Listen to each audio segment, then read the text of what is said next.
no more games. I forgave everything, all of it. Things like this just don't get forgiven.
Добрый день. Дайте мне вещи по этому списку. Странный набор. Знаете, что это мне напоминает? Конечно, не знаете. Больше сотни лет назад в нашем замке жил чернокнижник. Глупости. 100 лет назад уже было кино, чай в пакетиках и поезда. А вы о колдунах. Да, где-то было кино, а вот в нашей глуши еще водились колдуны. Вот книга, которую вы хотели. Она, кстати, написана тем самым чернокнижником. Знаете, он тоже покупал здесь свечи, благовония, подставки, все такое. Все время искал способ стать бессмертным. Ой, лучше я не буду это трогать. О, вот это как раз то, что надо. Путевки все равно на дешевой бумаге, да и качество сработает. Я могу вам чем-то помочь?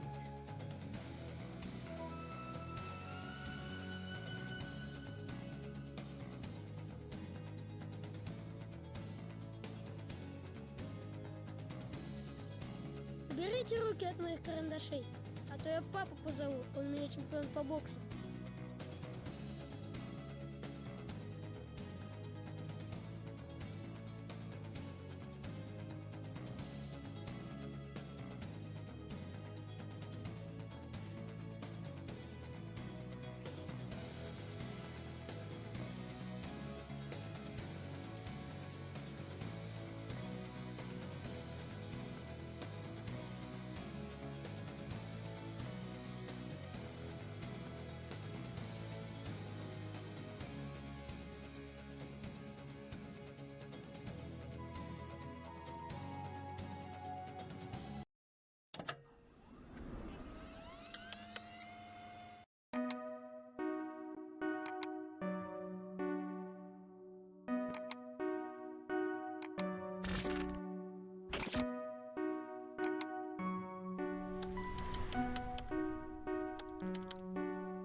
never really knew my father's side of the family, never liked the man, and never really cared.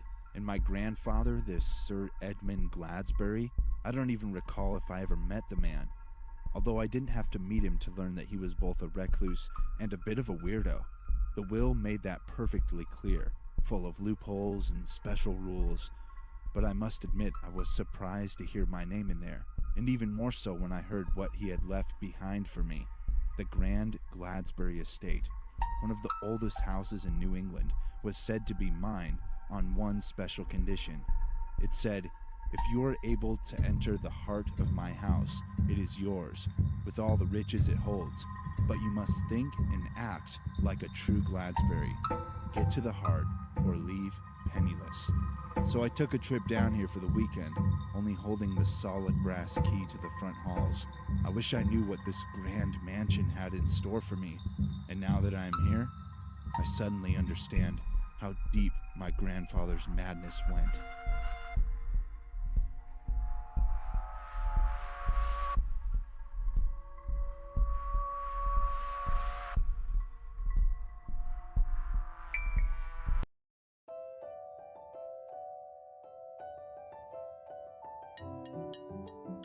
I think Lucille has something to say. Oh, yes. I suppose I should. I've started writing a second novel. Really? What kind of novel is it? What kinds of things do you write then?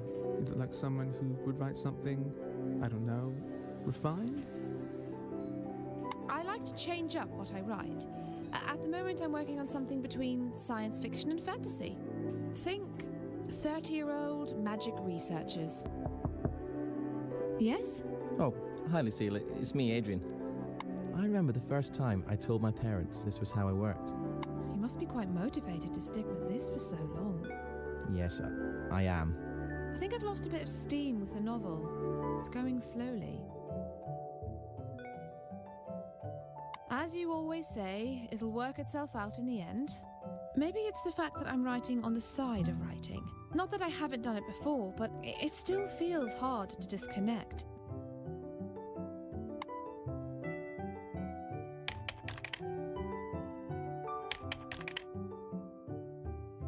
Is that too sappy?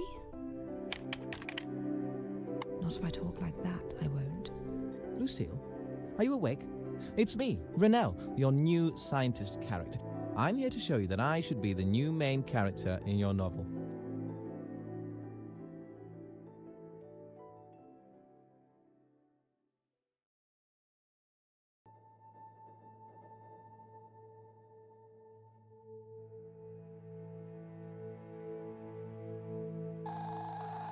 So were you in or not?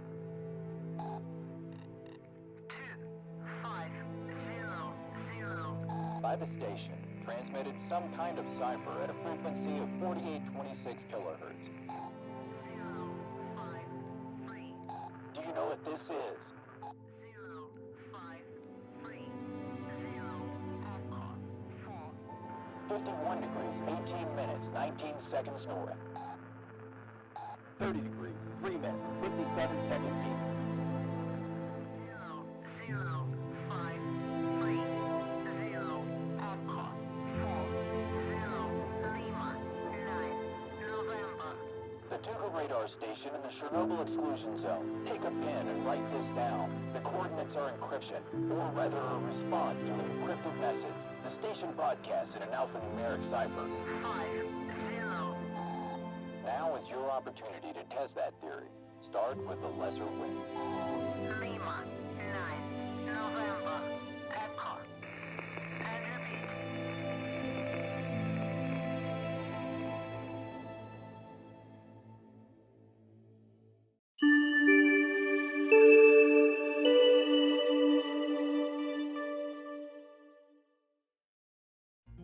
Hello everybody, how's it going? I hope you're doing fantastic. Hello Jantlers and Finkelroy and everybody else. I hope you're doing well. Got a new sound, let's see if it works. Punch Lenny in the back of the head.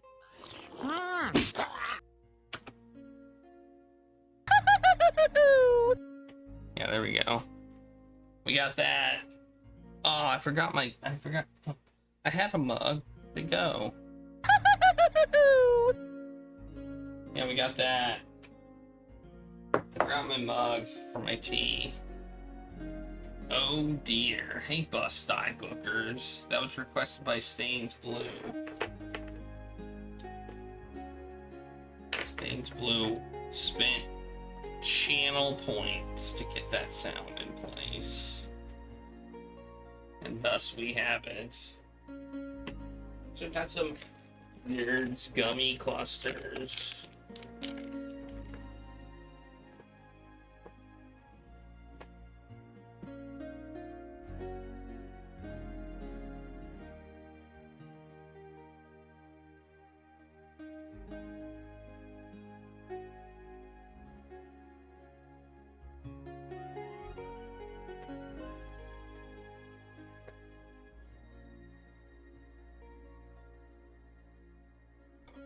And I have the hat on because I wanted to wear it. I got a mug.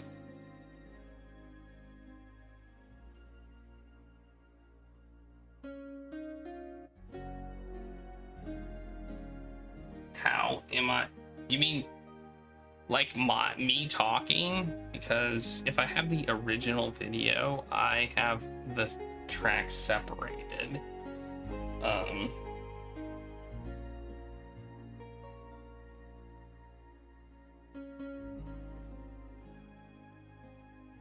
So I can not be talking over something.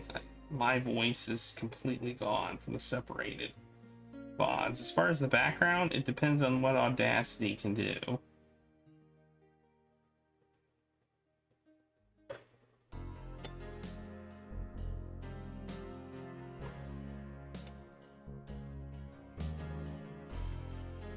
So yeah, I record me talking separately from the rest of the sound. I think the stuff that the listener, like the sounds that you all do, is also on the me talking track, but I'm not 100% sure.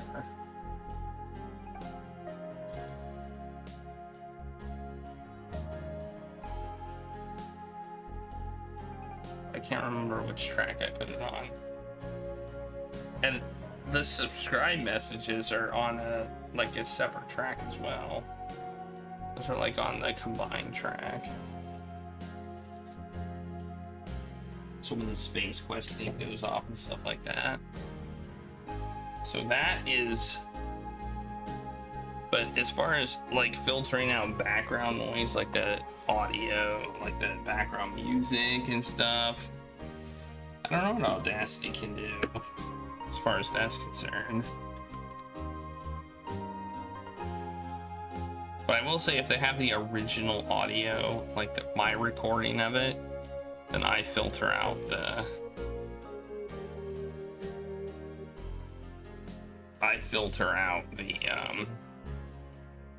I have myself, it's already filtered out. They seem to have a noise reduction. I'm not sure about a background noise.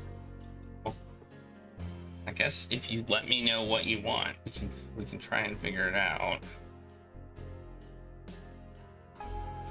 I have access to Adobe tools as well, so Adobe might have some better tools for that. I don't know. Gross.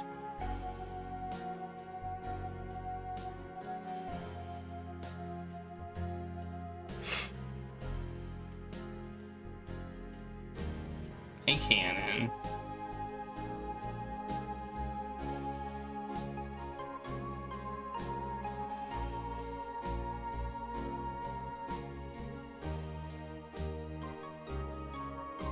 I have it for free through my work, so it's not like I pay for it.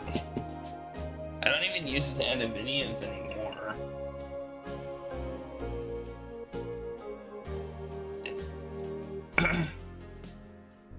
Like, I don't really use Adobe that much. I just have access to them. Which was the, I don't know. They probably ruined a lot of stuff. That's kind of what happens when you let companies buy out other companies, is they just buy a product and then ruin it. Or absorb it.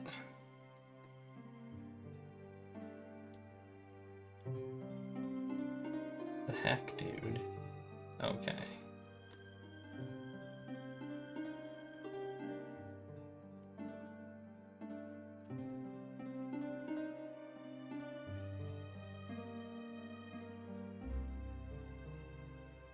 Okay. We're gonna play some more Mission Critical today. Let's do a spin on the wheel first. Because why not? Spins are fun. Everybody likes spins, right?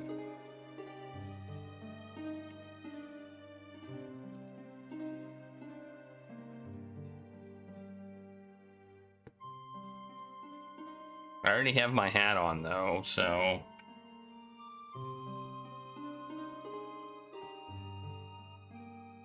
Random Simpsons character. Okay, we can do that.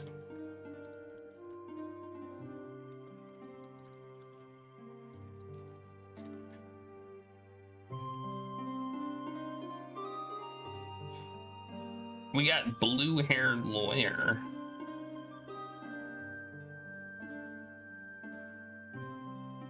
Blue-haired lawyer. That's the random Simpsons character that I picked. Does he have a name?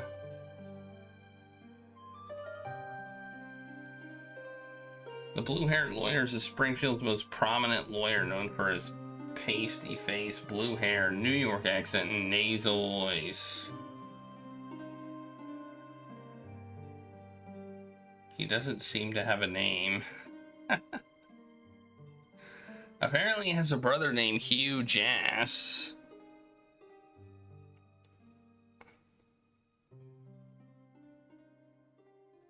Which kind of would imply his last name is Jass, right?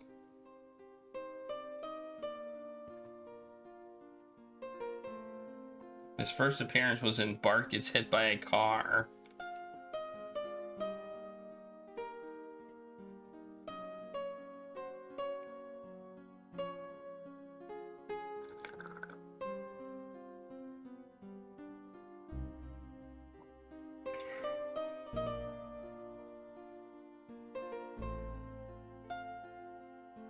His name is never stated, though it's presumably either Loveham or Burnham, given his law firm's name.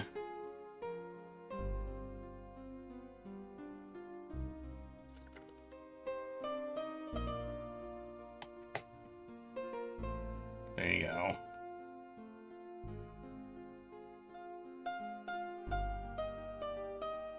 He also graduated from Springfield University.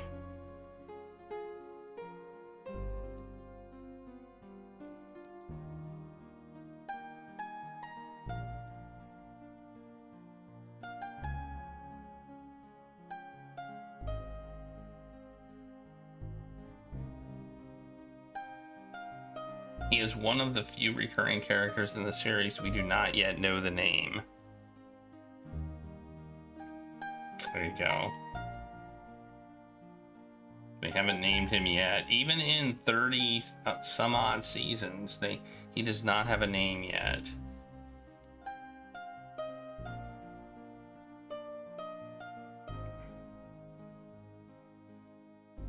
Usually like to when Skinner beat his ass.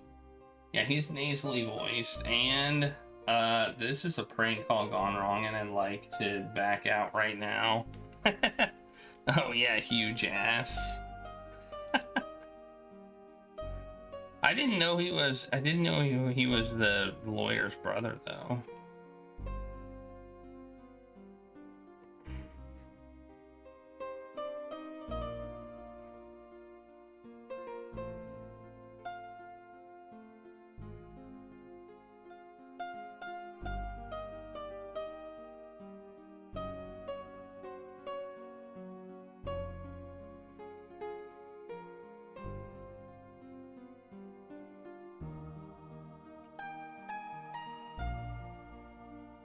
I remember Huge Ass.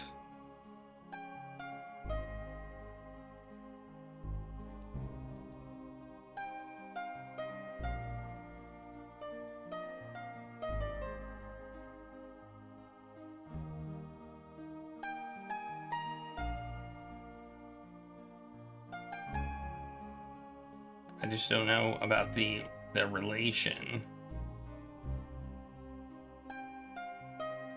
Anyway,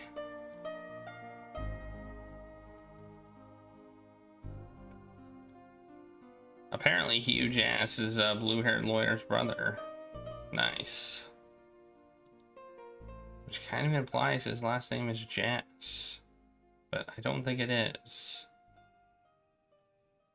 Anyway, I guess they could have different names, different last names, I suppose. Anyway, Mission Critical time. Did y'all have a good weekend? I had a fine, relaxing, chill weekend with new furniture.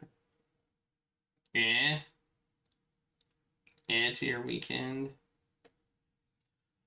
The cats are getting used to the new, well, Regulus doesn't care. He's like, ooh, this is a place I can lay. Claire is very anti-change. That's never fun.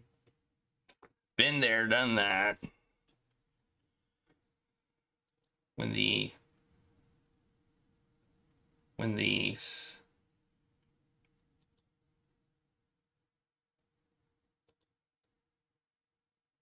not always the most fun thing. Anyway, let's fire this thingy up.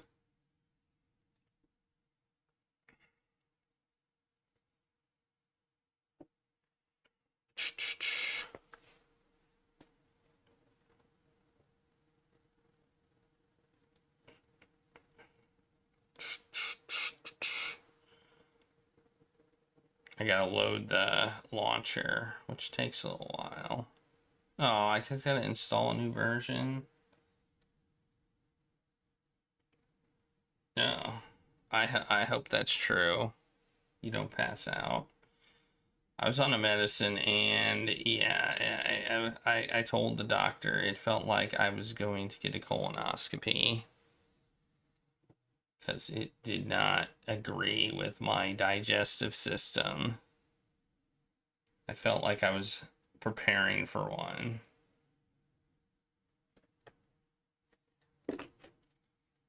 It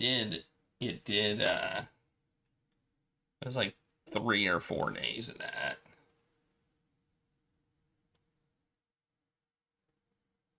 Not fun.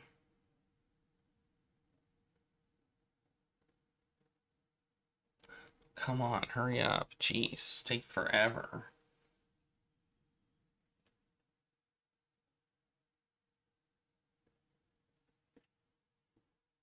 I'm drinking Purple Rain tea today, by the way.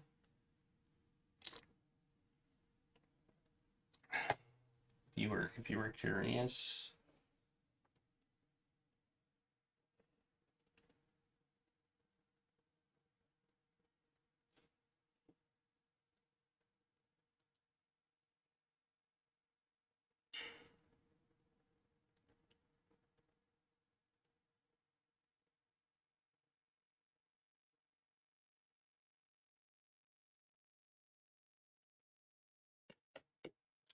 Where are my notes for this game? Do I have notes for this game? I've got this. Remember when Gunta is it Gunta? He found this in the grass. Remember that? Hasn't come up since. Ganta. Whatever his name is.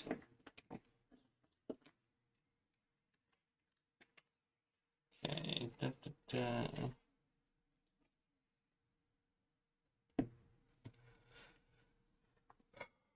Next weekend is the Super Bowl. I'll be competing with the Super Bowl. wonder how that's gonna go for me.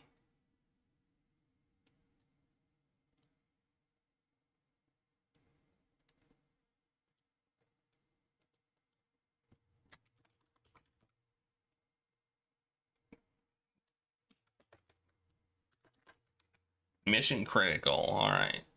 The ultimate game of survival. Super bore, yeah.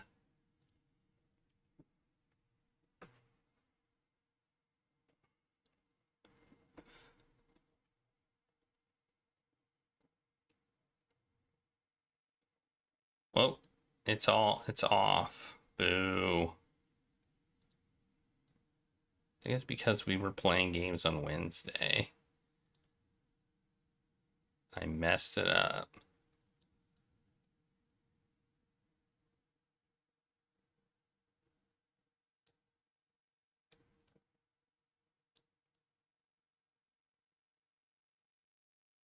Can't cover the jankometer. There. That looks pretty good.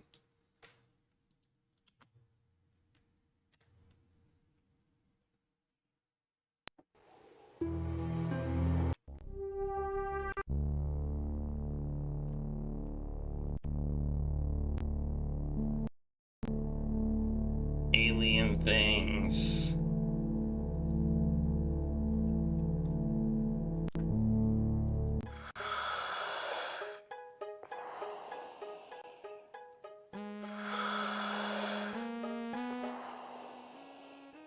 Remember how it always messes with the music and sound and stuff?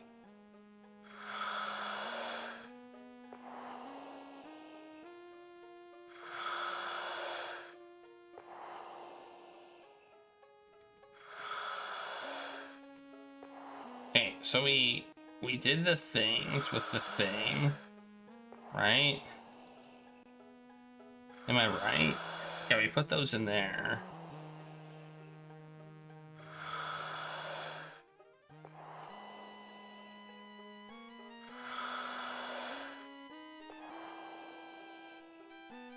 We put those in there. That's what we did. And we can take them back out. So that's kind of, I think that's important. We can take them back out.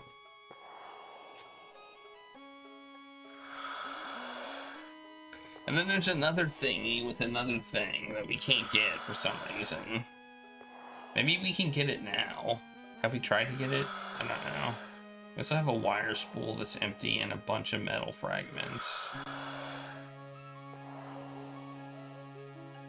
So, there's that too. Legend Entertainment so obviously always has the same person composing the soundtracks. It's not bad music. Doesn't Sierra have most... Does Sierra use this? Didn't Sierra use the same person to compose most of their music too? Alright, anyway, let's go. Let's start the timers.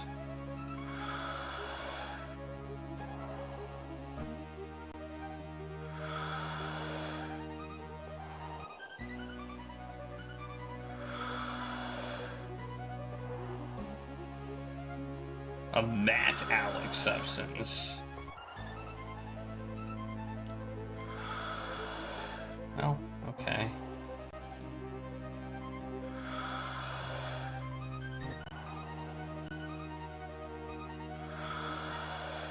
I think it's the one across the way.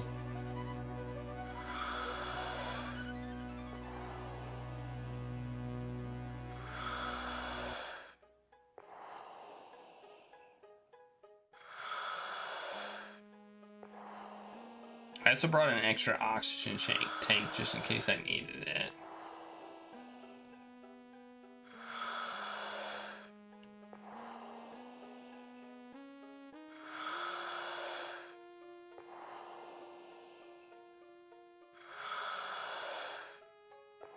Wait, what? Oh, there we go. It's like, why can't I? Yeah, this thing.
It might be a cardinal sin to let you melt objects you might need later in the game. Nice.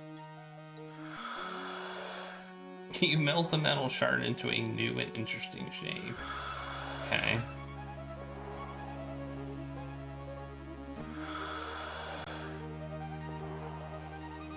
Right. Well, I guess we can't do that.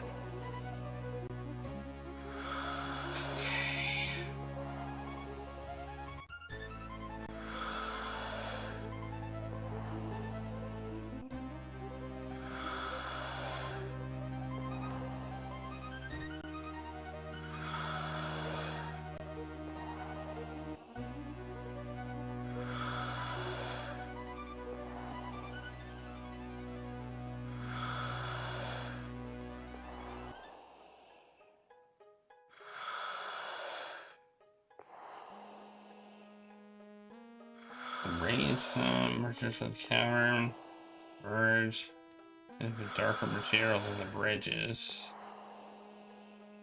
And we can stand on it. We can turn various directions. We can't go that way because we have to go around it. Okay.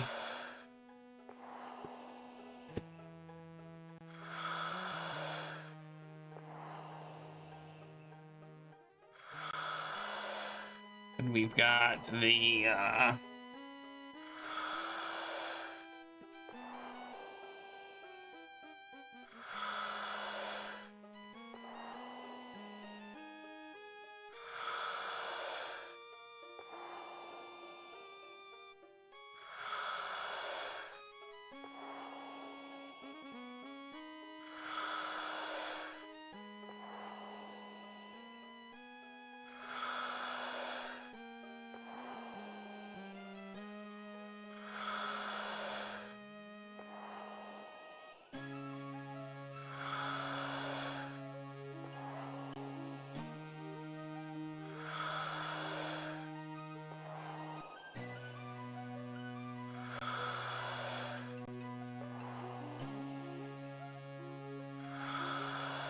What do you mean?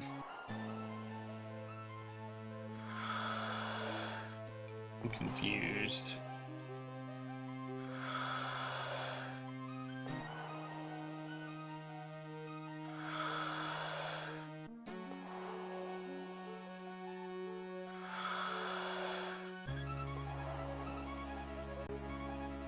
Basically, we have the same thing on the other side, so...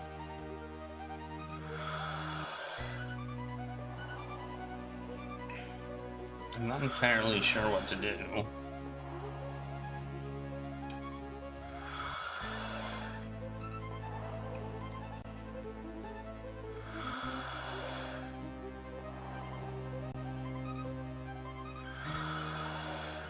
Is there any other place we can go? Or is this it?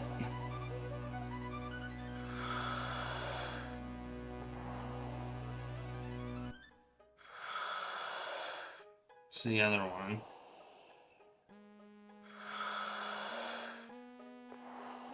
Interesting. The other one was blue. This one is not yellow.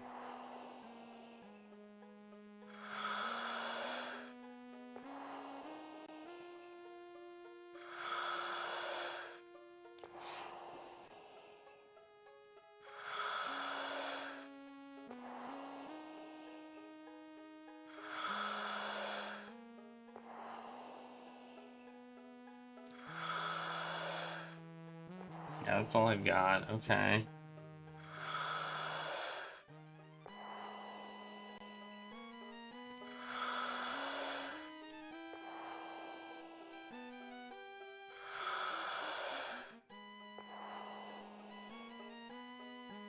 I leave a series of smears on the wall.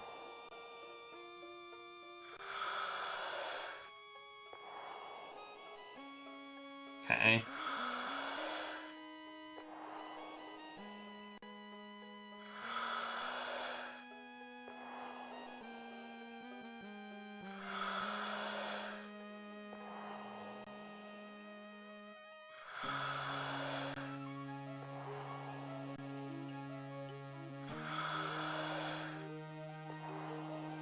The silicate directly under the flame liquefy as you bring the torch to bear. When the torch is moved away, it solidifies. Soon you can't even identify the patch that melted with the torch.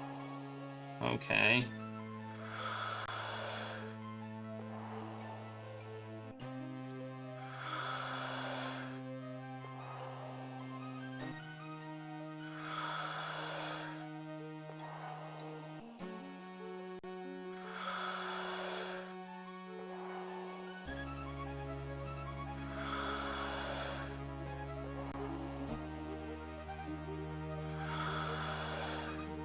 Hewn rock. Rocky gray material.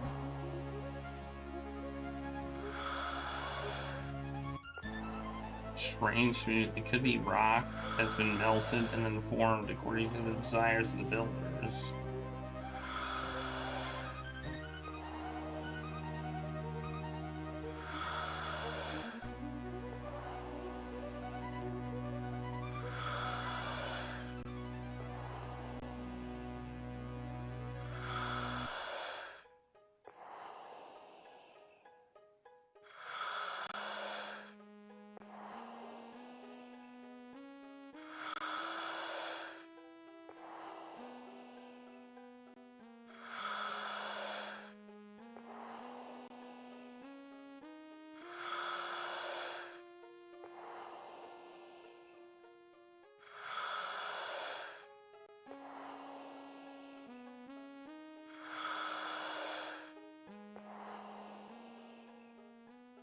I don't know what to do.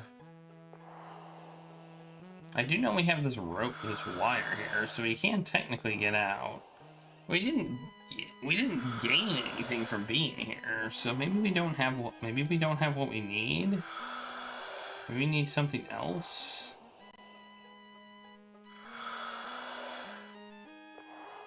There's no holes here to put stuff either. So, I mean, I think we can leave, right?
Rain. Okay. And we have these little square slots too, which we can put the crystals. So you can't have one of the crystals and maybe you just have to Okay, I have an idea now. Maybe we can only have one in at a time. Maybe that's the trick.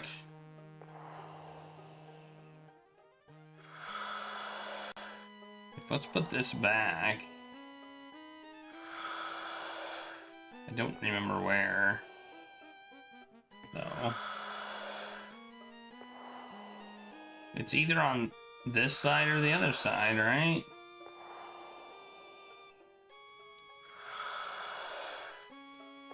and get the thing, and maybe if we have a shape and a rod, it'll work.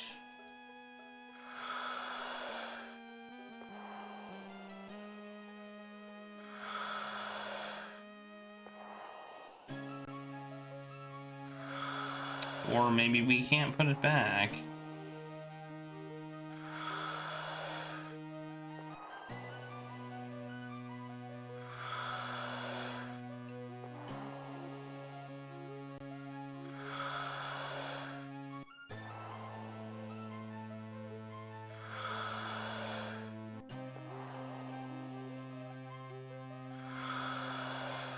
Okay, never mind.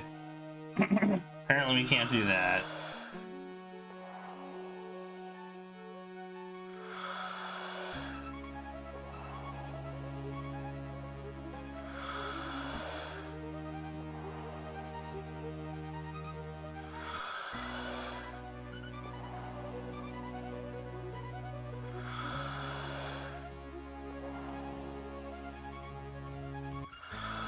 If your suit gets a hole in it, you'll be in big trouble.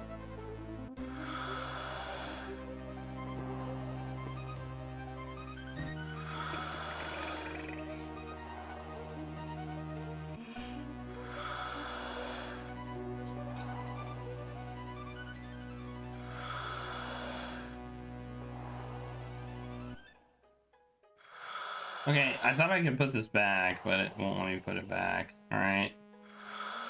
Well, never mind there.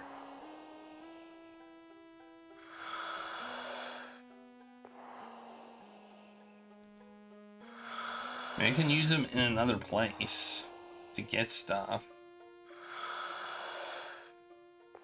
Let's get the other one too. And we'll go back. See if there's anything back that could use these cubes. I guess.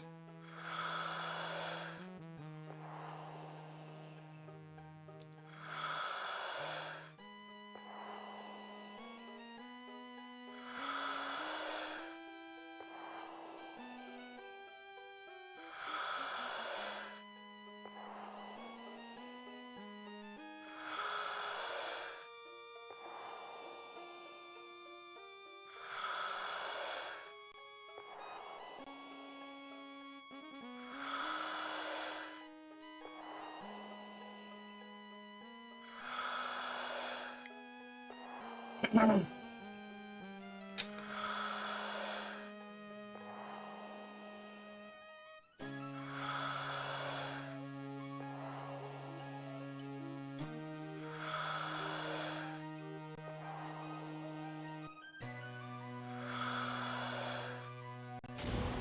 we're back up here.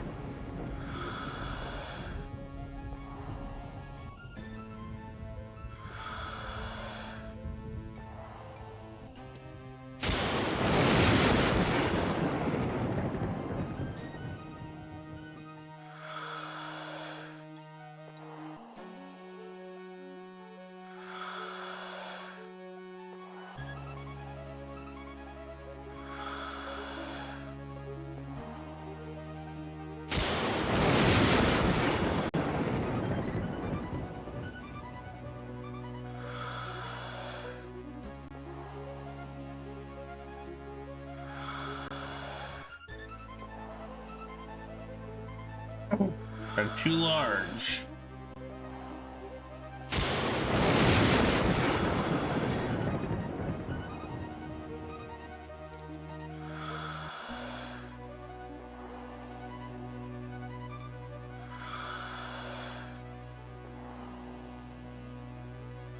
No.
Hmm.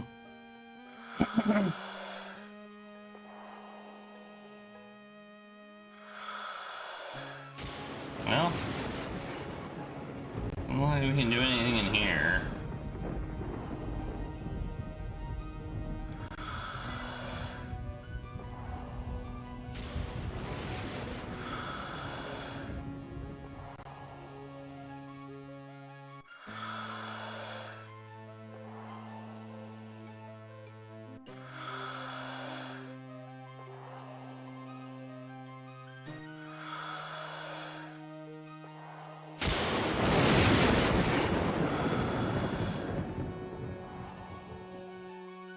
These are the metal fragments.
No, we're back here. I definitely don't feel like there's much we can do outside of there. So, unless I've missed an item, I think we have to do something in here with the cubes. Or something. Maybe we can take it now.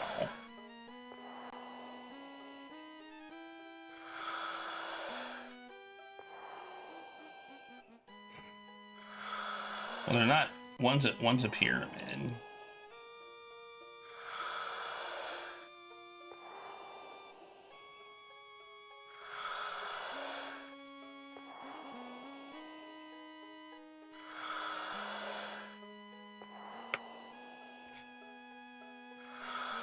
Can we put the blue one back?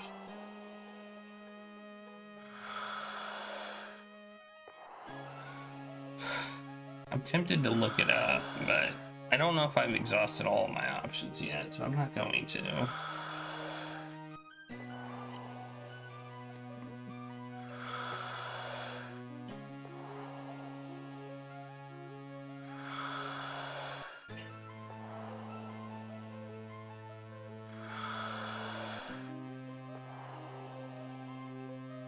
I don't think I can put the blue one back, but I'm gonna try.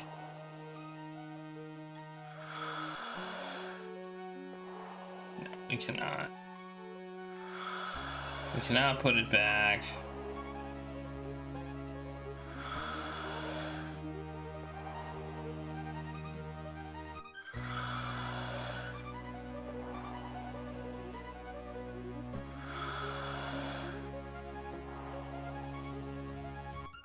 Okay, well, I feel like I've pretty much tried everything.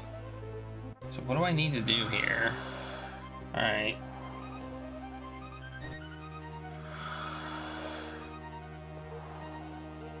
Gonna look it up.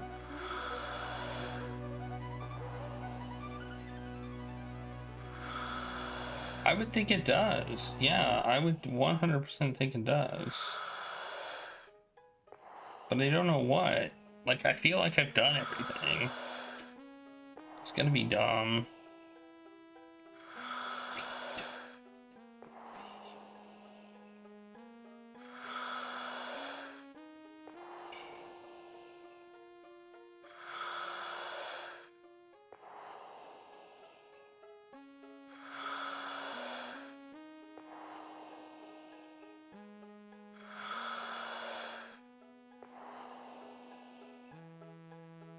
We did that.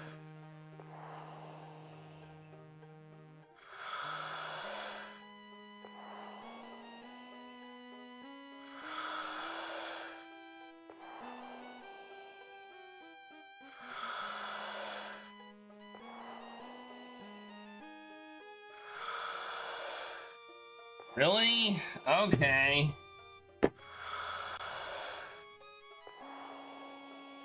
Alright. Apparently I never even thought about that for some reason.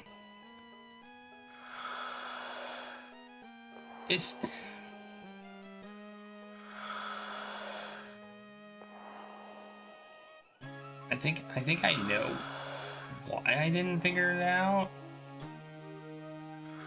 I think it's this way. So apparently I'm supposed to melt these two. I thought I did. Oh no, I'm going the wrong way. I'm on the wrong side. This is gonna be the cylinder here, I think.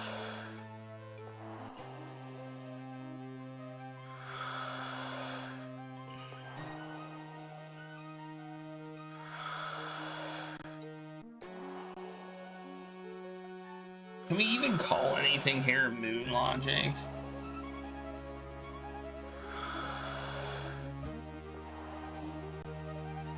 Because it's kind of alien, you know? It's kind of alien. So moon logic makes sense, right?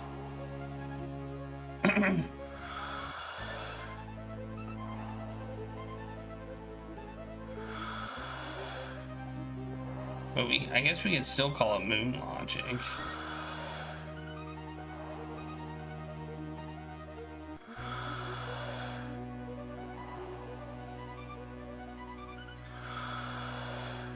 Wait, what does it say? There must be another step. And my thing's off my screen. You watch them impatiently, expecting them to melt into the tubes. Oh, it kind of gives you the hint that you need to melt them there. Okay. Got it.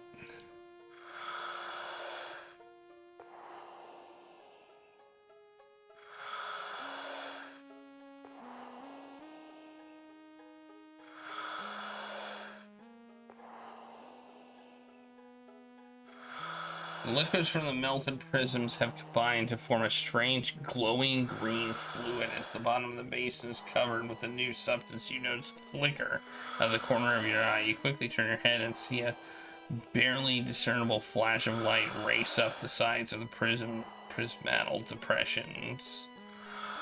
The phenomenon is echoed by the crystal in the walls of the cavern around you. A flash of light so quick that you almost miss it, perhaps an indication of a state change in the materials around you. It might well affect the entire installation. Intrigued, you turn on the scanner and hold it over the mysterious green fluid. Whoa.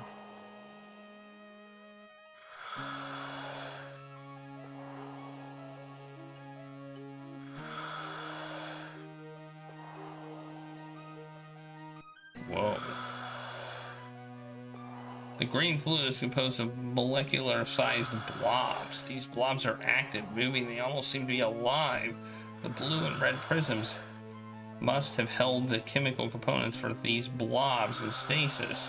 When the components combined, the result was a creation of these tiny nano machines. Okay.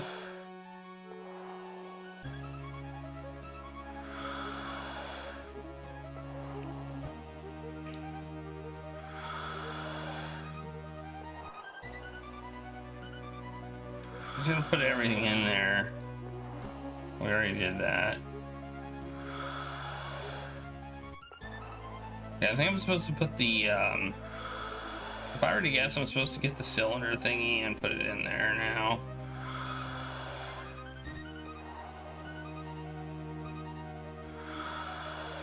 And I also wouldn't even call that moon logic.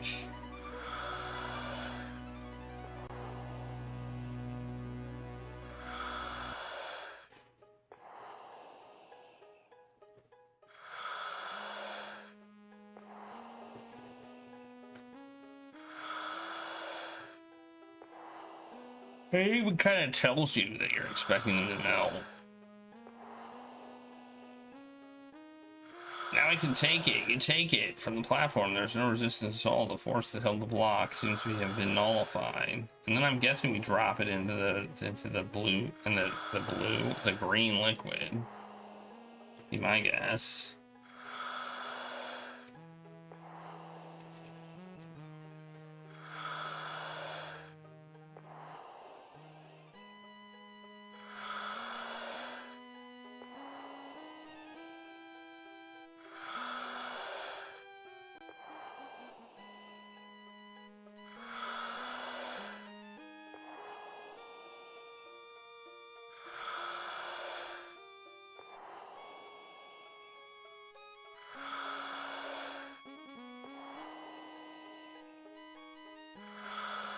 You drop it into the seething green liquid, it begins to melt. Oh. You hold the scanner over the boiling liquid.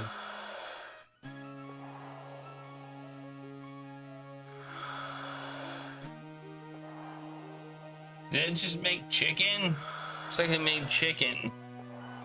The first generation nanomachines are using the raw material in the Anker block to build millions of larger, more complex micro machines. Okay.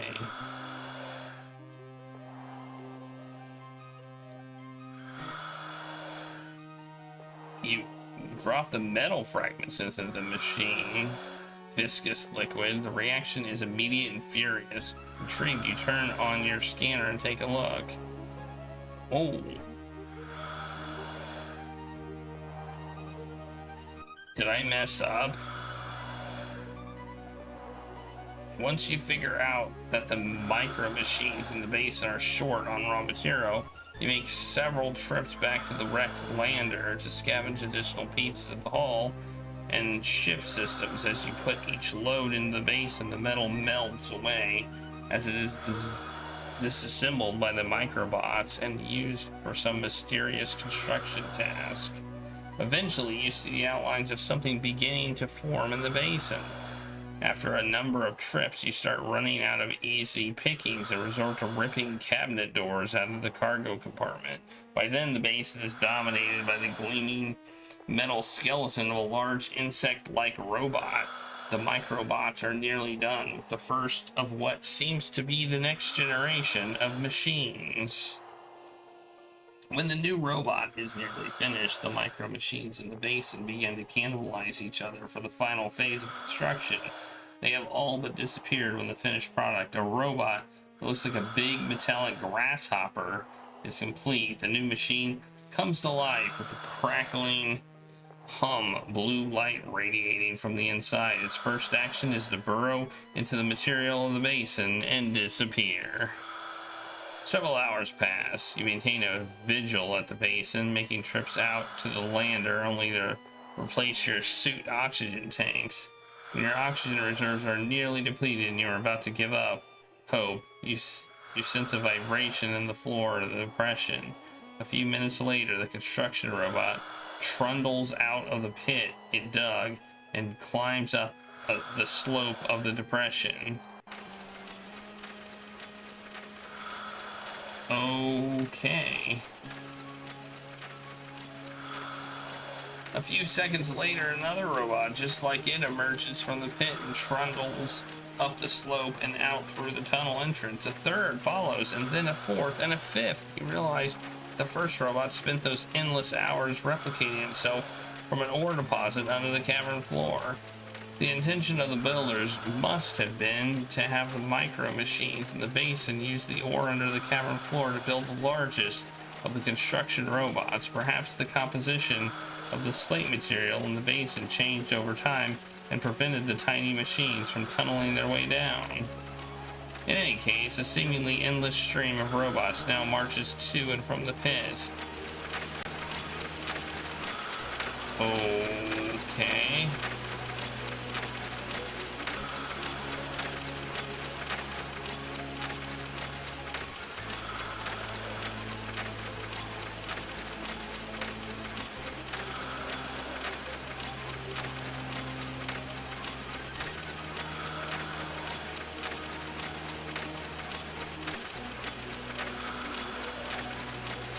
Can't do anything. Oh, well there you go. There's what the indentations in the thing are for. They're for the robots. Whoa, they're building something.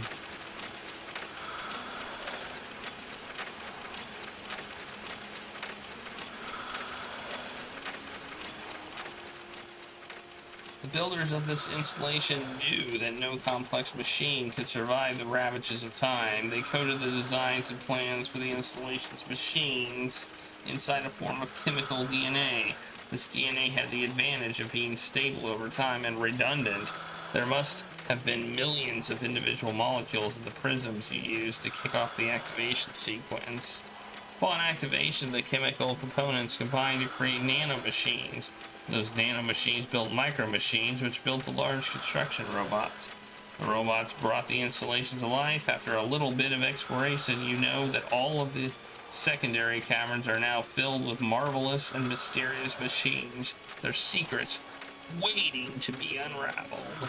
The secrets will have to wait for those that follow you. You are running out of time. Your attention is focused on one machine in particular, the centerpiece of the installation. The robots have built something that looks suspiciously like a portal of some kind in the middle of the largest cavern. It might be a gateway, a transportation device intended to convey the discoverers of the installation to its builders. You pray for deliverance. You run down one of the bridges towards the platform, towards the beams of hard blue light.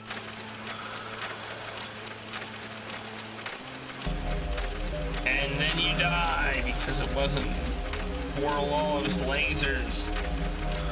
The portal seems to draw you in to welcome you as you get closer. The light gets brighter. Finally, you run up to the steps chiseled into the platform and step into the light. Aliens? Am I gonna meet some aliens? Or is the game just gonna end? And then it'll be over.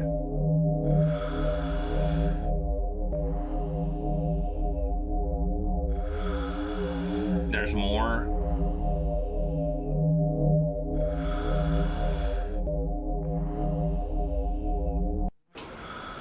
Your journey ends in a searing, brilliant white flash. You materialize back in the physical world in a cone of perfect vacuum. Air rushes in to fill the vacuum with a pop at the same time that you are dropped on your head. You appeared out of nowhere at a point 2 meters off the ground. Stunned, you try to get your bearings. You're definitely not on Persephone anymore. You're inside some kind of structure surrounded by wreckage. You can see burning orange and red clouds rolling by outside an open door. Slowly you get to your feet, closing your eyes and taking a last breath of stale suit air. You crack the seals of your helmet. You hold your breath as long as you can and then let it out. When you breathe back again, you almost choke on the foul air. The good news is that it is just a bad smell. The air actually seems to be breathable. What are the odds that the builders came from an Earth-type world? 1,000,000 to 1? For a tiny moment, you feel incredibly lucky. Then again, you may be stuck on an alien world, light years from Earth, your brain decaying from hype, unable to complete the mission because you have no way of getting information back home. Oh man. Hey, it's a 7. It's the number 7. That's interesting.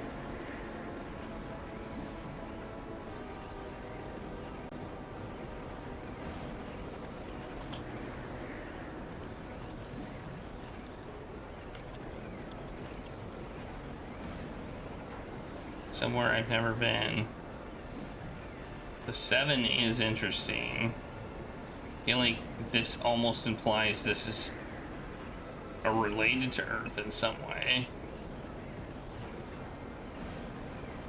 The mangle door blocks the entrance to the only intact area in the wrecked dome.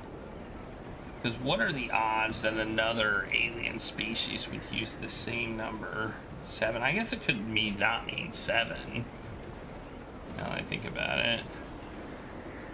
But it still seems odd. Can I go this way? No. But we can open the door. Open. Can't open it.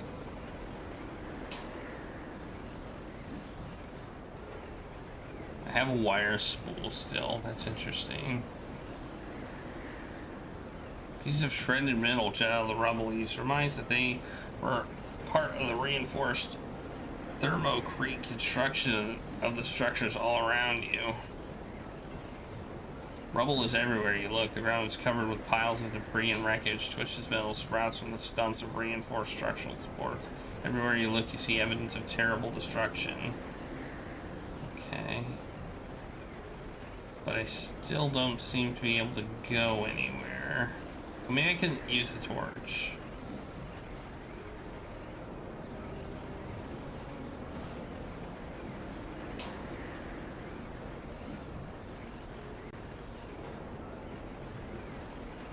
After checking the supply of that, which is very low, you fire up the torch and apply the hissing flame to the door. The torch takes a long time to make even a small cut in the door. You realize that you will run out before you cut your way through. Okay, so we can't do that. We can maybe cut maybe we can cut this shredded metal. Well, yeah, you cut the torch. You fire up the trusty torch, and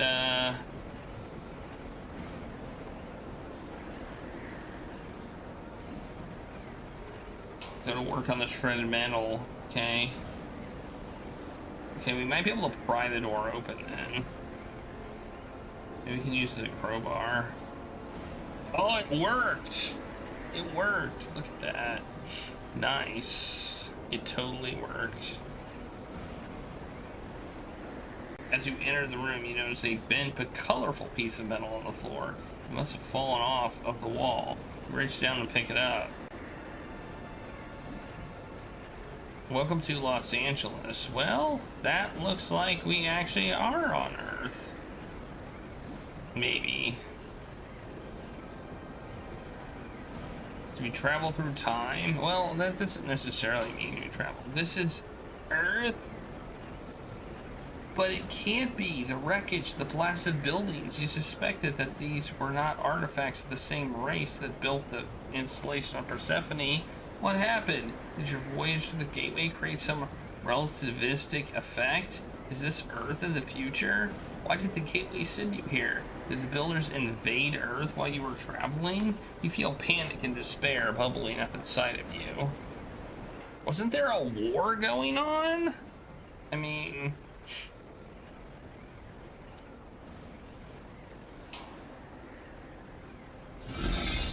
You drag one of the discs out of the pile. It is surprisingly large and heavy. Well, what are... Oh. A metal disc. Tranrail cargo repulsor. Okay.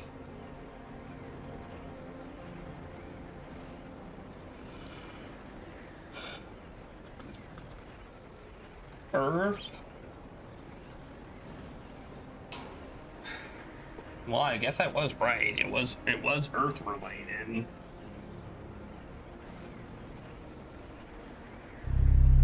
Whoa, you snap the breaker switch to on position. Long dormant systems come alive with a whine that escalates until it is deeply resonant humming sound. You seem to have restored power to the system.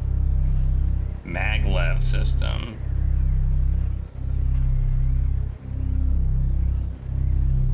Okay, I did a thing.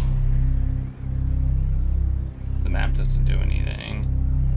You pull the induction switch, which actually seems more like a lever, until it has reached its fully extended position between two metal tines.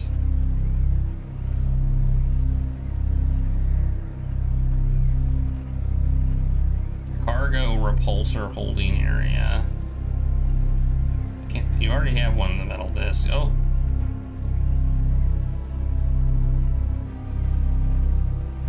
Okay.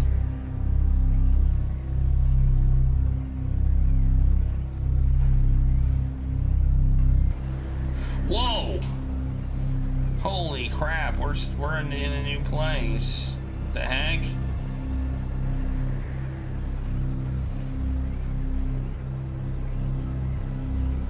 I Did not expect that. Oh, wait. Could we have turned around all this whole time?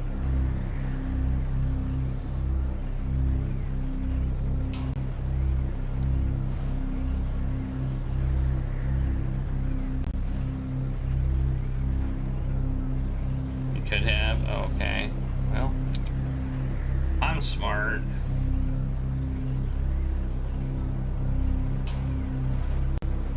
I swear I never saw the little arrows, and I went to the edge, and I swear I never saw them. You wander out of the wrecked structure through which you entered this awful place and stop when you reach a track of some kind. It leads from the heart of the vast dead city of Los Angeles out into a desolate wasteland. Maybe I couldn't? Yeah. I think I couldn't, because it wouldn't have said Los Angeles unless we would have found the thing. The city was obviously the scene of a terrible battle. The hulks of tanks, armored personnel carriers, and aircraft are littered around the blasted ruins of buildings. Intermingled with the familiar warcraft are the wrecks of strange machines. Also, it's loud. That is loud. I'm gonna turn the volume down.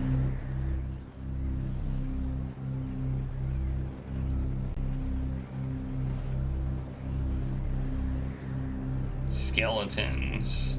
These must be the skeletons of the soldiers who fought the last battle, or perhaps they are civilians. Casualties. If the robot things you see strewn about were the attackers, then any human being may have been an enemy.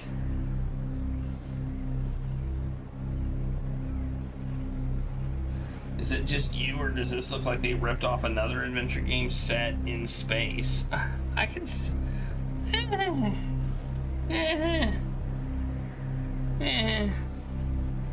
I could see how you could think that. Definitely. This kind of looks similar for sure. There's definitely some similar aspects to it.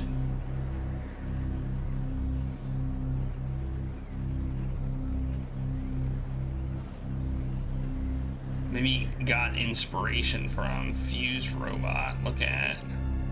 This is the Hulk of a bizarre machine, a rounded, smooth, organic-looking robot of some kind. A cluster of articulated limbs emerges from a truck that sits on a tracked base. The limbs appear to be in an assortment of weapons. If there is a land-based equivalent of a high-end battle drone, this would be it. Okay. I can go back there. Alright.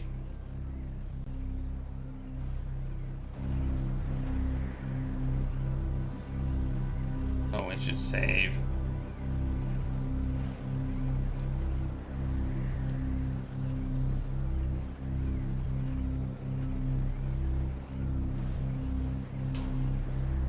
I might die if I do that. Okay. I might die. It seemed like a reasonable thing to kill me. Okay, so where do I go? Well, this may be Earth, but that tower in the distance is most definitely not native to the landscape. It is distinctly alien in appearance. Place a metal disc on the rail. It floats gently above the surface, repelled by the strong magnetic fields being generated by the system. The disc is being stabilized by the powerful magnetic field being generated. It's very stable. You stun on the disc experimentally, and it wobbles not at all. You could probably accommodate several tons of cargo without losing stability in a magnet field. You get back off again. Okay, then. Well, that's a thing.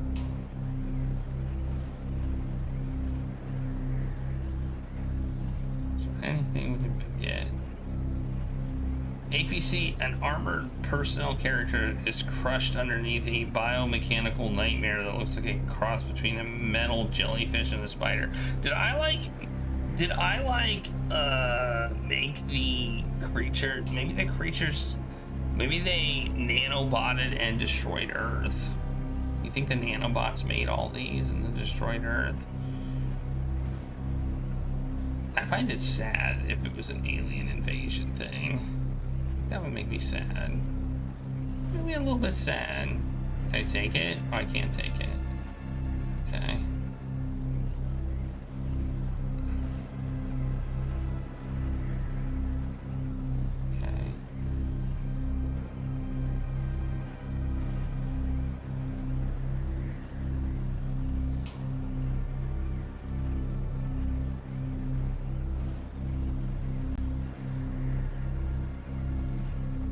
Sure I'm supposed to do now.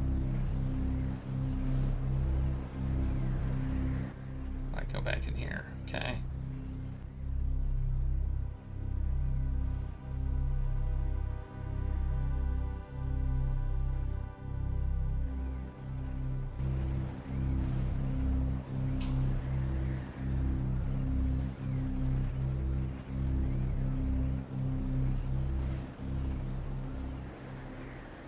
What happened? You grip the edges of the disc tightly and wait. Eventually the induction starts pulling the disc forward. It glides down the track, picking up speed very smoothly and gradually. Before you know it, the ground is whipping under you at a frightening rate, and the wind is threatening to blow you off the top of the disc.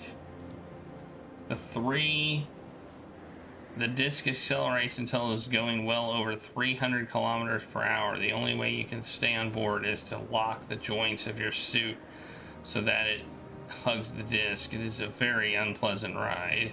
You scream along the rail for quite some time, the black tower on the horizon getting closer and closer until it fills the sky. It must be 10 kilometers high. Finally, the disc begins slowing down. It slows down a lot quicker than it's sped up. My version's glitched. Why? And the reason is soon apparent. The maglev rail ends abruptly about 1,000 meters in front of a black wall. The wall apparently guards the entrance to the huge tower. Now a sheer black wall rising overhead. When the disc stops moving, you walk over to the wall. I didn't solve the puzzle. There's more to solve. I put the disc on a thing, I pulled the lever, and then I sat on it. That's not the puzzle? Well, maybe it'll screw me in the end.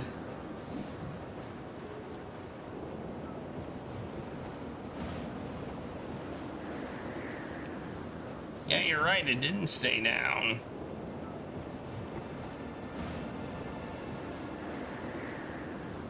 That's why I pulled it and immediately got on the thing. So I'm supposed to use the sign to hold it down.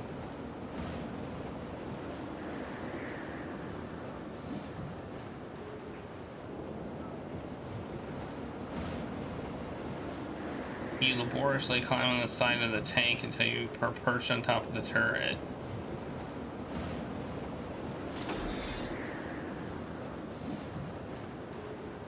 You inspect the opening. I didn't mean to. You inspect the opening mechanism of a few moments and then try to turn what looks like the appropriate wheel on the hatch. It resists fiercely. Eventually you manage to force it around once, straining with the effort. It takes several more revolutions and a few minutes of back-breaking work, but you finally manage to open the hatch. Cool. It's a super tank. Ooh. The inside of the tank is actually claustrophobic, a surprise considering the enormous bulk of the vehicle. There are seats for a gunner and a driver, each in separate little compartments, surrounded by a myriad controls and screens. And there's a dead person. Looking for a grisly souvenir, are you? Well, forget it. Leave the driver's skull alone. Can I take the helmet? It seems stuck. Pull. Ugh! Let's crowbar it off then. Yeah, man.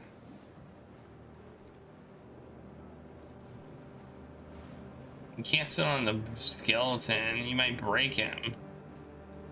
So, There's definitely got to be something. There's got to be something in here.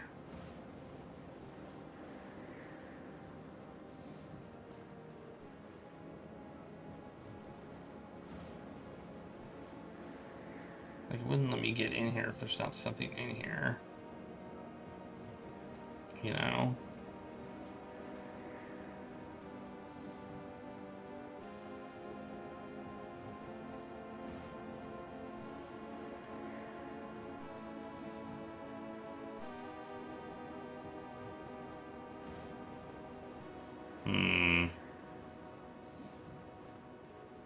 Other spaces in the tank are confined to one side by banks of consoles and screens.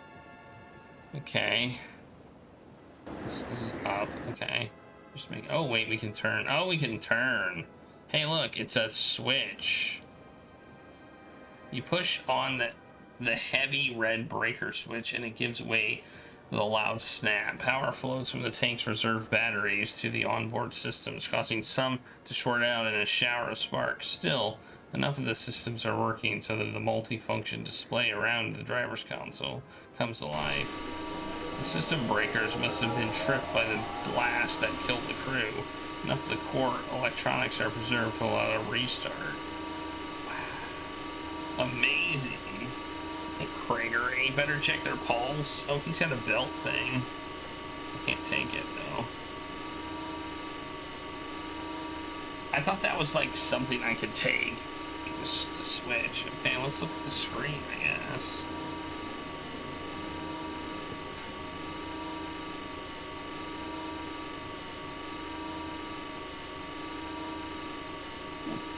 Yeah, I know. What do they say? The multifunction display comes alive with green, yellow, and red characters. Most of the data on the screen is telling you that the majority of the tank systems are in deep trouble. Well, obviously. You sit briefly on the seat facing the displays. For an awful second, you think you are reliving the battle that killed the crew of this vehicle. You jump up, your heart racing.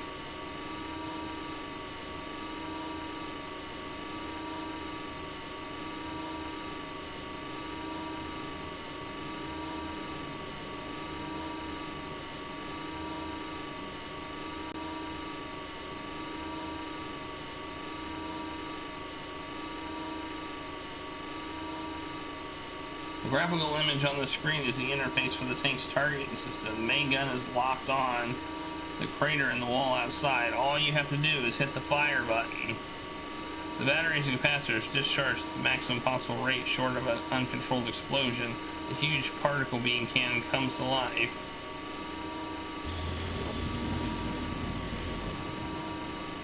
Okay.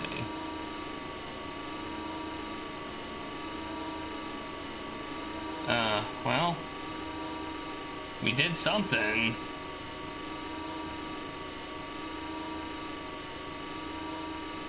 I think we opened the hole. I feel like we should turn it off now. What do you say? Oh, no? Well, we can't. We can't do that. Ooh, it's a limb.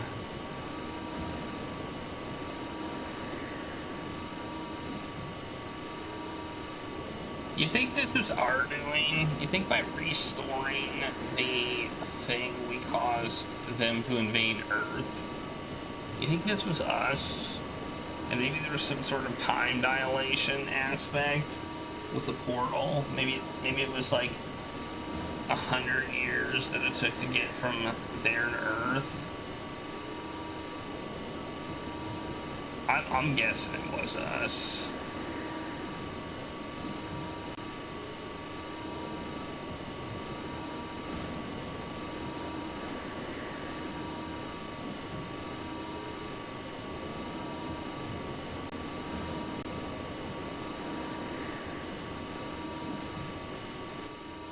Look, we made the hole. You climb part way into the crater, thinking here to avoid being burned on the jagged edges left by the recent plasma bolt from the tank. The tank appears to have blasted a hole all the way through. You can see a blue light on the other side.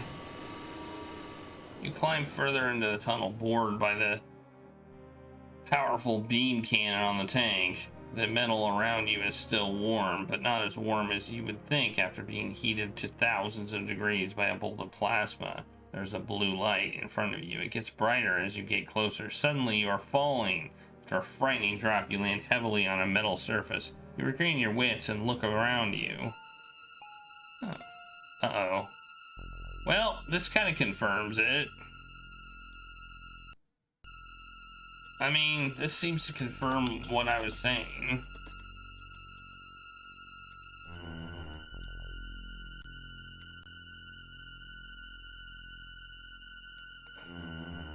And it's the same robot we saw earlier.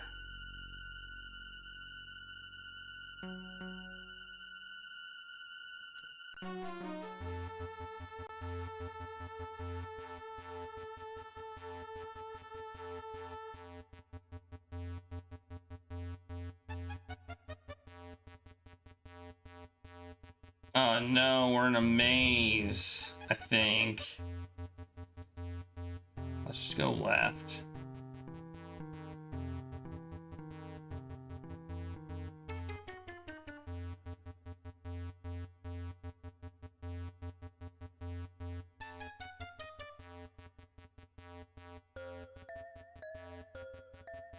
It's not too bad.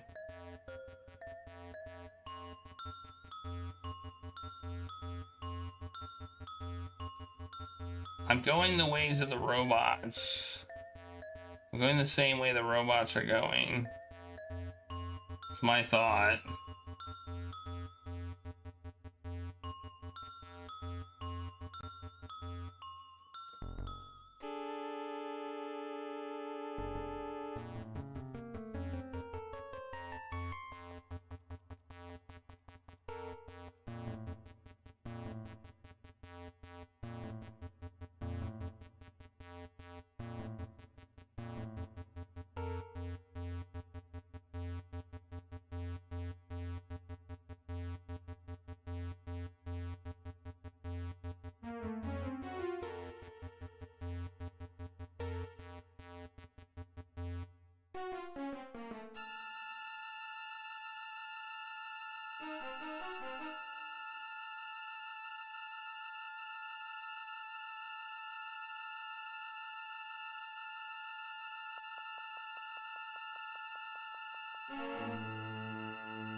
Oh!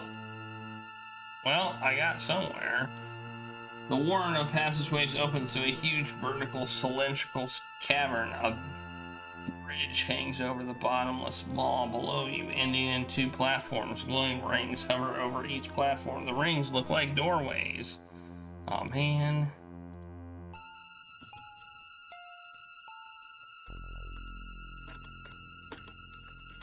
Alright, let's go left.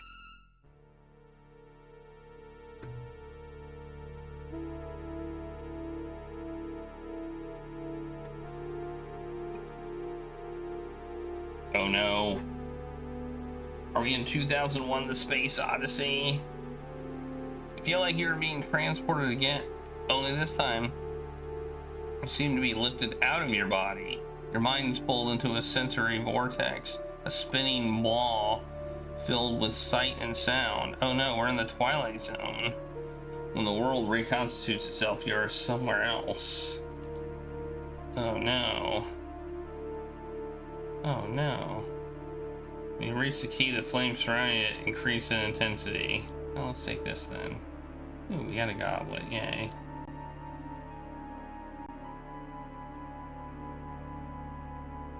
Blocked.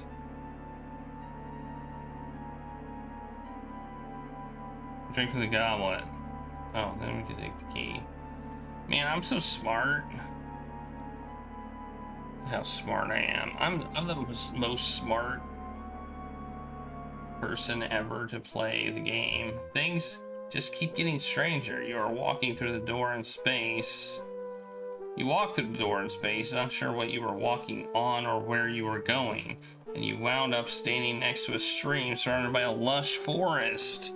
There is no trace of the door you came through. It just disappeared, or maybe it was never there. Time and space seemed distorted. There's a deer, and a bird, and a raccoon. Weird. Greetings. Do not be afraid. Bear with us as we explain what has happened to you and what lies ahead. Whoa! We're getting talked to, or at, or something. We are electronic life forms. In your day, you would have called us AIs, or machine intelligences. Nuh-uh. I would not have. Because you're glowing. We brought you into our domain, which you might think of as a kind of virtual reality or cyberspace, by establishing a direct neural connection with you through the pathways that were created in your brain by hype. We know who you are, where you came from, and how you got here. We came by this knowledge in a way that violated your privacy in the most extreme and intimate way possible. During the initial process of communication, we mapped all of your memories, scanned the structure of your personality and consciousness, and learned about you by applying stimuli and watching your responses. We apologize for this intrusion. I'm deeply offended. Deeply offended. As you have probably surmised by now, you have come to Earth, a different Earth than you left behind when you started your voyage to Persephone. You got here by traveling through a wormhole, created by the manipulation of an artificial quantum singularity. The artifact you discovered and activated on Persephone controls that singularity, acting as a gateway through time and space. You used the gateway to travel across 150 years and millions of miles, from Persephone in 2134 to Earth in the year 2295. Okay, so I was right. I was right. There was a time dilation effect of 150 years. Okay. Your arrival here was not an accident. You may be able to help us bring to fruition an ancient plan, a plan that may save 2 races and 1,000 star systems. Ooh. There is a lot of information to cover before you really understand what is going on. Please ask questions and pursue the threads of inquiry in a way that will allow you to most comfortably assimilate the data. Okay, time to ask some questions. Let's go. The war officially ended when the United Nations and the Alliance signed the Washington Treaty in 2141. So the Alliance succeeded in breaking away from the UN? No. The Washington Treaty formalized the reintegration of former Alliance states into the United Nations. The Alliance suffered a total defeat at the hands of the UN. How bad was it? At the time the Treaty of Washington was signed, the war had accounted for 2.6 billion dead and 500 million injured. Almost all of the casualties were civilians. Ooh, that's a lot. What happened after the war? For 140 years, the United Nations was the central government authority for the human race. What was left of the Alliance nations and colonies were rebuilt soon after the war, and interstellar exploration and colonization continued on a modest scale. At its peak, the United Nations controlled 20 billion people on Earth and 20 colony worlds. Wait, I'm confused by their anti-technology stance then. So what happened? The society was essentially static and rigid. This attempt at stasis defied a fundamental force of nature. Pressure built up over time and was eventually released suddenly and violently. When there is no evolution, there must be revolution. So they did basically. What fundamental force? Forward progress cannot be stopped. More specifically, the trend towards increasing complexity cannot be stopped. human civilization has almost always moved forward, progressing towards higher levels of organization and knowledge. This forward motion is driven by technology and information. This trend in human history is a social manifestation of a pattern in nature that is as old as biological life itself. What pattern? What are you talking about? Biological life is self-organizing and trends towards higher and higher levels of complexity. This is the real life force. You can see it working from the very beginning of life on Earth, in the 4 billion year evolution, from primordial algae to single-celled organisms, and then finally to human beings with incredibly sophisticated brains. That's right. I got an incredibly sophisticated brain. What was the pressure that built up over time? Even though the UN succeeded remarkably well for a long time at controlling something that was fundamentally chaotic, the game had to end at some point. An underground, made up of former Alliance military officers and members of academe, was created shortly after the war ended.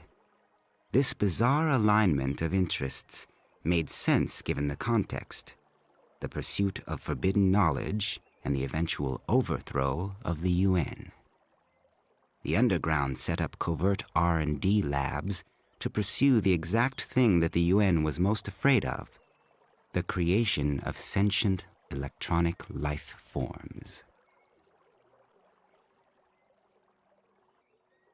And they pulled it off, didn't they? The first truly sentient electronic life forms were created in 2284 by a renegade group of human scientists on a colony world somewhat aptly named Prometheus Beta.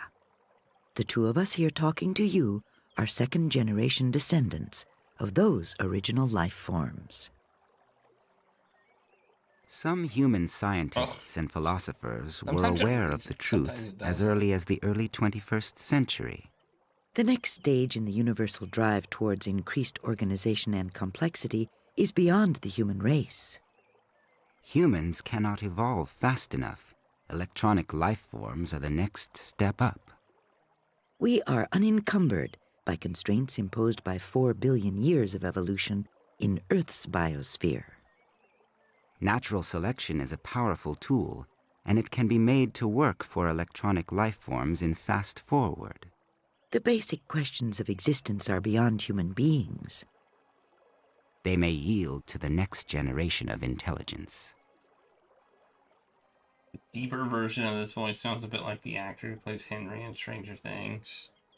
Sometimes it reads this, sometimes it doesn't. What happened when the UN found out about the ELFs? What happened when the UN found out about the ELFs? The electronic life forms were tied into the physical world through robotic factories set up on the surface of Prometheus Beta.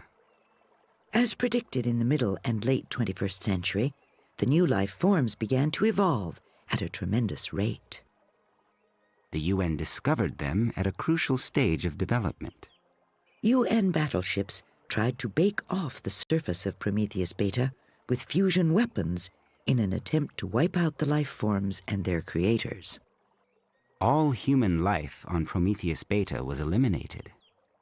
The new machine life forms were nearly exterminated, but they learned how to adapt, survive, and fight back. We were pushed into a brutal war while we were still children. Unfortunately, like children, we made terrible mistakes, reacting violently to the attacks on us by striking back and killing large numbers of men and women. These counterattacks only inspired even more hatred and fear in the human race and quashed the hope that we might find human allies and maybe even resolve the conflict peacefully. Instead, the war escalated. Within 2 years, it was clear to us that we were winning. Our weapons and numbers became superior, and we were improving our technology at a geometric rate. As we continued to develop and to fight, we began to believe that our survival was assured. We began to think about the coexistence that lay beyond this conflict. Unfortunately, the UN High Command had a last ace to play. They had an ace up their sleeve. They had an ace up their sleeve. You hear that? Are we gonna get an exam on this? In 2187, a human sublight colony ship was launched from the outskirts of known space towards a star 100 light-years away. No FTL drive was used. The ship was pushed on its way by a combination of massive lasers, an ion drive, and a fusion pulse drive. On board was a population of 2,000 men and women.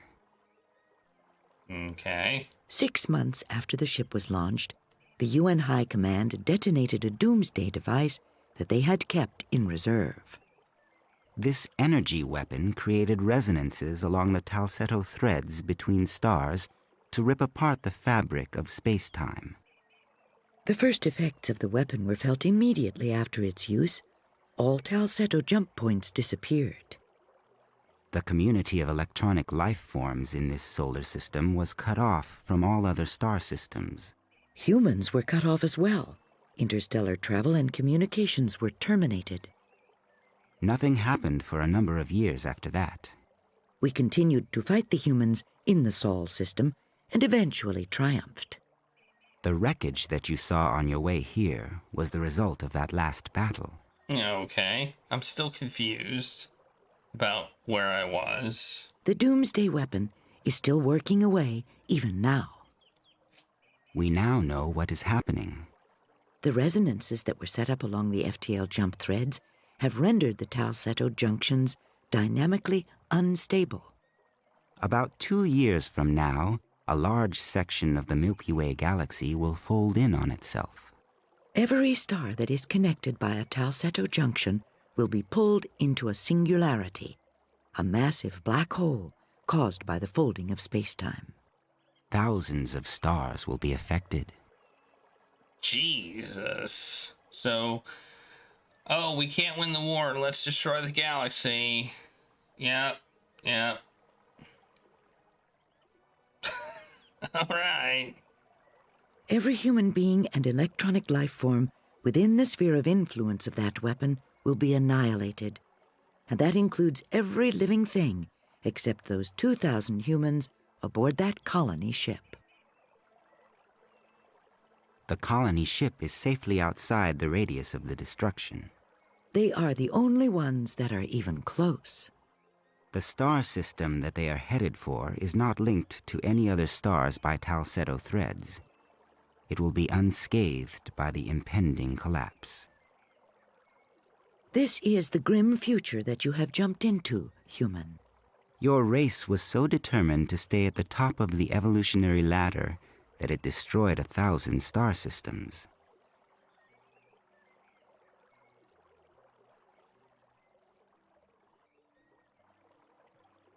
Every star that has a Talsetto link to another star will be destroyed? Yes. A quick answer. It's too late to send out a ship of your own? Yes, it would not escape the collapse, even if it could go at the speed of light. Isn't every star connected to every other star? Back when we were first exploring Talsetto junctions, it seemed like the network of junctions was huge. No, the network of jump points was finite and was completely explored and mapped by the middle of the 23rd century. The next step in the exploration program was to send sublight probes to the nearest stars that weren't connected through the jump point network. Perhaps these stars have jump points connecting to an entirely new network of stars and Talsetto junctions. What the hell kind of weapon did they use anyway? The principle behind it was a logical extension of the theory that led to the discovery of the Talsetto jump drive. The weapon itself was probably a large energy source coupled with a computer system, a graviton resonator, and an array of Talsetto cores. It was designed to create a dynamically unstable reaction along the space-time deformations that define Talsetto junctions. Makes sense. And you can't reverse the process once it starts? In general, it is easier to do rather than undo, to destroy rather than to create or repair.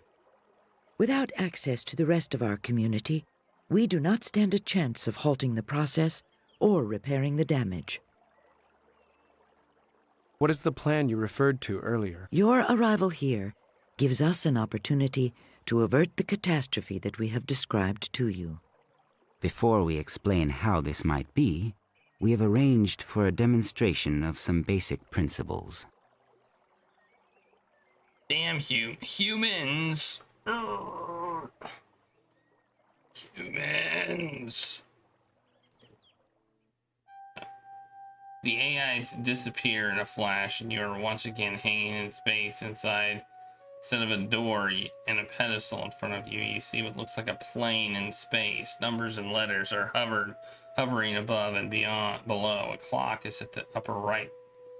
This is really weird, maybe even beyond weird, but the weirdest part of all is a collection of little tiny square creatures standing on the plane.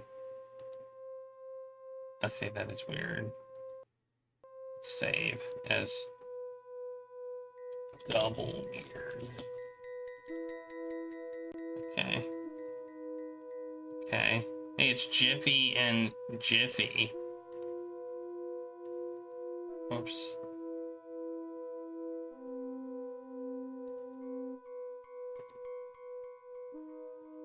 Jiffy, sit up on the grid. We are computer constructs.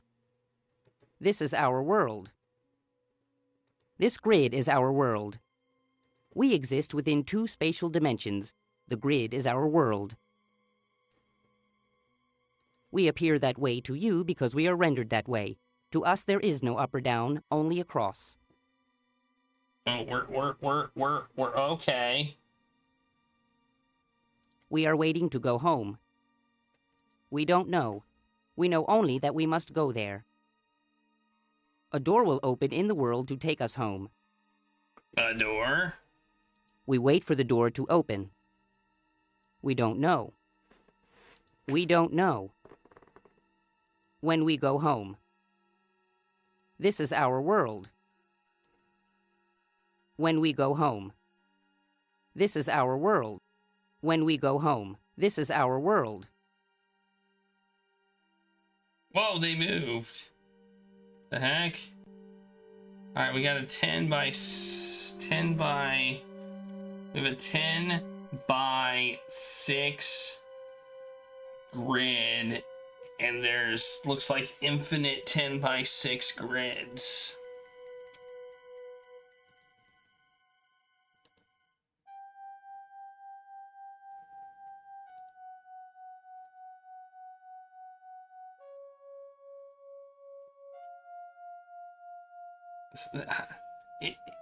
I'm getting reminded of Spaceballs when they're doing the little video thing. This is now. What's happening is now.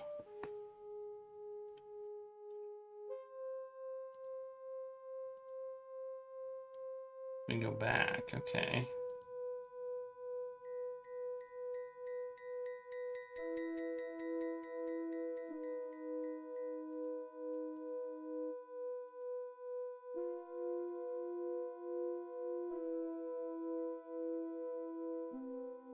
This is our...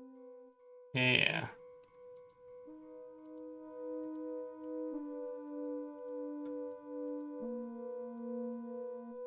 This seems to be a puzzle, but I don't quite understand the point of it.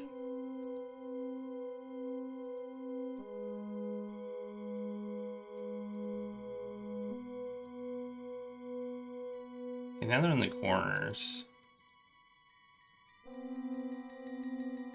So now they have moved at between 7 and 8 seconds. They've moved to the corners.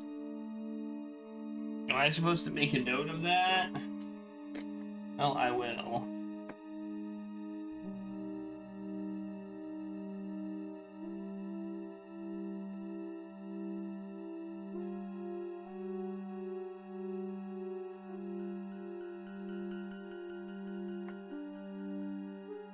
They're A0, A10, F0, F10. And before that they were at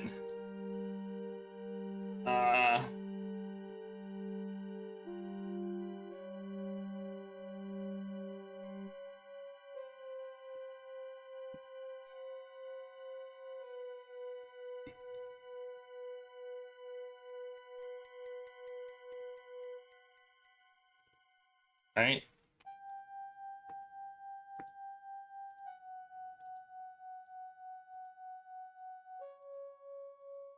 Oh, they moved again.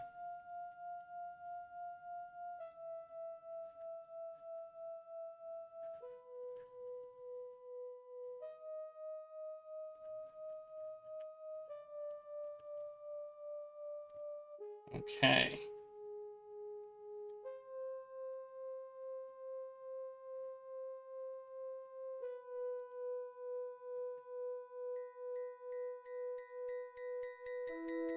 Is that the only time they moved? Or was there a 0 mark?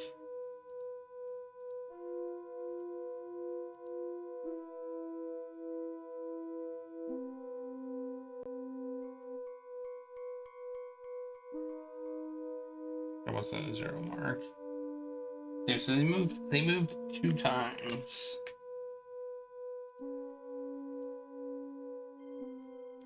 This is our... When we go... This is our... This is our... When we go home. You sound just like your friend, dude.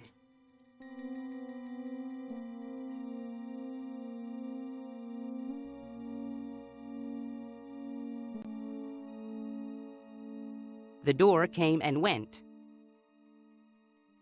Nevertheless, it came and went. We had no time to get through. All is lost. We cannot go home.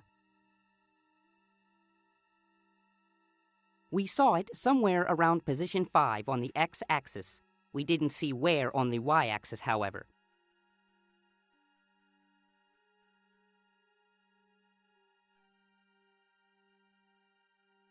Okay. 5 on X. Not long. We all have to be very close to make it through. Yes. We saw it somewhere. No, we had but one.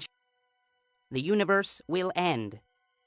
It was just after 07 on the clock.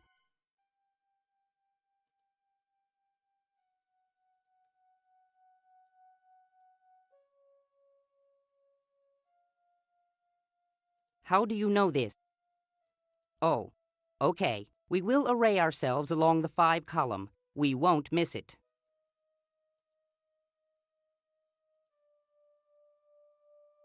I think I should go back.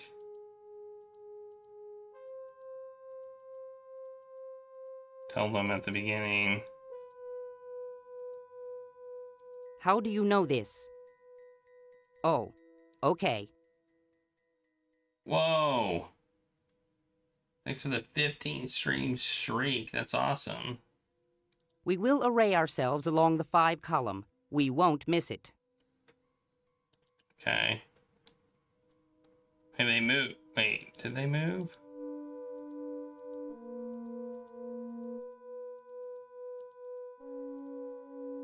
Hey!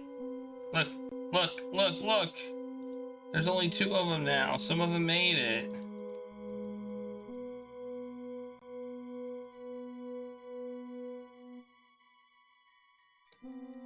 We saw the point on the y-axis where the door appeared. It was right in the middle of the world at coordinates 5C. Okay. It appeared just after 07 on the clock. Right. Tell them again.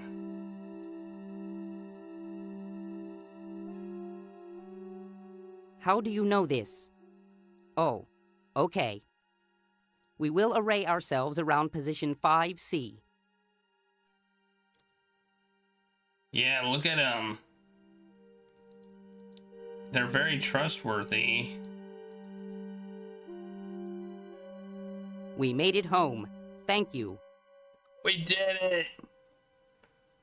Look at that. We deserve a smart point for that. We're back in the forest.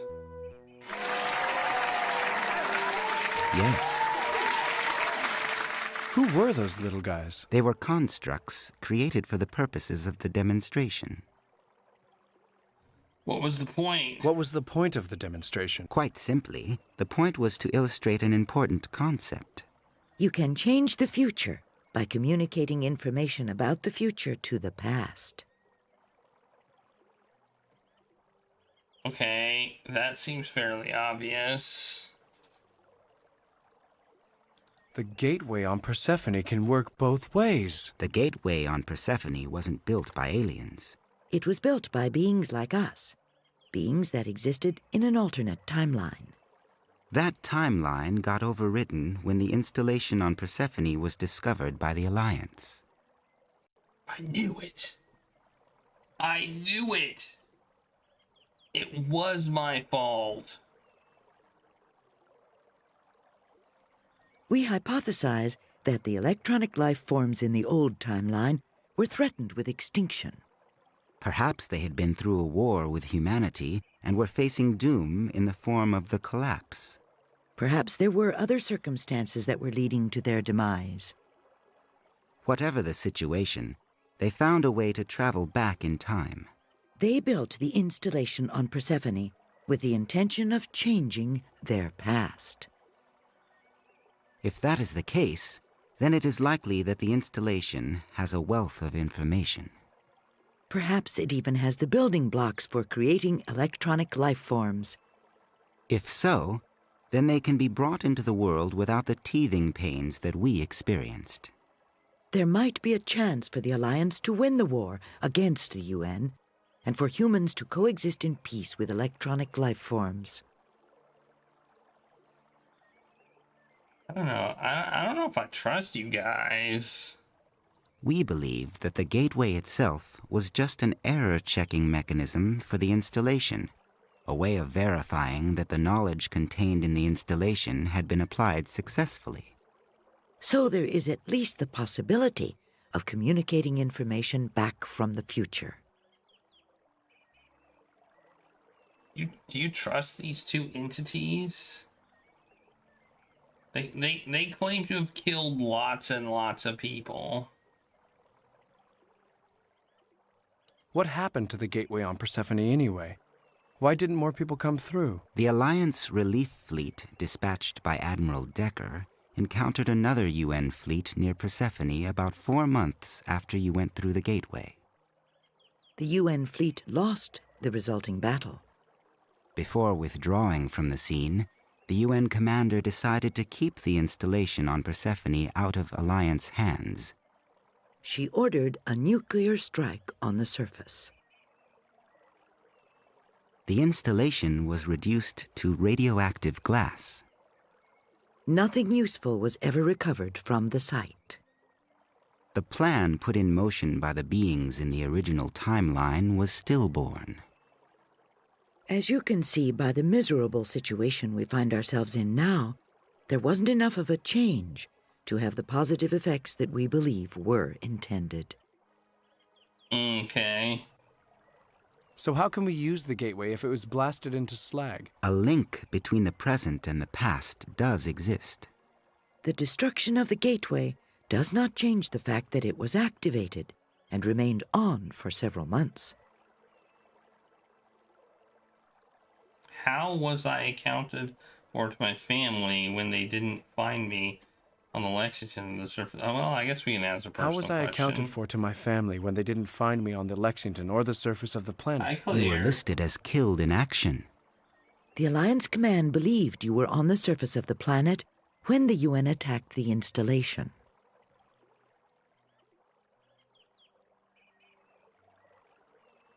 You haven't even seen the gateway. All you have are my memories. How can you be drawing conclusions? We have learned a great deal in a short time, just by having you come through the gateway and appear in our midst. A great deal of theory can be validated without experiment just by the knowledge that your presence here is proof that it works. Unfortunately, we don't know how the beings in the original timeline traveled back in time to build the installation on Persephone. You call yourself artificial intelligent beings. Psh. So you can go back through the gateway and change the outcome of the war. It isn't that simple.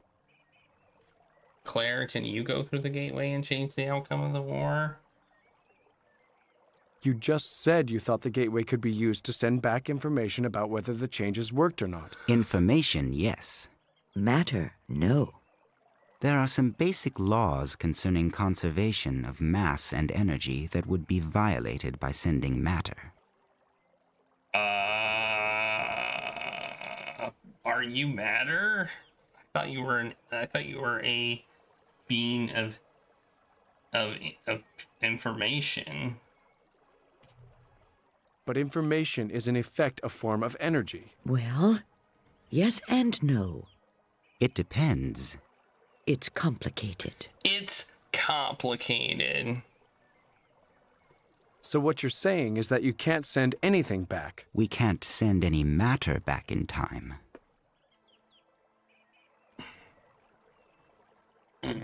So what is the plan? We think we can send information in a very limited sort of way. Well, in fact, we can only think of one way to send back information. You are the key. When you came through the gateway, you left a kind of signature that we can track back through the gateway. What we want to do is follow that signature all the way back to the time before the battle with the Dharma. We want to send you information about this future before the battle for Persephone took place. Say what? I mean, that's a good response. What? Say what? If you have foreknowledge of events, you will know how to avoid the ambush that nearly destroyed the Lexington. You can use the Hype Telecon system on the Lexington to defeat the Dharma and change history. The Alliance would gain access to the installation on Persephone. The plan created by those who lived in the original timeline would be fulfilled.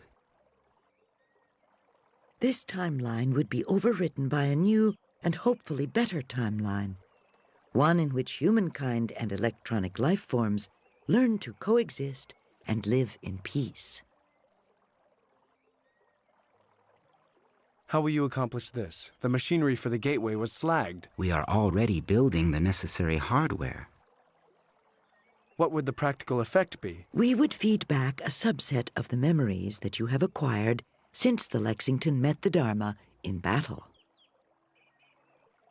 Will I die here when this timeline is overwritten? It is hard to say. Did the beings in the original timeline ever exist? There is certainly evidence of their existence in the form of the installation on Persephone. You aren't being very reassuring. You haven't changed all that much since all of this began. Your death will be a small one. You will lose only a day or two. We, on the other hand, may not have ever existed. How will this work? Your consciousness can almost be thought of as an illusion, a pattern like a standing wave.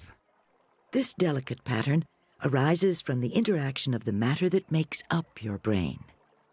We will apply a gentle stimulus necessary to change this pattern without directly affecting any matter.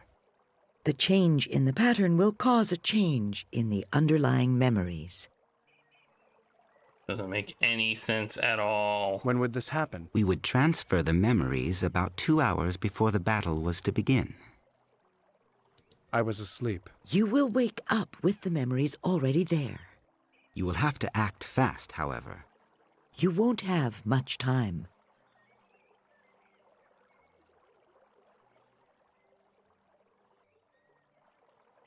You should try to make this happen earlier. I need more time. I have no authority to be giving orders, taking hype, and trying to run things. You will have to convince your superiors. We can only transfer a limited amount of information. We will also suffer a degradation in quality for every minute we move back in time. It cannot be done any earlier. I'm afraid I can't do this. I can't go back. I can't change history. I would betray the 2,000 souls in that colony ship, the billions who are sacrificing their lives so that those brave few may start again on another world. The UN is just doing that. When to go back and try to set history on a new path. What should I do?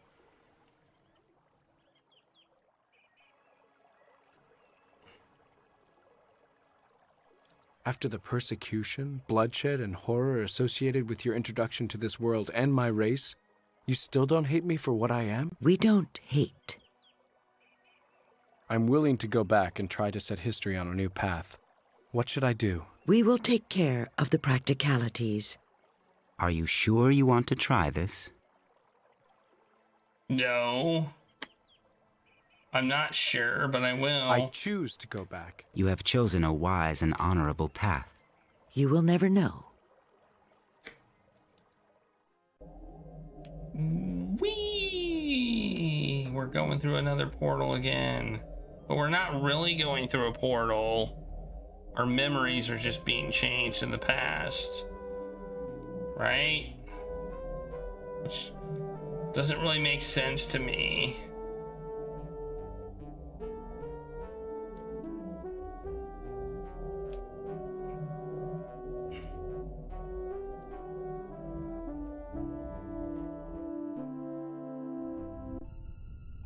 You slowly regain consciousness. Up and about, are we?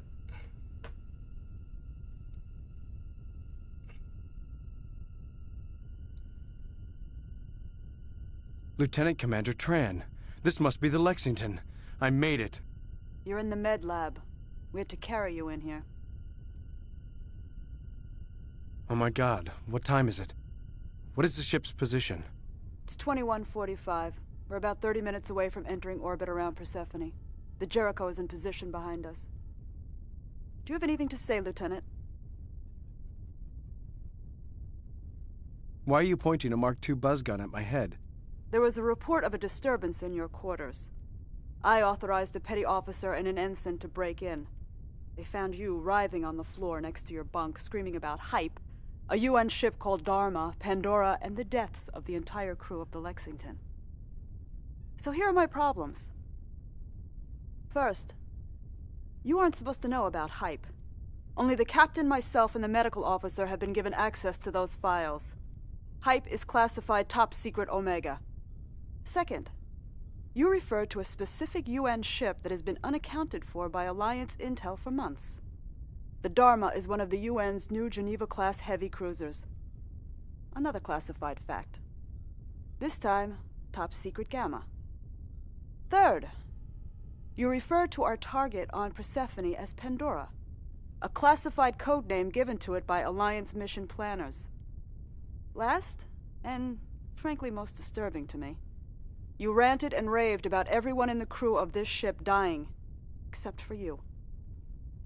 Now I want some explanations, Lieutenant, and I want them now. Not very good.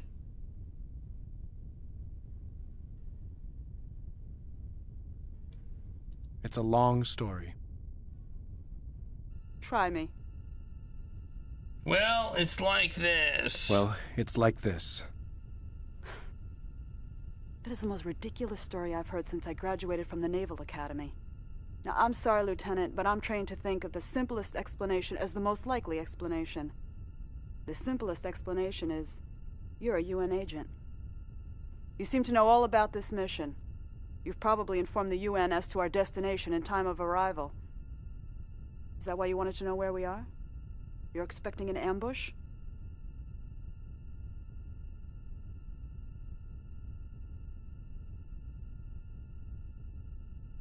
Have you informed the captain yet? About you? Well, he knows that I came down here to find out what was going on. I haven't yet briefed him on the potential security problem. He's not going to buy your bullshit about alternate timelines and machine creatures.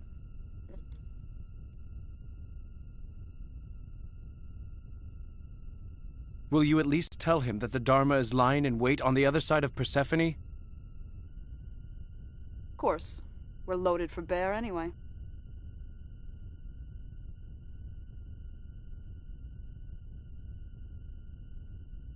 What tactics are you using on approach?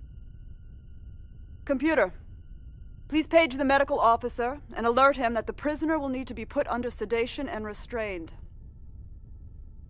Wait, please tell me. It's important. What harm can I do? I'll be unconscious during the action.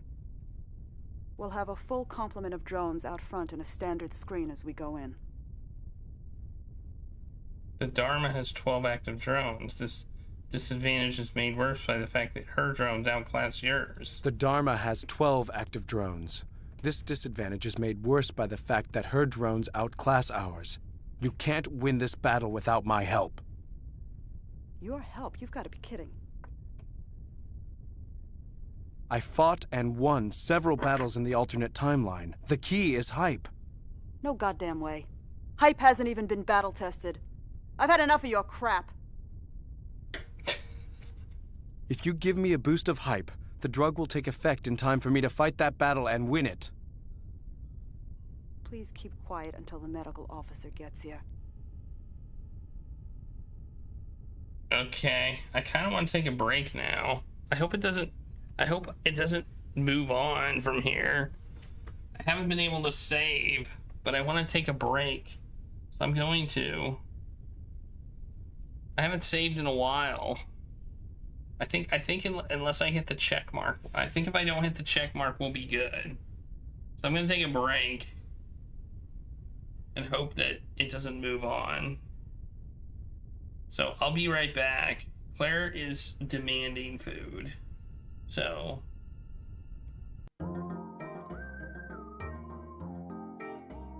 she's sitting right here. Like, feed me. Now I'm hungry.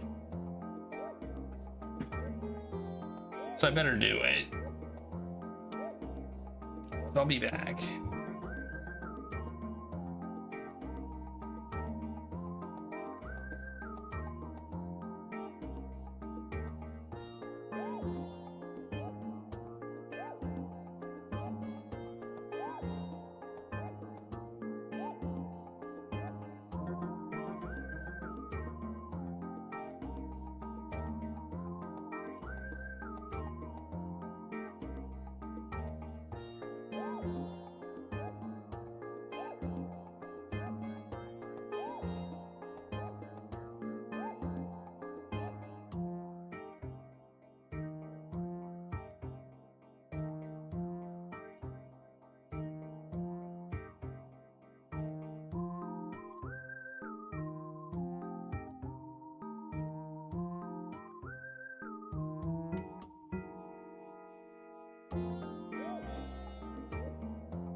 I'm back.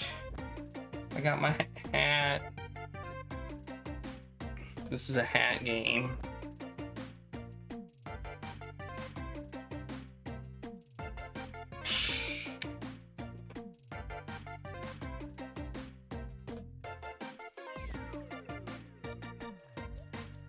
Alright, it didn't move forward. Yay, we're still on the screen. She's still looking at us intently.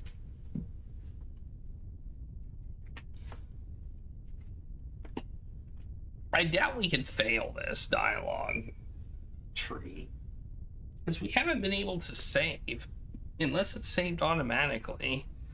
We haven't been able to save at all. We haven't saved since the AI started talking to us a second time, I think.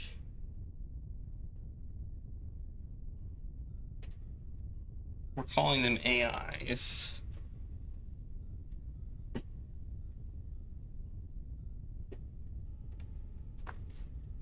These aren't the same AIs that we're dealing with today.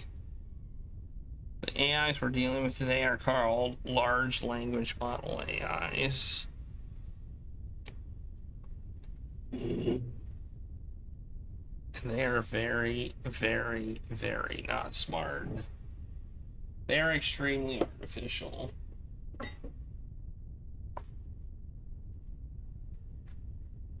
Yeah, those are helpful, exactly. The AIs we're dealing with today are not smart. They're predictive text gone crazy. Based on big data sets. And then refined by human coding. Am I AI? No. I'm just I.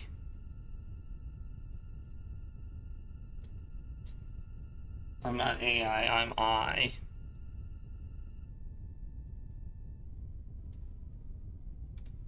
And also hi, Bravestar.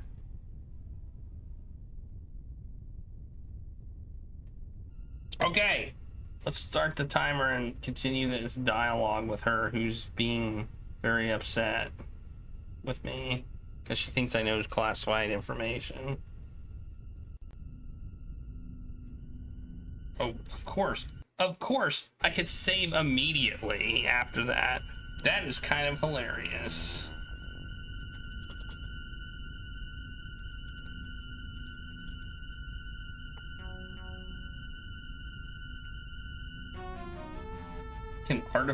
Can AI become so advanced it becomes I? I don't know, can it? I think that's the difference between organic and non-organic intelligence.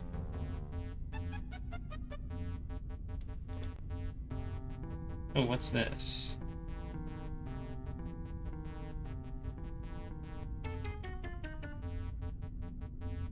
Oh yeah, it's the remote. While Tran isn't looking, you bound over to the auto dock and grab the handheld unit. She senses the movement out of the corner of her eye and comes very, very close to shooting you. When she sees that you aren't threatening her directly and have simply changed position, she shakes her head, gestures with the gun, and watches as you move back towards the back of the door. All the while, you hide the control unit in one hand. I seem to remember if you used this, something happened, but I don't remember what. I feel like we definitely want to use it.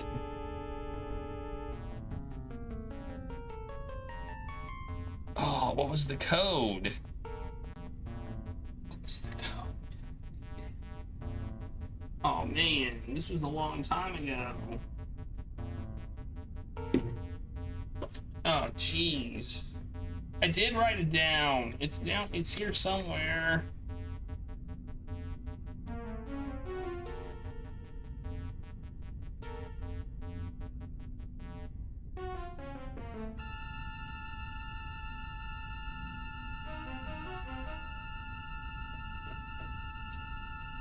These are all my save codes from Inca. And we play that.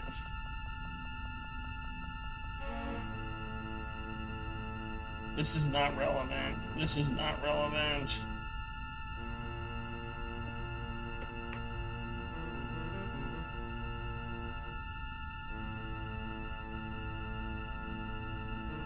I don't see it. Oh wait.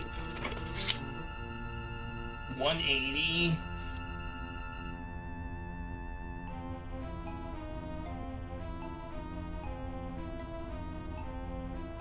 Where is it? What's she waiting for?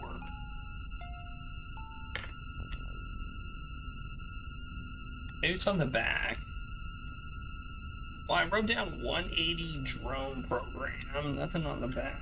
I have numbers 164378 and 1718.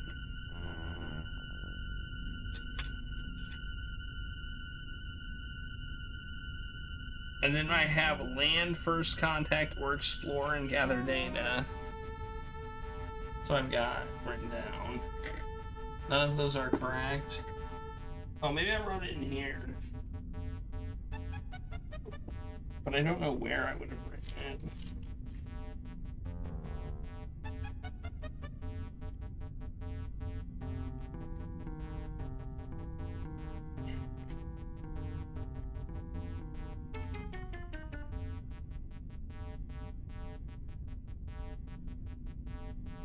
I mean, I do have a save file I could go back to.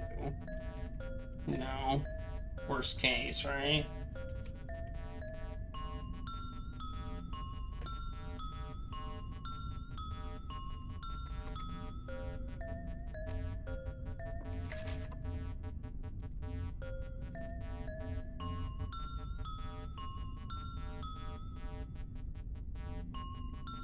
I'm gonna call this kind of rude.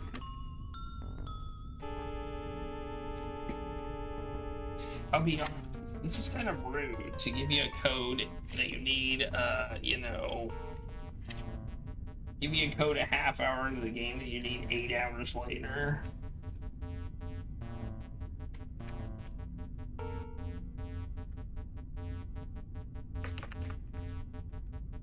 Is it? No, it's not 245960. I have that written down too.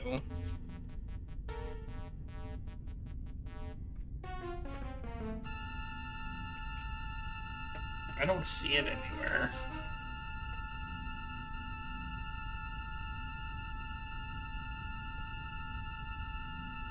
I haven't thrown anything away. Oh, wait! Wait!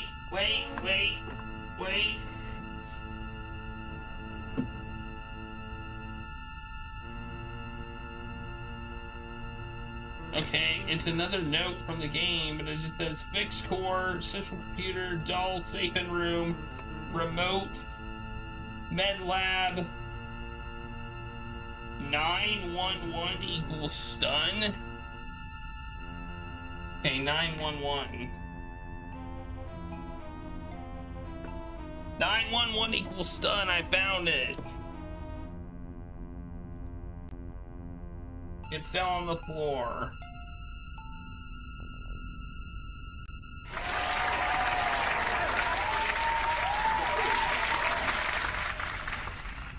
You carefully enter Dull's panic code, the 3-digit auto dock override that you remember from the note taped above the medical officer's console. As you serendipitously key each digit, you look at Tran. Is she within the range of the sprays? Will they work quickly enough to knock her out before she can fire on you?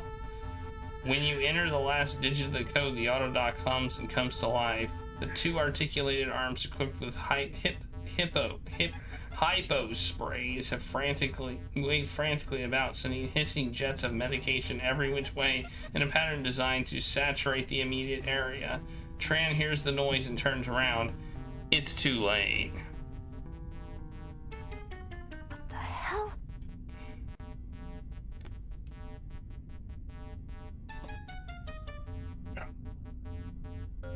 Regulus wants to say hi. You hide Tran behind one of the bunks in the recovery room. She won't wake up for hours, and Dahl won't see her when he finally responds to his page and returns to the med lab.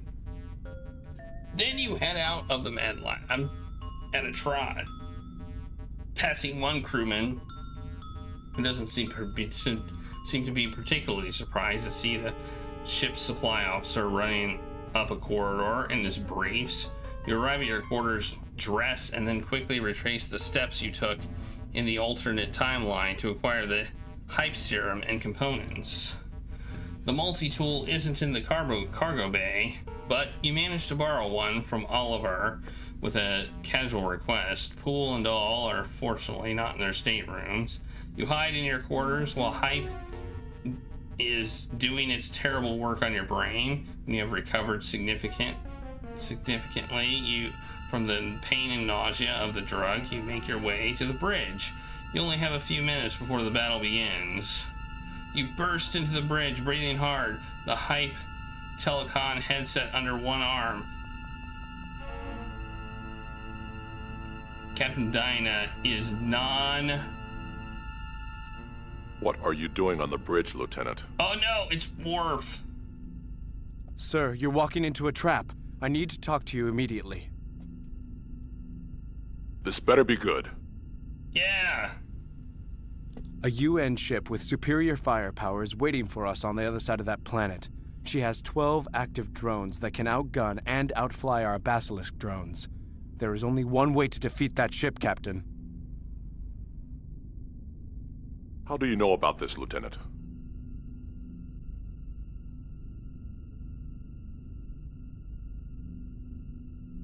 There's an objective test to confirm what I'm telling you. Send one of our drones around to the other side of Persephone. Monitor the telemetry. You'll find the Geneva-class heavy cruiser UNS Dharma and 12 Galley-class drones waiting to ambush us. Yeah. The Dharma? Yes, it is. Damn it. Why didn't this come up before? How do you know this? I didn't know until recently. Sir, please deploy a drone. The fate of this mission and much, much more is riding on the next few minutes. Lieutenant Mandan, take drone Foxtrot out of the screen and vector it into a polar orbit around Persephone. Maximum acceleration. Yes, sir. Foxtrot is on its way. You met him years ago? Okay, Lieutenant. Let's assume for the moment that you're correct. How do we fight and win?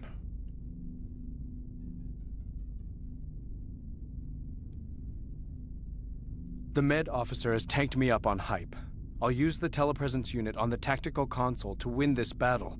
There wasn't time to alert you. We only have a few minutes. Hype? Jesus Christ, I gave no authorization for use of hype. You actually ingested that poison. Yes, sir. You're a dead man, Lieutenant. I know that. Who are you? Are you an Intel Special Ops plant? Do you have experience with the hype telecon system? I'm the best hope you've got, Captain. Sir, I've lost telemetry from Foxtrot. You were right. And they popped my recon drone before it even had a chance to fire. We're dead meat if we try a standard attack pattern. Lieutenant, take tactical. Oh yeah, also, I kind of incapacitated your security officer also, but maybe we shouldn't bring that up right now, right? I'm doing computer control activated still. I don't like this. This is not fun. This is not fun, and I'm not doing it. So we're doing it this way. And we're going with all attack. Attack drone. All attack. And one of our drones is gone because it got wrecked, right? So we got 1, 2, 3, 4, 5, 6, 7, 8. Wait. I thought we had 10. No, we had 9. That's right. We had 9. Alright, let's go. Deploying. I mean, technically, I can,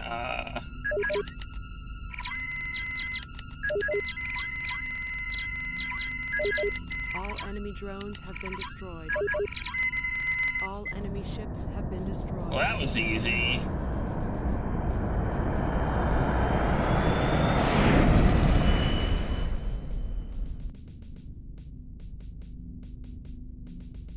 We did it.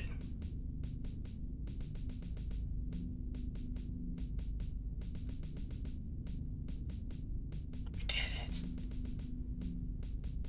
Yay! To win the game?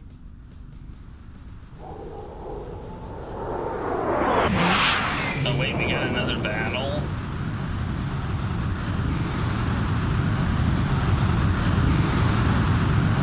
Do we have another battle? Who's that? Who's that? Who's the North? Whoa!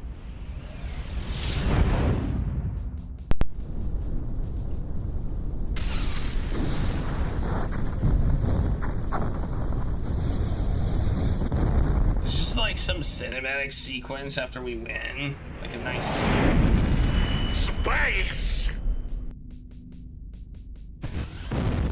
Oh yeah, I see. It's just a cinematic sequence after we win. And so a new timeline was created, overwriting the old one that had been my reality. There was no material evidence that the alternate timeline had ever existed. All I had were my memories, and I knew that these would fade until the alternate timeline was really gone forever. Oh wow, look at that. Whoa. Whoa. Whoa. After I refought the battle with the Dharma, I explained what had happened to Captain Dana, and then went over it again with a groggy Lieutenant Commander Jennifer Tran. As unbelievable as they found my story, they were swayed by my hype-driven defeat of the waiting UN heavy cruiser. They were even further convinced that something extraordinary had happened to me when I exposed Poole as the traitor and produced the evidence of his activities. Poole was placed under arrest and sealed in his quarters to await trial on Earth. They agreed to my unusual request to go with the science team on the first run down to the surface of Persephone. The planetary lander once again made the trip from the Jericho to the Lexington and then down to the surface of the planet, this time with a crew of 5. I walked the science team through the gateway activation sequence inside the ancient installation. I took the science team leader in confidence and told her that I intended to go through the gateway once it had been calibrated, and I exacted a promise from her that she would destroy the gateway control mechanism once I had stepped through. I was waiting at the foot of the gateway when I heard the familiar whine build up and saw the beginnings of the space-time vortex forming. I stepped through and left the year 2134 behind me forever. By 2134. As I record this, I am sitting on a raft that floats on a large but gentle lake just outside my house. I have lived in this ultimately comfortable house for about 5 years, ever since my arrival here. I wanted to make a record of my strange adventures before the memories disappeared. When I went through the gateway back in 2134, I materialized once again at a point 150 years in the future.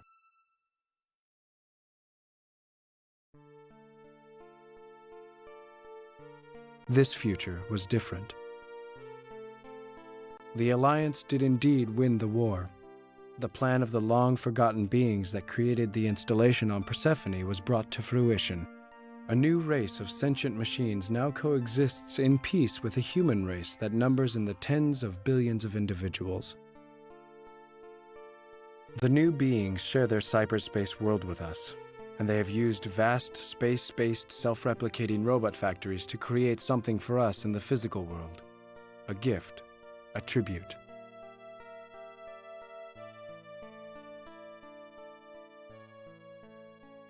Whoa.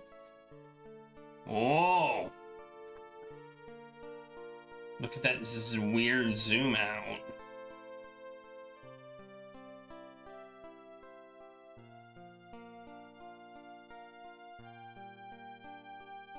The Earth is gone. In its place is a Dyson sphere, a vast hollow construction that surrounds the Sun at the same distance the Earth once orbited. Continents and oceans lie on the inside surface of the sphere, forming an Eden-like landscape that is for all intents and purposes endless. For the Dyson sphere has enough surface area for 1 trillion Earths. It will take a good many millennia for the human race to completely populate its new home. Meanwhile, the new beings that we now share the universe with are living on the outside of the sphere. They pursue the basic questions of existence. They have launched the first intergalactic ships. They have long since passed the point where we can even comprehend what they are doing. As for me, I find all of this to be a mixed blessing. The evolution of these fantastic and powerful beings was inevitable. But what of us? What of humanity? What purpose have we now beyond simple existence? I mean, what purpose did you have before then? And what of the other me? The one that was stranded in the grim and decaying future of the alternate timeline? Did I die?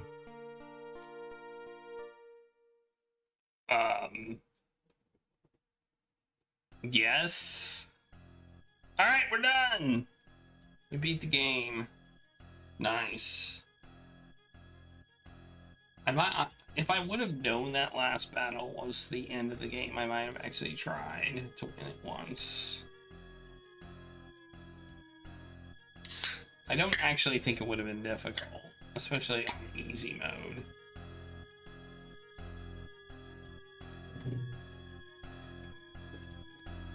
I do find it funny that they made a 3D combat system for this game. Specifically for those scenarios. That seems like they could have done other things that could have had a bigger payoff than that.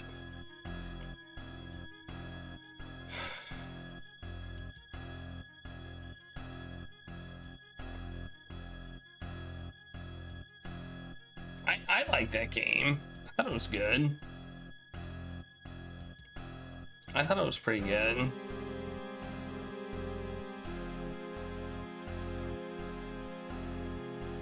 It didn't overstay its welcome. The ending was kind of... I was surprised how quickly it was over, I guess. Like I went back into the past and went and used the code, and then like was like it just texted through everything I did. It didn't make me do any of it. It made me remember 911, but it didn't make me remember anything else, like the layout of the ship, where the hype was, you know, all that stuff. I feel like it could have had me just run through that stuff too, but it didn't.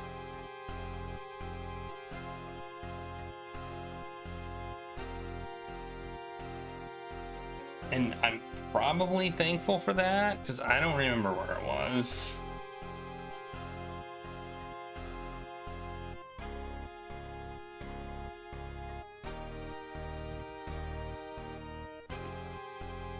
Man, look at all the people who did the filming.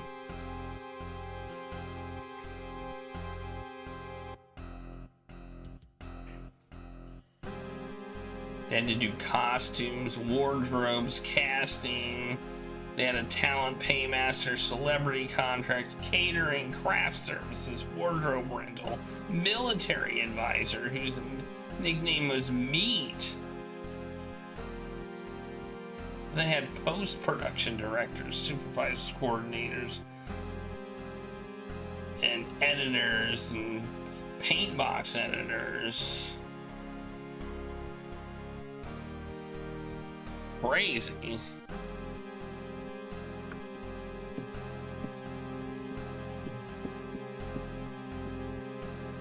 You were surprised how good it was? I thought it was good.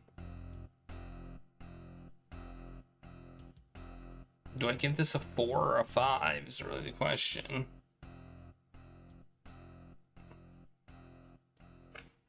It's at least a 4.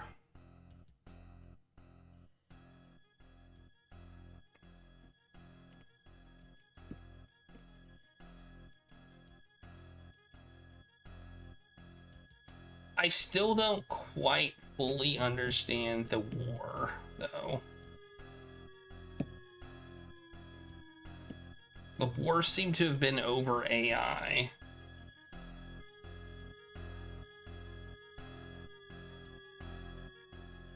And it was like, we don't want AI. And the Alliance was like, we want AI. And then they just killed 2.6 billion people over the idea that they don't want AI.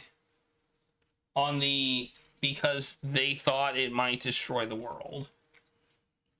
Like, okay. Seems like a dumb reason to go to war.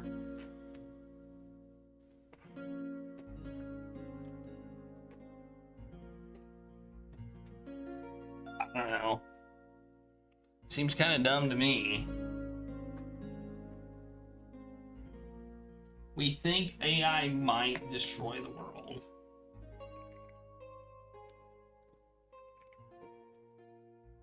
Yeah, I know. I know, the UN was like, well, we're gonna destroy the universe, or the galaxy. They destroyed the galaxy, I guess.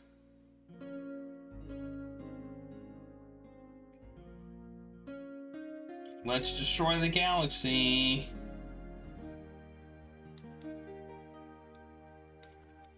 Because we lost. And so, I mean, I feel like they destroyed all the human. I mean, that's just like, that seems so petty.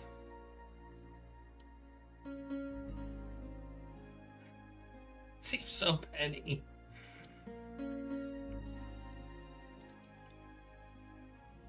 We didn't win the war, so we're gonna destroy all of humanity along with you.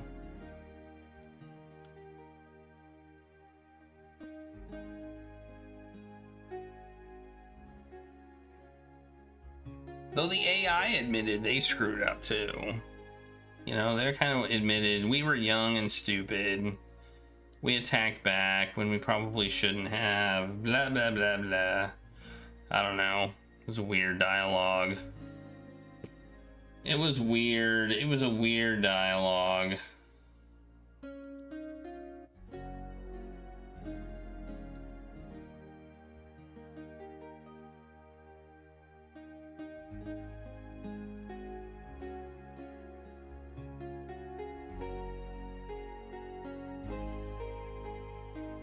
Anyway, let me mark this game as complete and then rate it on a scale of 1 to 5. And then we'll vote for the next game. I did like the game. I thought it was good. And do time guesses. Who won the time guesses? Oh no, time gets 2 results. I have to do it like that. Time gets 2 results. Alright, Chelsea was off by 10 minutes, Stainsville was off by 17, and Austin was off by 46 minutes. Congrats. All of you. Give tacos. Chelsea. Chelsea's like the time-guessing wizard.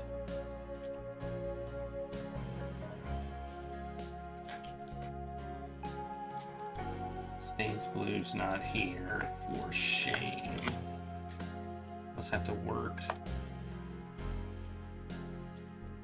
Yeah, or something, or maybe doing something. It is Sunday. I just forgot it was Sunday. Maybe doing something. Doing something. There you go. Congratulations, y'all. Now I have to shut it down. Oh, shut down the time gas. Boom. Okay. And now I have to rate the game. I think I'm gonna rate it a 4. I don't know. I find ratings so difficult. Maybe a 5. I don't know. A 4 or a 5. I'm gonna give it a 5. I'm gonna give it a 5. I think it was good. I think it was really good. I think I'm gonna give it a 5 out of 5.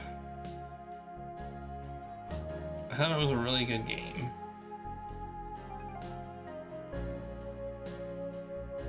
I think if you play adventure games and you go back and play some classic adventure games, this is one you should definitely play. It's my opinion.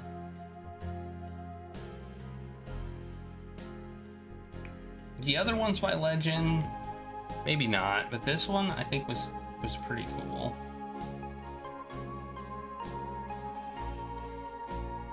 So yeah, I'm gonna give it a 5.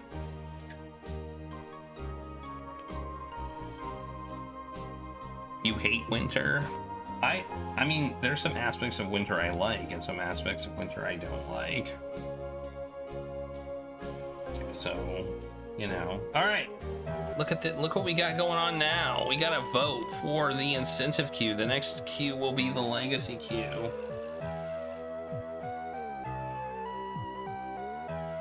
The dark and cold sucks. I like that cold kills bugs.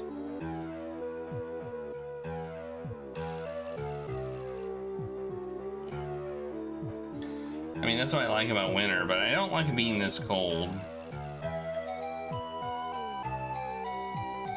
Although I work at home and I don't really have to go outside that much, so.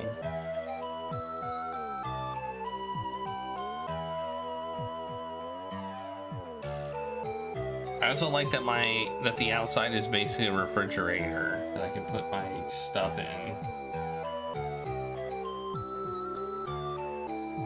Now you've complained about it, it's probably gonna go from -30 to 30 in a single day. Alright, I gotta give you all a taco party also. And then we gotta figure out what we're gonna do. So let's give you all a taco party. Yeah, I sure could go for 100 tacos right about now.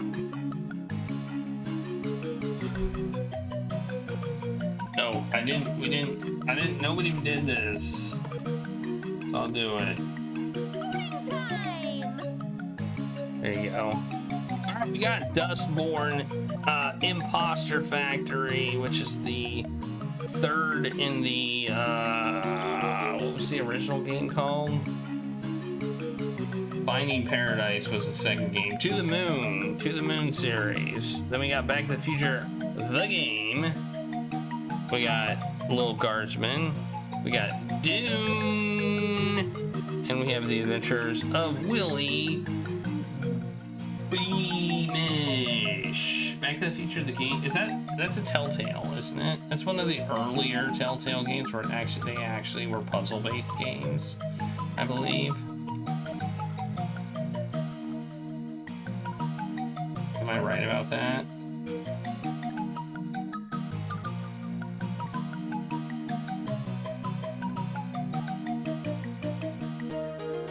Yeah, it's an early Telltale game when they actually were puzzle-based adventure games before they switched to being basically choice and consequences games. I think I did play it. I believe I did play it. I think I got it for free on like my PS3 or something with PlayStation Plus, and I played it. So I played it on a PlayStation. But I don't remember a whole lot about it, so I think it is a game I've actually played. Alright, well, I will, without further ado, I will open add vote, and you can add a vote to any of these games by typing, for 500 tacos, by typing !add vote. 1, 2, 3, 4, 5, or 6, based on the number of the game over there. So add your vote right now. And then we'll play this on Tuesday. Start the game on Tuesday. Taco Tuesday.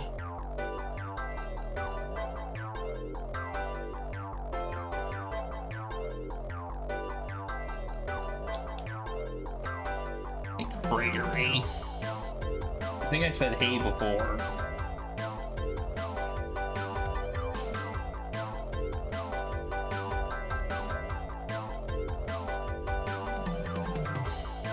But if I didn't, hey.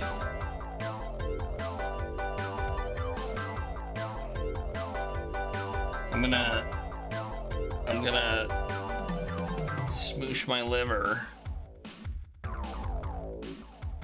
I've got a liver stress thing. This is a liver.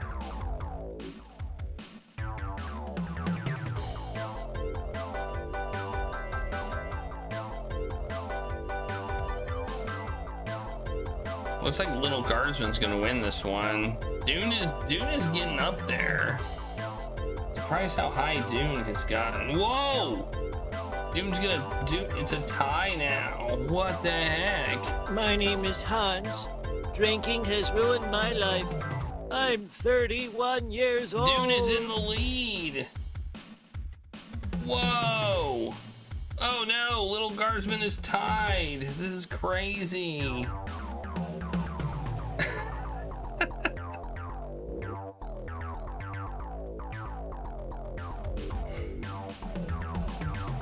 Crazy. Oh my gosh, Dune. Dune.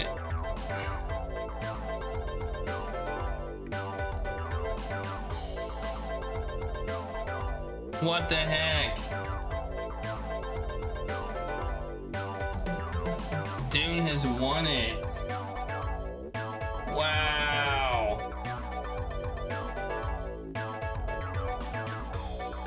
That's crazy. That was crazy.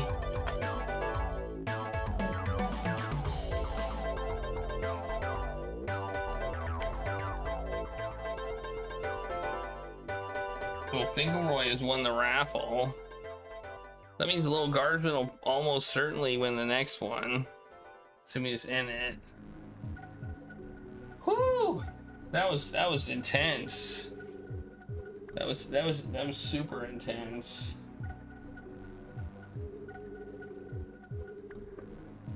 We haven't had an intense vote like that in a while.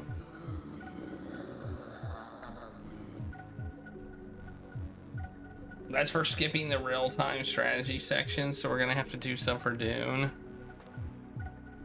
I have never read or seen Dune.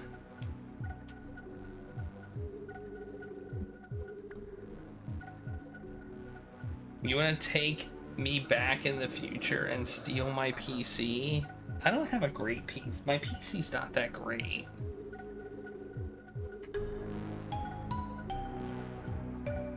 My PC's not that great. It's a good time to start Dune. My original PC. Oh.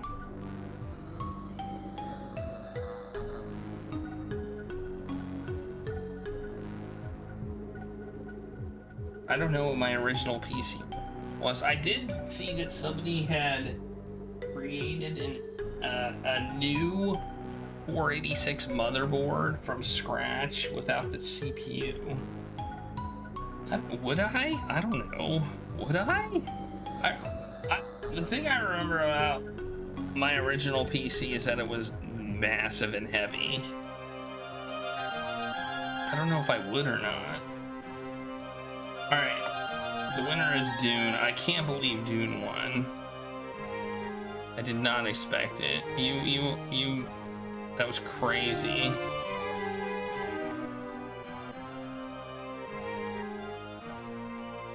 Come on. I keep pushing the wrong button. There we go.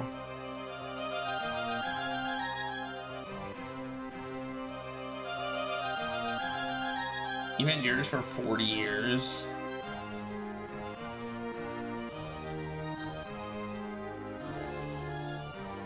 Yeah, I've like thought about it, but I'm like, do I really want that? Do I really want an old DOS PC in my life? I really don't know if I do.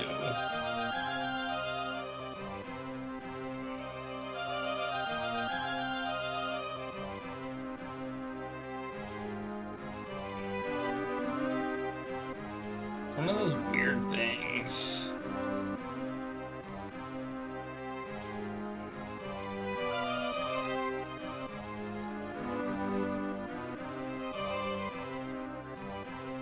Dune.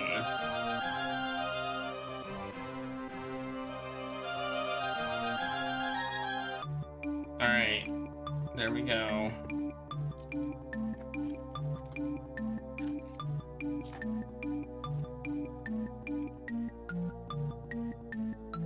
Alright, you can put your time guess in for Doom now. Type exclamation point time guess. Hours, colon, minutes, because time guess is now a smart command.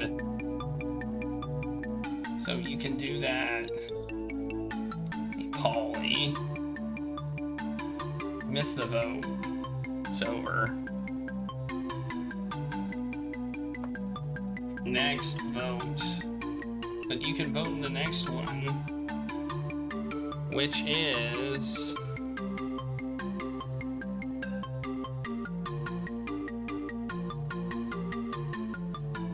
this one. Hive Swap is number 1, then The Hobbit, then Zen Solobin, then Chicory, then Space Quest 4.5, and then Mind Shadow.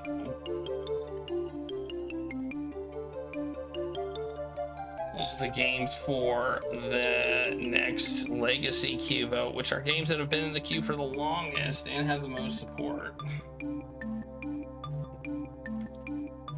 So these games get a bonus for time in queue as well. Which is why they have so many votes.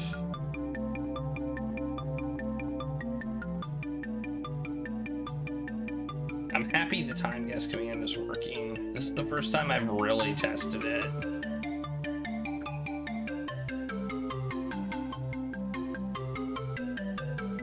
You have no memory of picking it.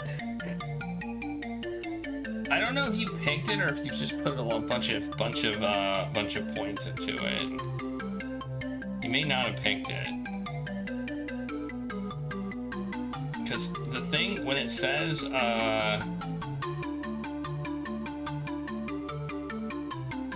when it says a name, it's the biggest supporter, not necessarily who picked it. Although it does say you picked it too.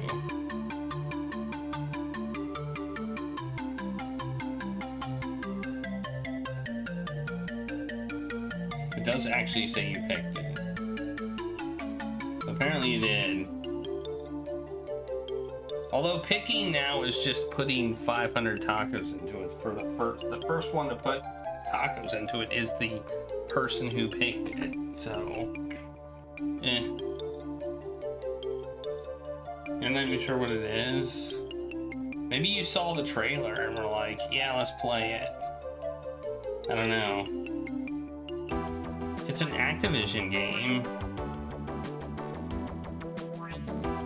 I will tell you that. It looks like it's got like, it's an oldie. 1984. 1984. Interplay developed it, Activision published it.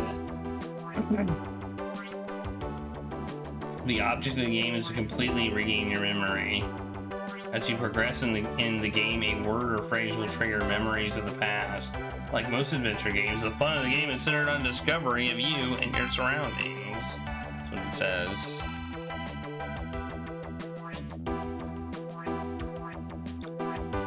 Apparently you have amnesia. How lots of games start. Alright. What do we do now? what do we do now? Now that we've finished the game? That's the question. I didn't, well, I mean, I kind of expected to finish this game today. I did expect to finish the game today.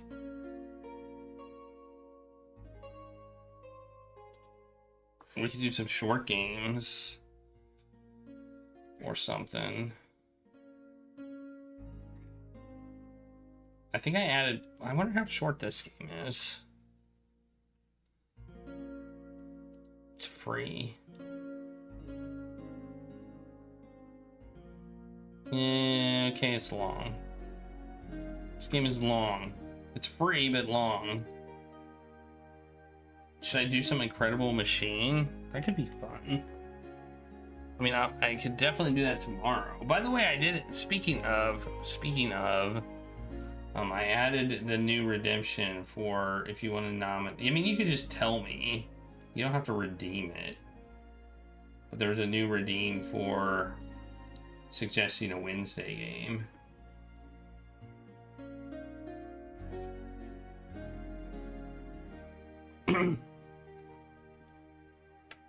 But I've got, you don't have to redeem that. You can just tell me, but if you redeem it, then it'll be in a thing. It'll be on a list. It's also 5,000. Maybe I should lower the cost. I don't know.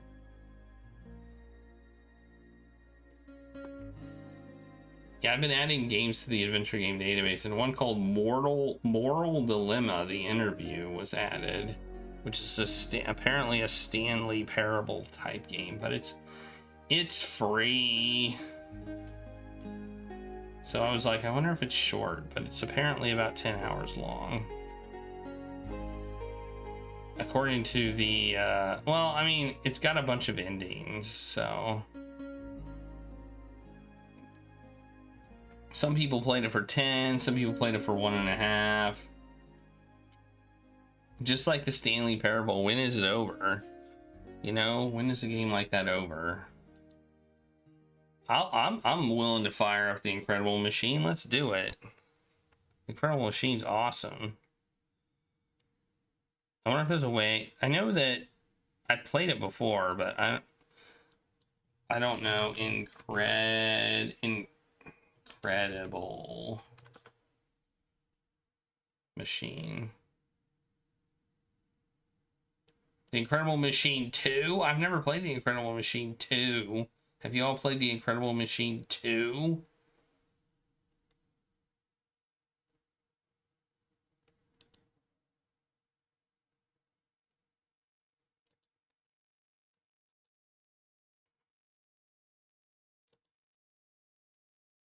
Well, let's try it out.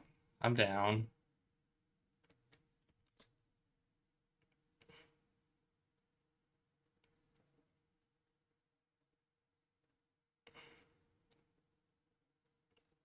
Does it have the amazing music that the other one had? Oh, look at that. It's got MT32. Oh, we can get CD audio. Ooh, man, that's a tough choice. Do we want CD audio or MT32 audio? Oof. CD audio. Let's go with CD. I picked CD.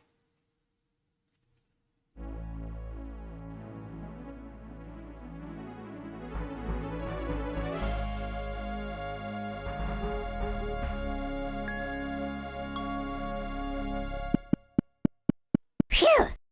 Sierra! You know, we could sure use a little light in here. It's loud. I'm turning it down. That's much better. Hi, I'm Professor Tim. Welcome to the Incredible Machine 2. What's up with his mouth? I feel like he's got something wrong with his mouth.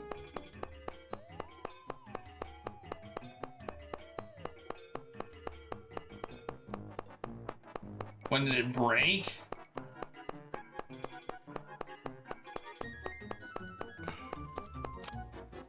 Did time guess break?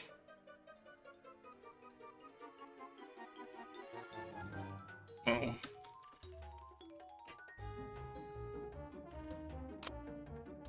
Well, let's see what happened.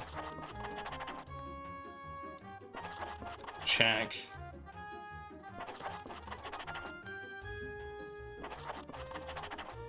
We have to type. I thought just put time guess hours : minutes.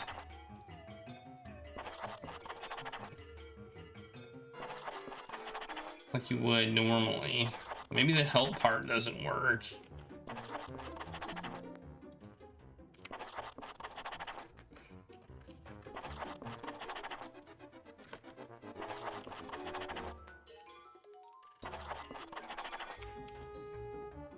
Well, I can fix that part.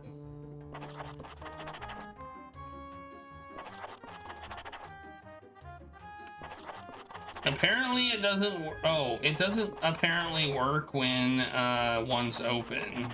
Well, that's something to fix, I guess. Well, that's something to fix then. Alright, well, you gave me something to fix. Phew. Sierra. You know, we could sure... Alright, I want to play. Puzzle play. Build or edit puzzles. Head-to-head walkthrough. Okay, let's click this. Knock the 8-ball off the screen. This one's called Balls. Balls.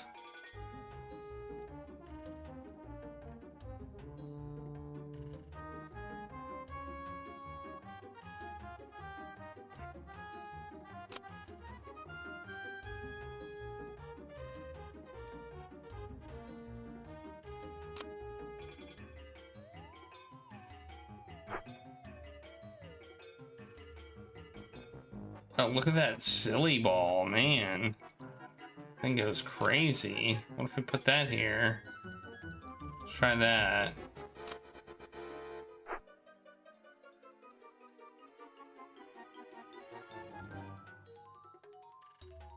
Let's get this out of here.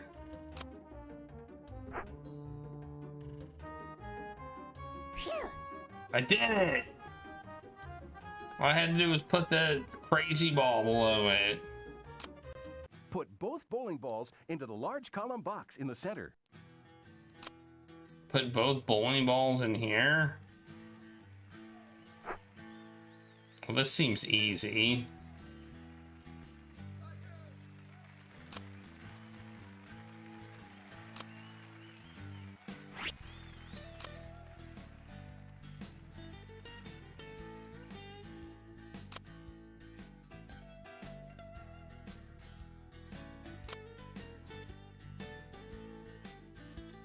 I say. I don't just get stuck, so don't do that. Oh, there we go. We can do that.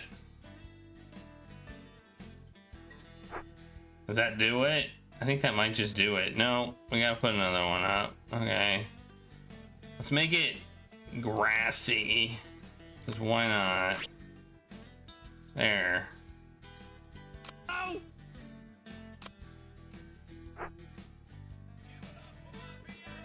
Oh, the grass stops it. Well, that's interesting.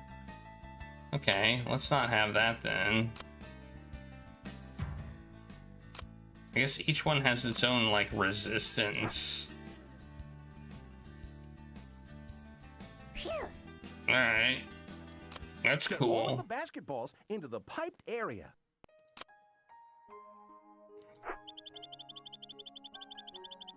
Okay, the only one we have to worry about is this one.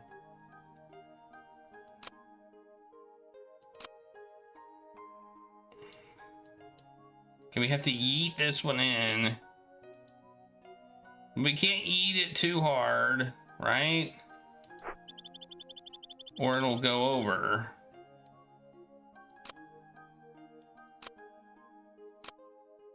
Oh, we got it.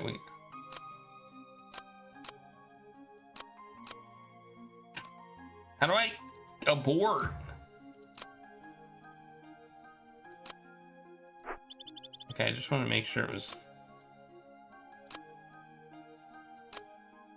Okay, let's see what happens. Whoa, it went the wrong way.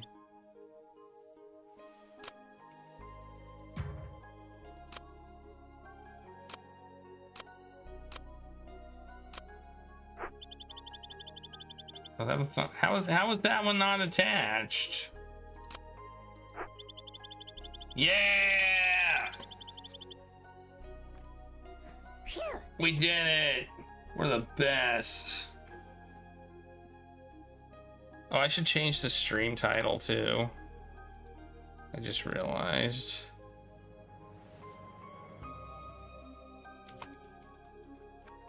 Retro.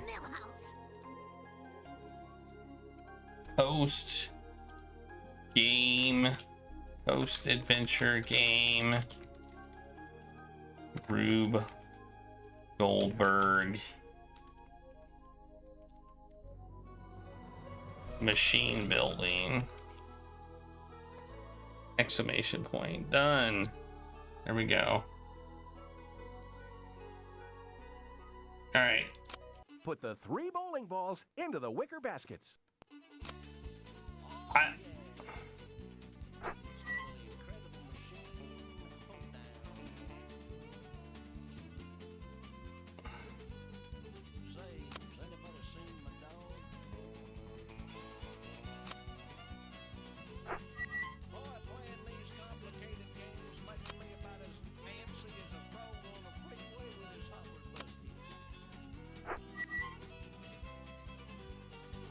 What's the difference between these two things?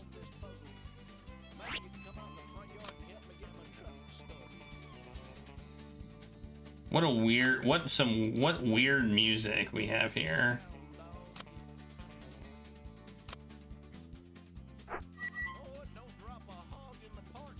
Nailed it. Phew. Start both of the electric mixers. You can really hear the music? What you mean, like, as in it's too loud? Is that what you mean? So you can't really hear the music? It's not loud enough? I mean, I turned it down because it was really loud. I'll turn it back up. Start both electric mixers. Okay.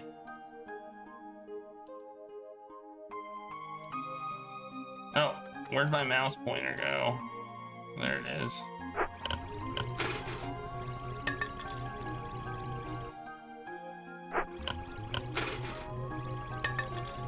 Where?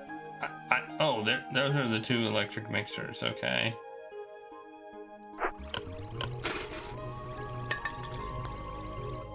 So basically we need...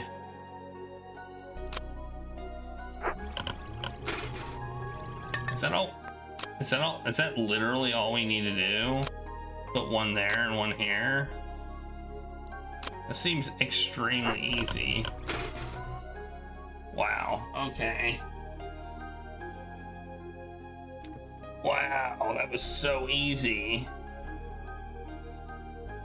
Obviously, these are tutorial missions. Both bowling balls between the logs.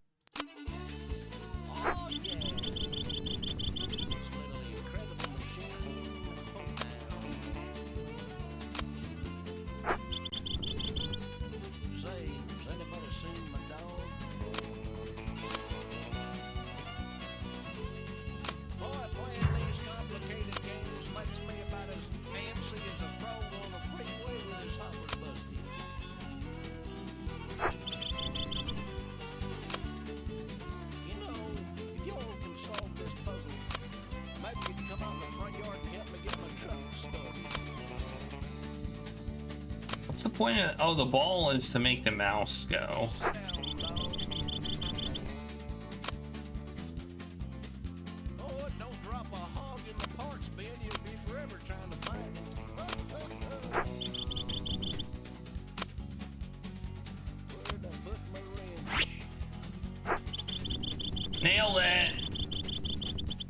Yeehaw! Turn on all the lights. Okay, we got solar panels.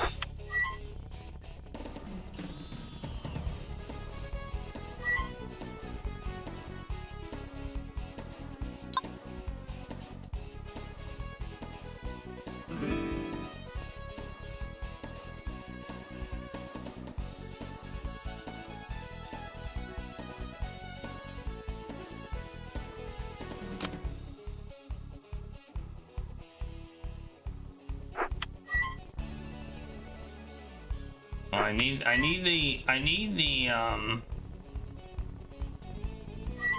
okay.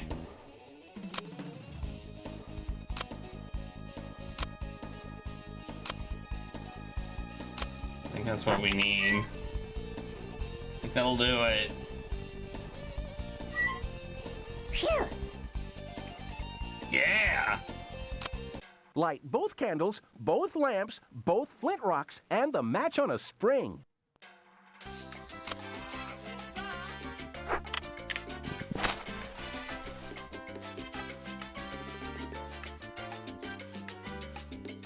Okay, the only thing missing really... Okay, we gotta do that one. And then we need to light... Okay.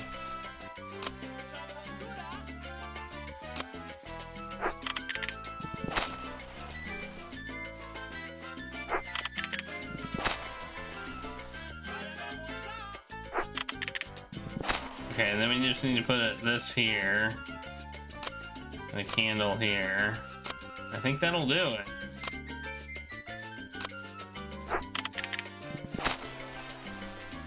Oh, no, it won't. I think we need to turn this the other way, maybe?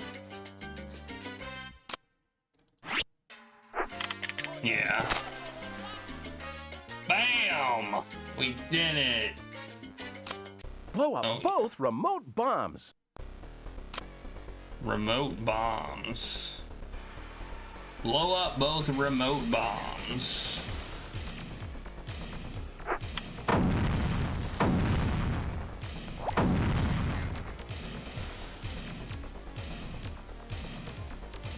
How do you blow them up?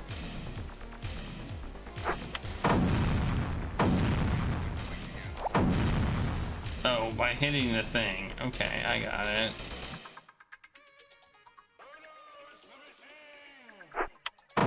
So we got nitroglycerin. Oh, so basically all we need to do...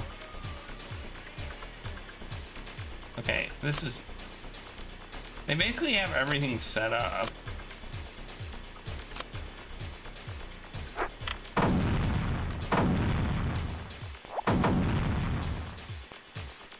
We just have to make it happen. All the rockets, missiles, and fireworks.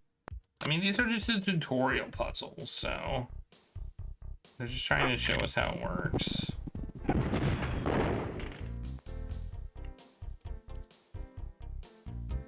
Light all the rockets, missiles, and fireworks. Okay.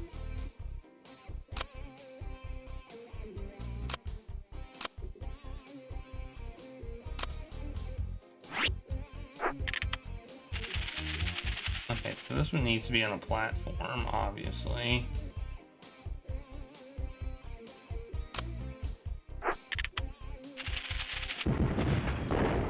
Okay, got that one. We need a flashlight here.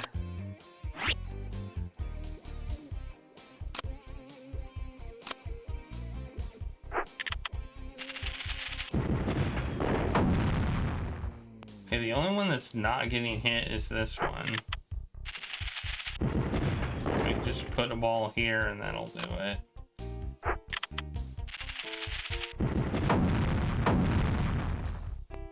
Bam! Fire all of the cannons.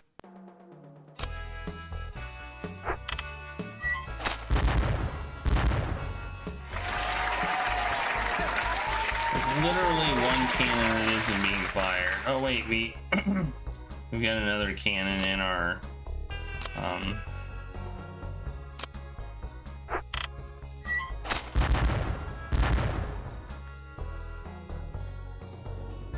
How do we fire the last one? Oh.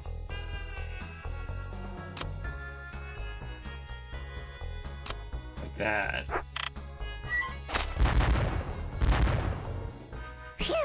Bam! Yeah. Put a bowling ball into each steel cage. Put a bowling ball into each steel cage. Okay, so there's 2 cages that don't get bowling balls. What is this?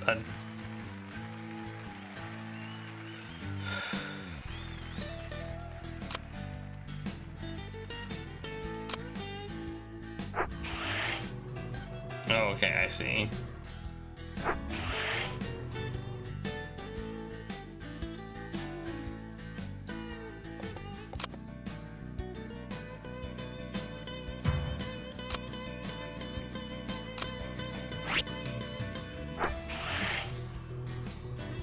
Okay, then we just have one more to do.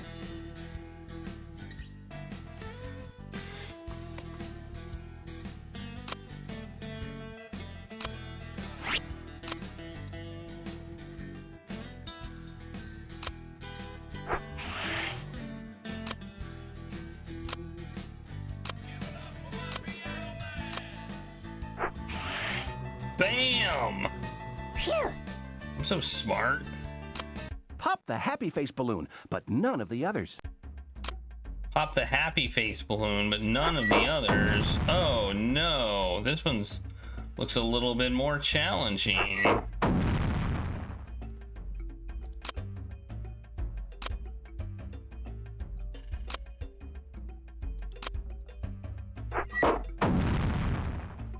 But none of the others. We do that. Okay, well, we've got all of them now not popping. We haven't popped any of them yet.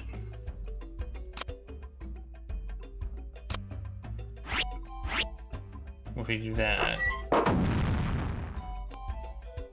Phew. Nailed it. Pop all of the blimps. That's not nice. What did the blimps ever do?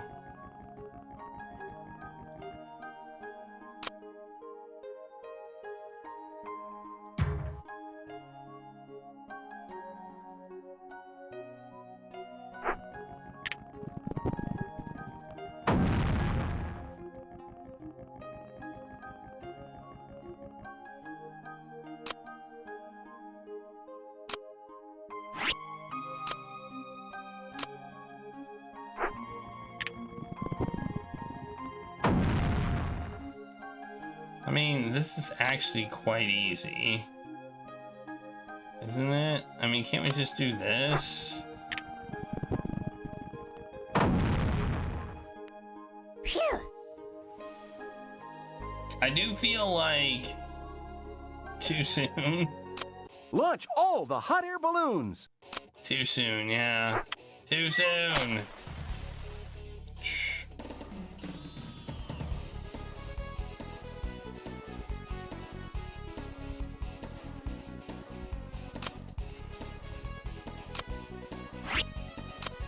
That'll do that one, right? Whoops.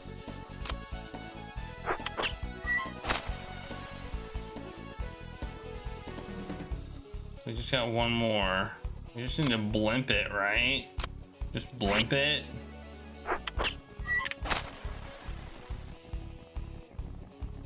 Phew. Put one balloon into each yellow brick box. What are these? Oh, they're anti-gravity things.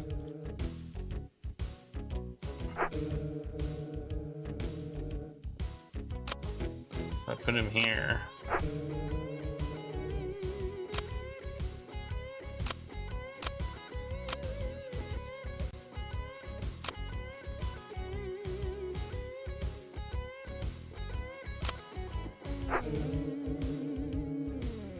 I don't fully understand what they are. put it down here. Oh.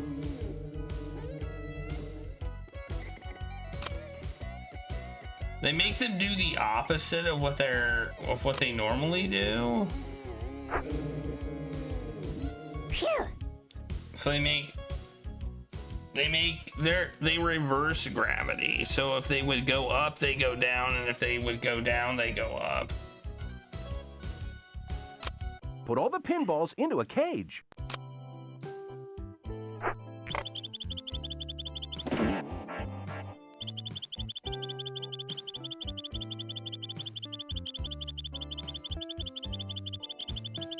Oh, I was like, what? Why didn't I do it? There was one here that didn't go in.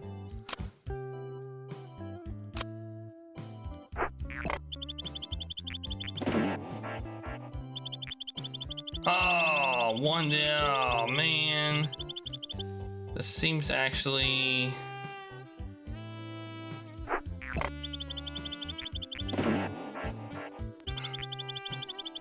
I question some of this music too.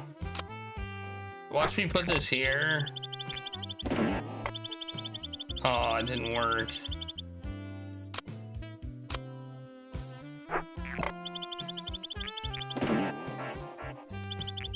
See, did it. Get both balloons off I don't the think screen. that's how you're supposed to do it.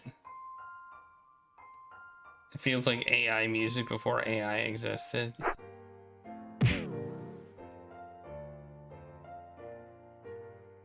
Oh, I gotta get this balloon off too.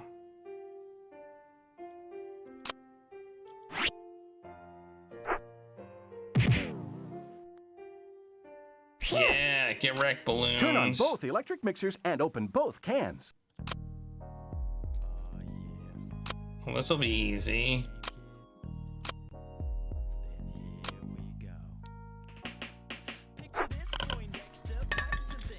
Phew. Make toast in each of the toasters.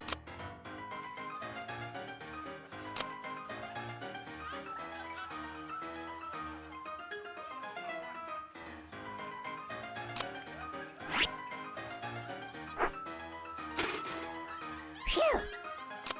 Put one bowling ball into each steel cage. How many tutorials are there? Jeez. There's so many.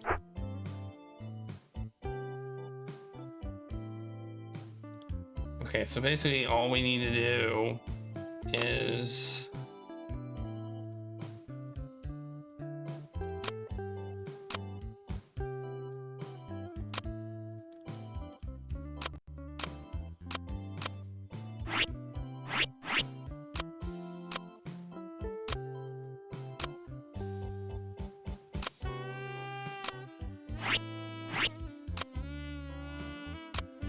there we go. That should do it. Phew. Did it. Get all of the pinballs off the screen. All the pinballs off the screen. I should build a Rube Goldberg machine to make myself some dinner or something. Like a real one.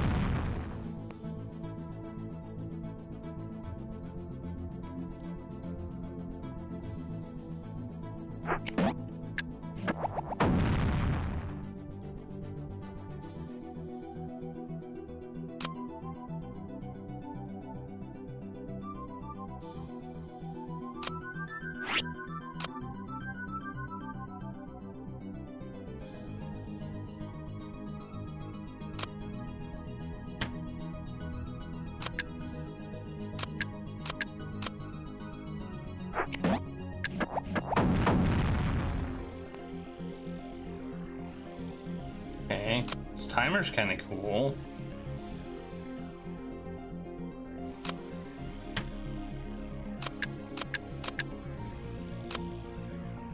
I don't think we had that before. Phew. Turn on all of the computers to read the message. Look at what's on the computers. I think that's Johnny Castaway.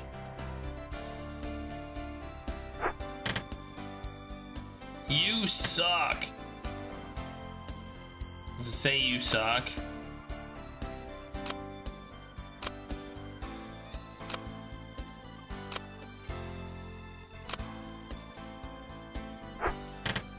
Oh no, it says you win. Phew. I feel like throwing a bowling ball on your computer is not a good idea, by the way, chat. You shouldn't do that. Put the 6-ball into the bottom right corner pocket. I mean, a tennis ball, maybe a baseball, but a bowling ball, don't do that.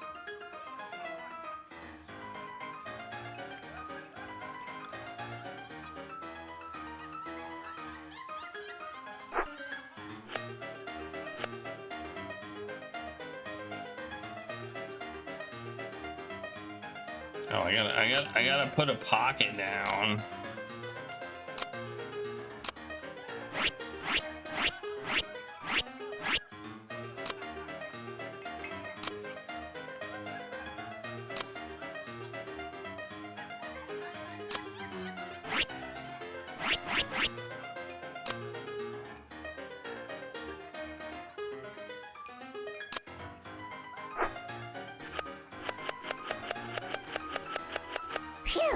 Yeah. Blow both hot air balloons off the screen.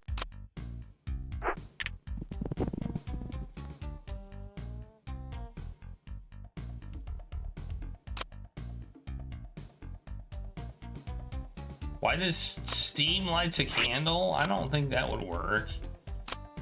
I don't think Steam actually lights a candle. Oh wait, does it not light a candle? Oh no, it doesn't light the candle, it just pushes the thing up. Okay. Never mind.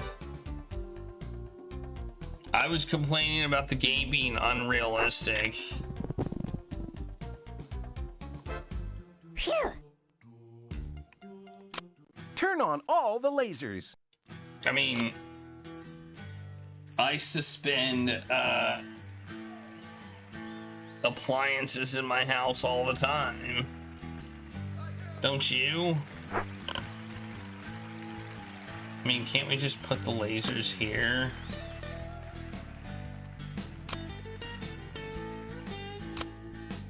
What do the lasers do?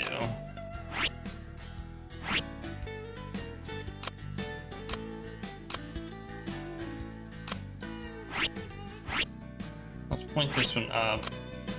It's an up pointing laser. Phew. Yeah. Start the electric mixer. Oh, now these are laser activated, so they won't start until the laser goes off. Oh, that's kind of neat. And this one will activate with any laser? Oh no, you have to tell it what laser. Oh. Cool.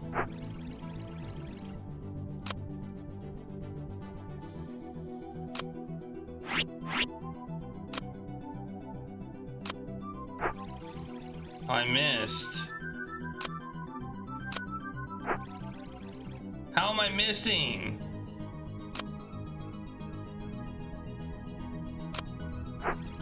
There we go. How did I get the green one so accurate? Really the question. Open all the cans. Open all the cans. Oh, look, there's a laser thingy.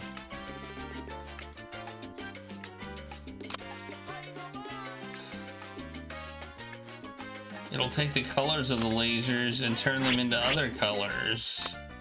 Wow, how fancy.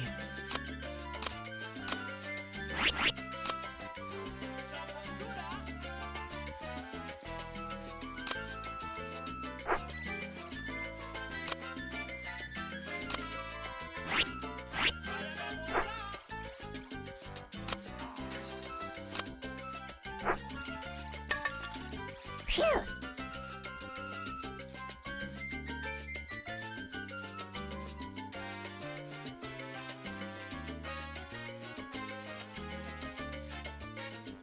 Start the electric mixer. Oh, now we got mirrors.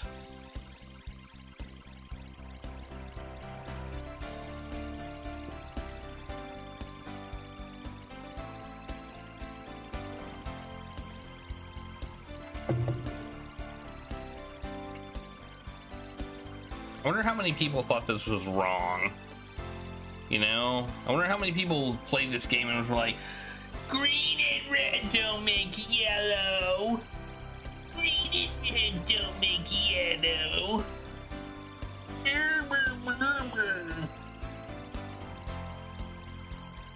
How many people you think said that?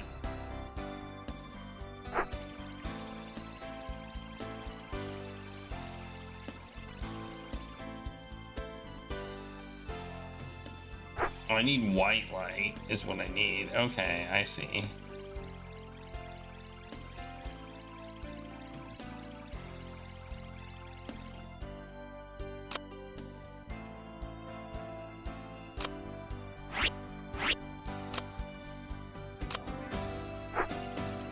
Whoops, I missed. Phew.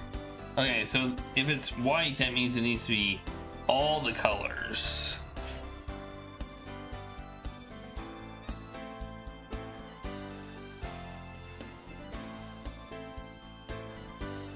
Turn on the green light in each of the laser detectors. I mean, I'm not saying that. I'm just wondering how many people did say that, because it's light. Light is different than mixing colors, like paint colors. Light has different rules, like green and red do make yellow when you're mixing lights together. That's how televisions, that's how pixels work. If you see yellow on your TV, that means you have the red and the green lights are on.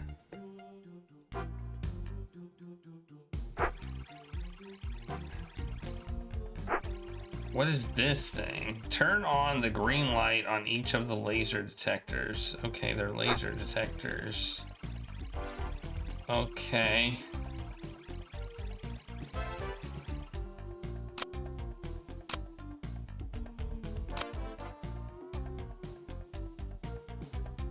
Oh, okay. You're colorblind, eh? Oh, I guess we put a laser going this way. Okay.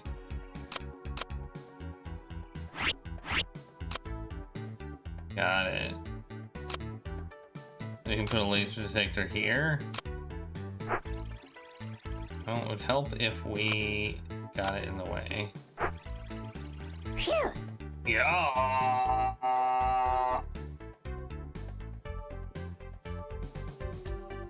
I mean, colorblind just means you can't see specific colors, Put the right? pinballs in. Wait, what am I doing? Put the pinballs in the aquariums.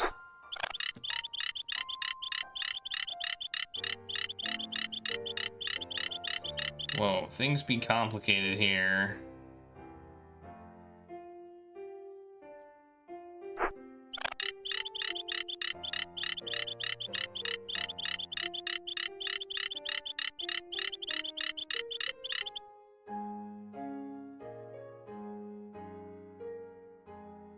Red-green colorblind?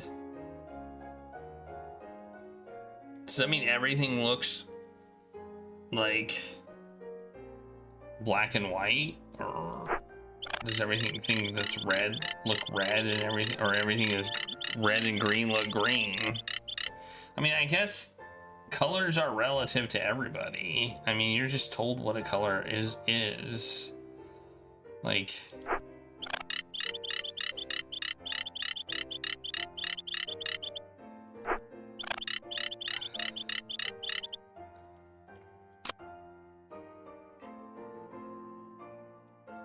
okay, so, whoops, I still don't know exactly what this does. Okay, I see what it does. So, we put this here, I guess.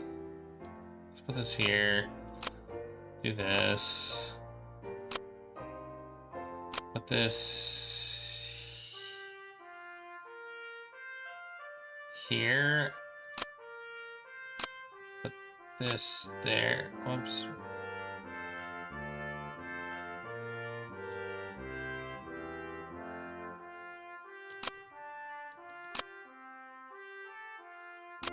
Oh. Oh, it's gotta be a rope. Okay, I see. See why I'm confused now. Alright, and then let's attach this to here.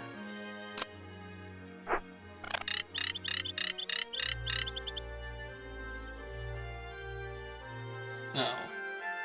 I thought it had to do with the stuff in your eye, but... Put the two beach buckets up inside the yellow bricks. The cones, I think. Cones are what make you see color, and rods are what give you night vision. I think. Put the two beach buckets up inside the yellow bricks. Right?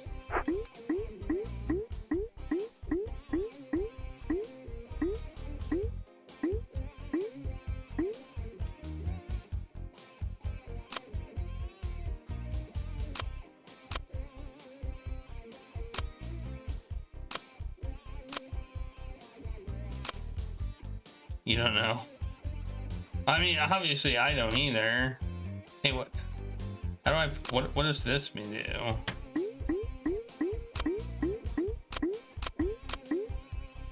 I want to go fast. Go fast.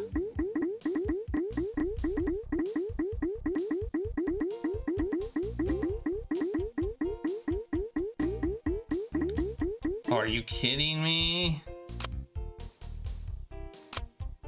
Alright.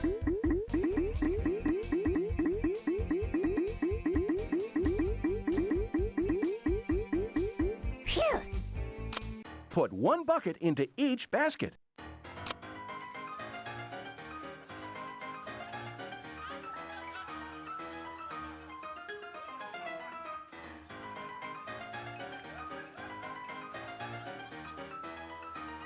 Wait, what am I doing? Put one bucket into each basket.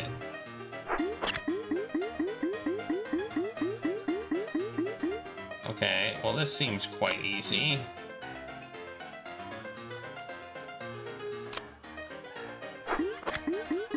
Okay, yeah.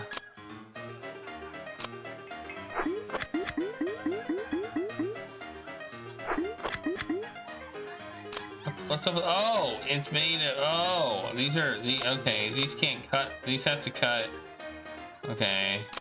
These can only cut rope, I see. Phew. Nice.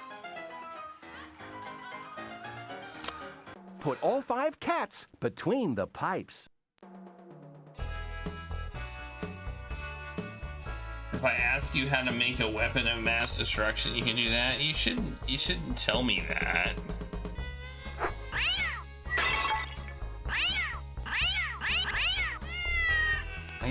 I guess knowing and actually doing it are two different things, right?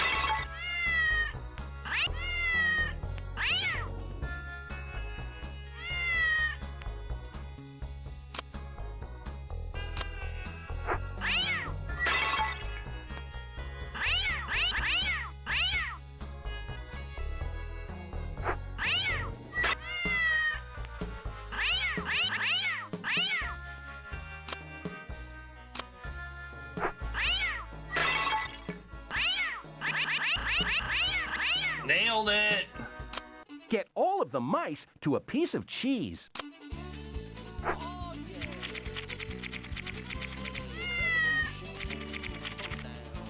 We only have one piece of cheese here.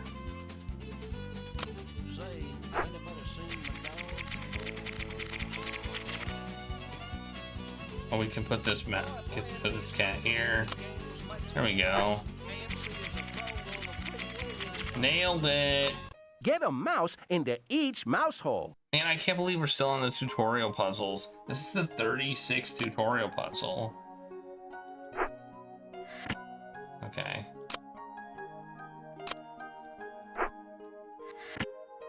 Phew. Put a bowling ball inside each crate.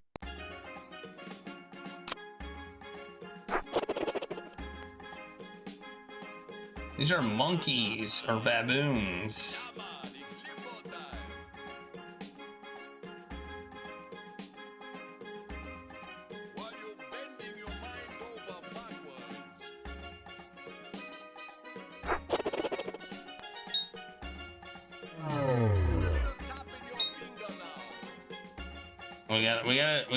We gotta make it so you can see your banana. Okay. Gotcha.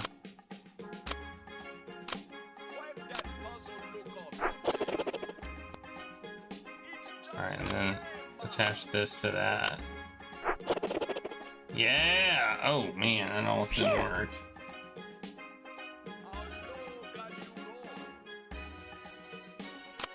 Get one Schlemming into each house.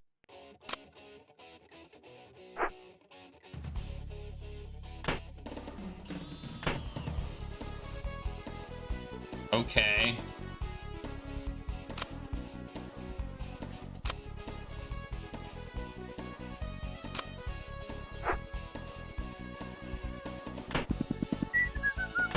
What makes them go?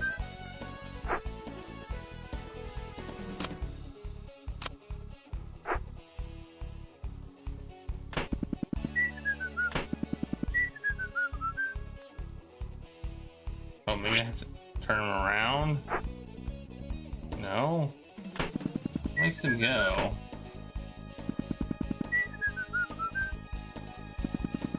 Well, let's not do that.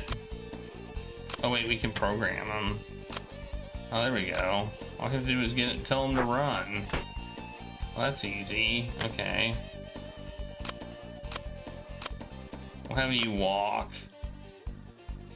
There.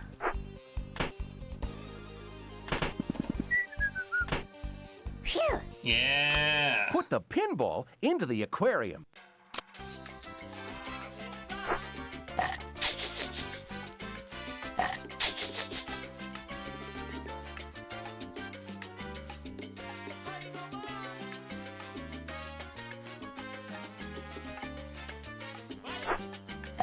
So what am I doing? Put the pinball in the aquarium. Okay. Let's put an alligator here. Maybe that'll do it. Yeah! Phew. Vacuum up both mice. Aw. What do the mice ever do? I guess we just put a cheese here. Oh man. I'll put the cheese here.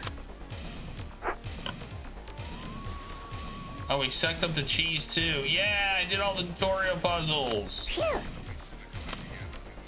Help Mel get home. These are the easy puzzles.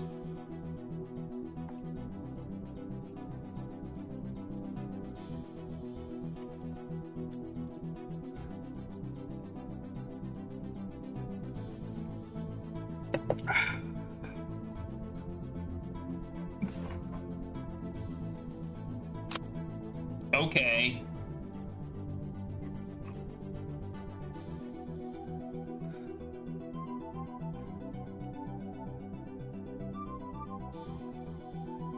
That seems impossibly fast. What am I doing? Get Mel home?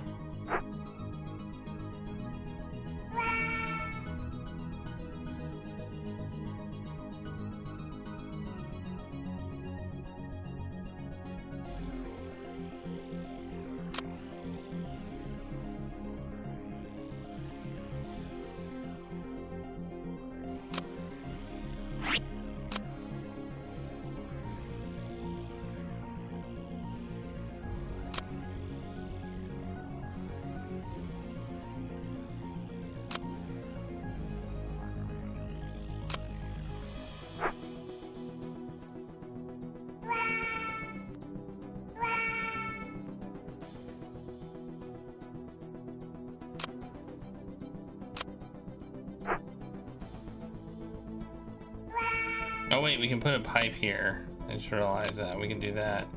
Make it bigger. There we go. Well, that'll get us there, but I don't know. Okay, that's fine. So let me make this a little bigger. Will that do it?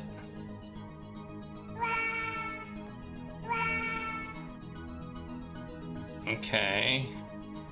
So far, so good.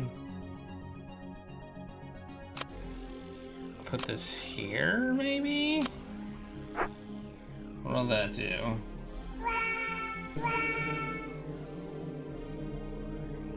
Wait, what's, oh, I see.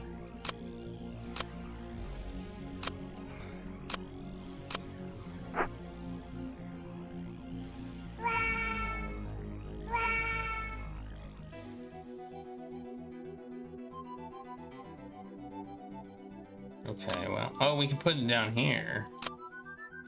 Will it function on him when he's in the thing? So when he's down there, it'll make him go up, right? Okay, yeah, that's what I expected.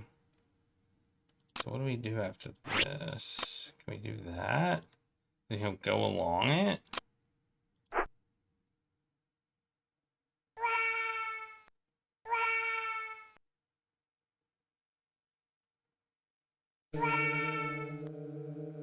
Okay, that did basically work. Then if we make it, oh, we can't make it longer, so just make it like that, maybe? And then he'll like...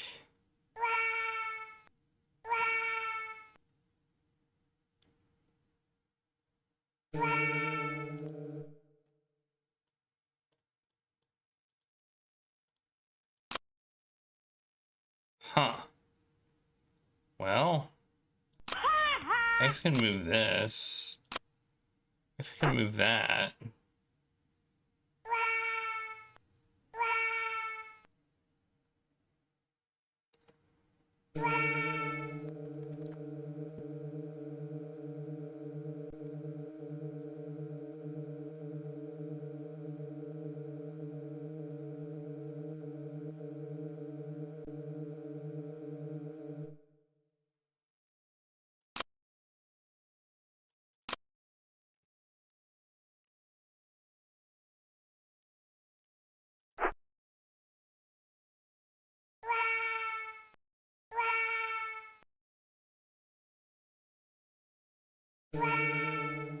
Dang it, dude.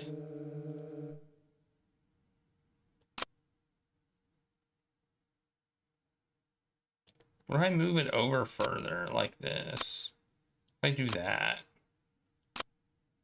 What if I do that? Maybe that'll work. You think that'll work?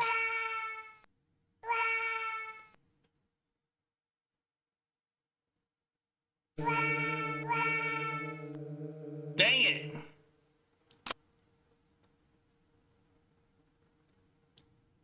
This guy's bad at this.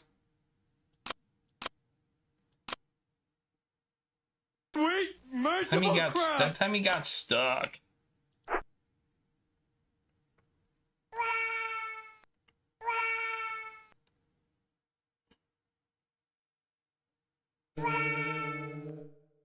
Hey, I did it! I did it! Yeah, I saw the first non-tutorial puzzle. Get Newton Mouse into his hole. Get what? Newton? His name's Newton? Nice. Oh no, he's gonna get eaten. Oh, he got eaten. Oh no. He got eaten. Oh, I hope I don't have to blow up the cat. That would be a shame. Okay, we can put it here. No, that didn't work like I wanted it to.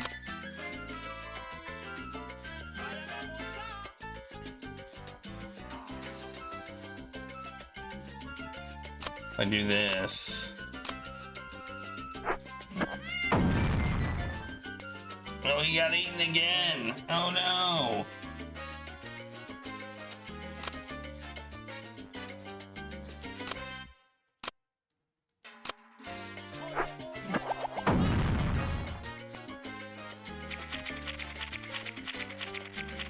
Alright, well, if we blow that up, all we have is some cheese, though.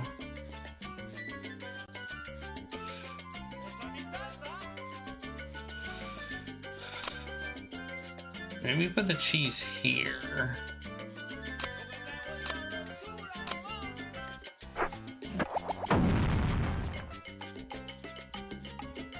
Okay, that does that. That's good. Will he... What'll he do when he gets the cheese? Will he just stop at it, or will he actually eat it? Nom nom nom nom nom nom nom. I think he's done. What if I put the cheese here? Will he come get it?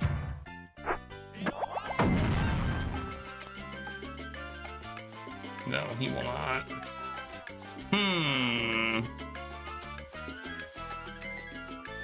I don't quite understand what this dynamite's for and this is for. What if I put this here? It won't fit. Oh wait, yeah, it will. Okay, that does that, which doesn't help me at all.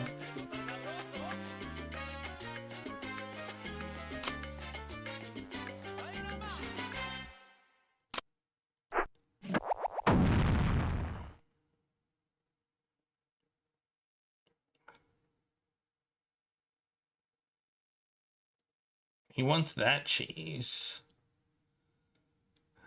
Well, what if I put the cheese here? Then it'll fall, right? What if I put the cheese on top of the cat? Oh, it goes through the cat. Okay. That does not work either.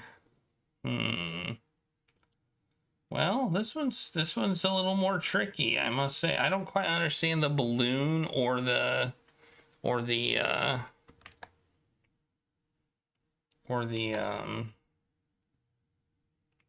other thing. I don't quite understand the balloon or the other thing.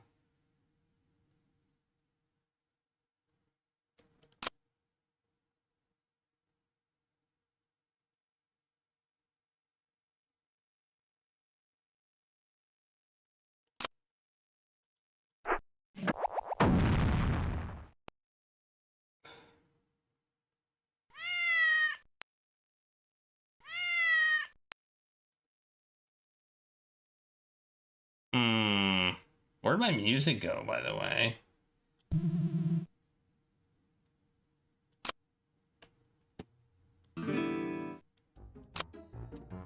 Oh, there we go. There it is. Came back when I pushed the button. Came back when I pushed the button. I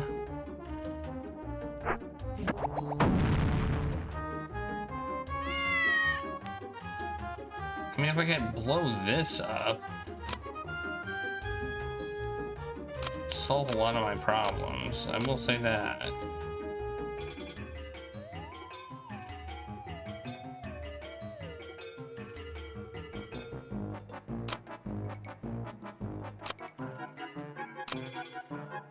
I just want to see what happens. Yeah, that would solve so many problems if I could do that. Because that would make a hole in the wall here.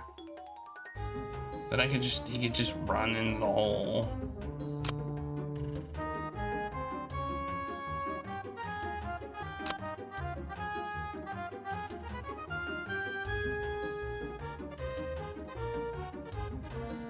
But unfortunately,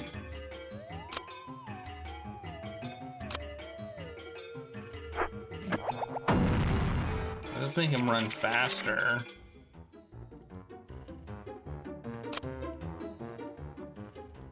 What if I do that? Whoa, that was surprising. Actually.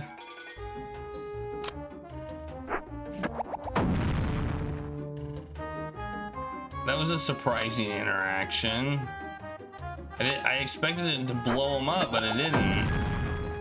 It just yeeted him down. Okay. Did I put that cheese there? Oh, I did. I mean, I kind of want it there. I think that's where the cheese should be.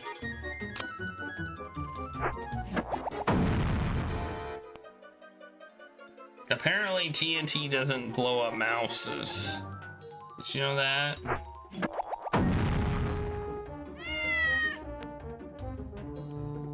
Did you know that?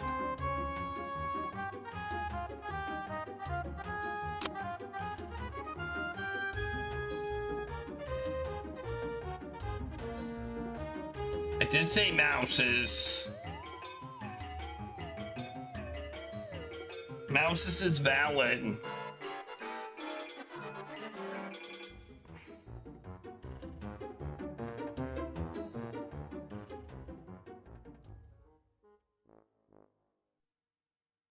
Mises. That says Mises. What if I put it up here? Maybe if I put it up here, it'll work. No, that didn't work either. What if I put... Okay, this seems like a silly puzzle. Like, it seems like this is all about weird-ass timing. But maybe I'm wrong?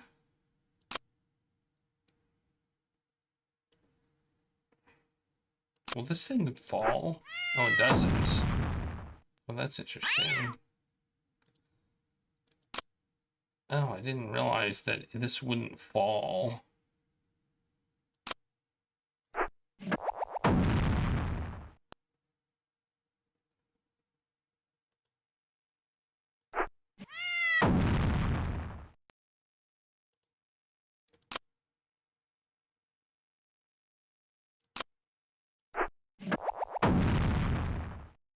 I assume it had to be on something, but apparently it doesn't. What if I put it here? How can I make... Okay. Can I put it down a little more? It makes the cat fall. Down there.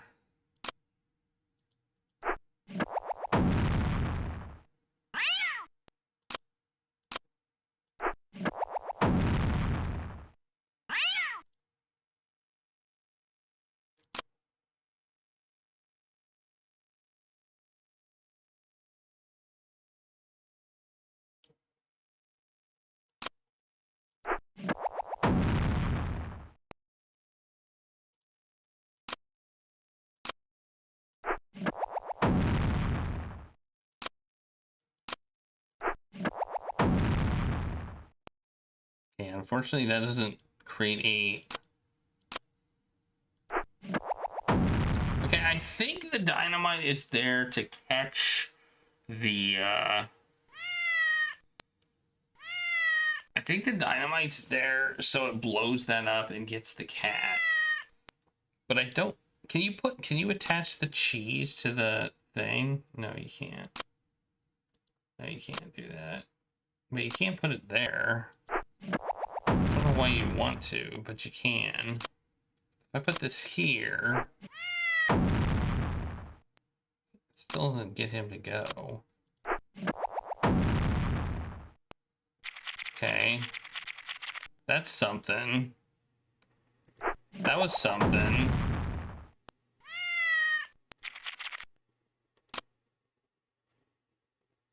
Dang it, man.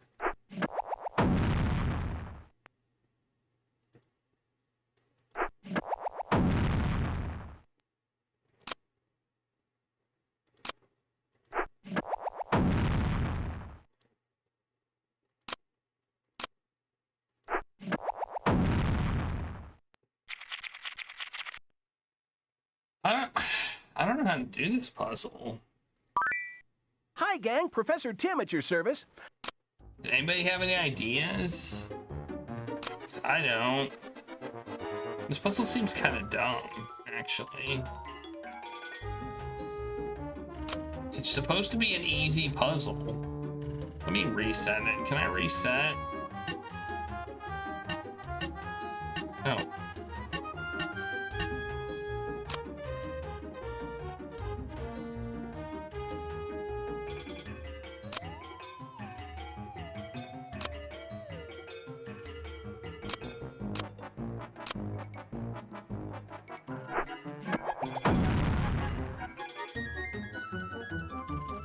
That gets him over there, and then what?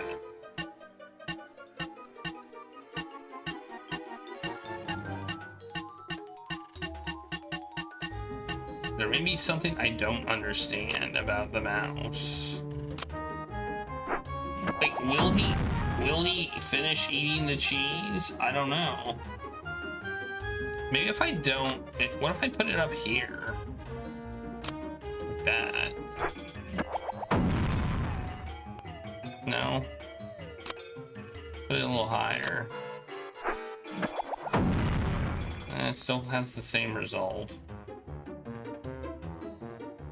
Why is he not going after that cheese? Oh, it's because the other cheese is there. He wants that cheese. Okay. Maybe okay. What if I don't?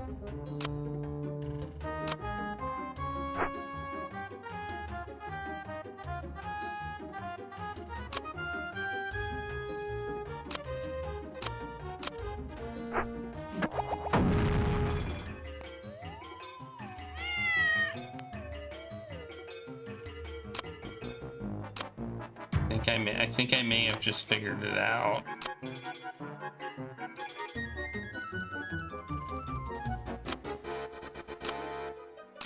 Maybe.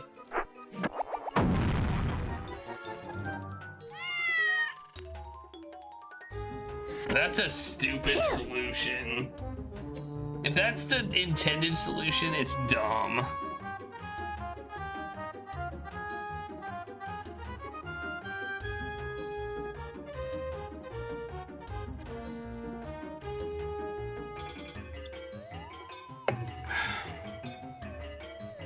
Anyway, put the basketball into the basket. Put the ball into the basket. The basket's over there. Wow, look at this. That's something. Huh?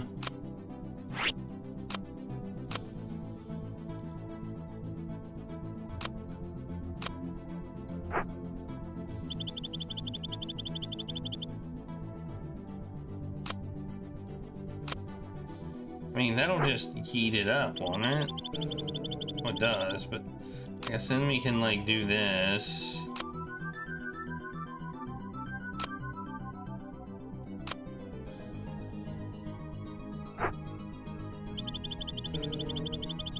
Well, that, oh, okay.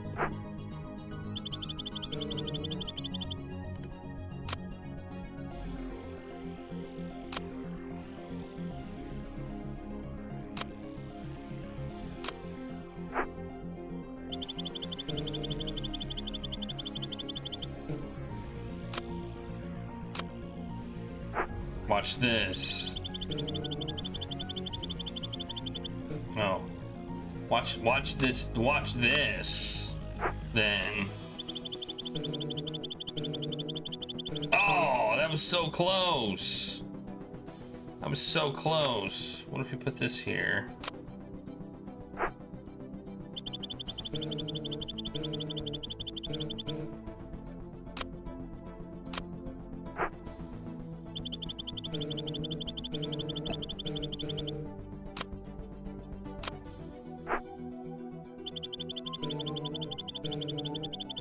Oh man, it's so freaking close.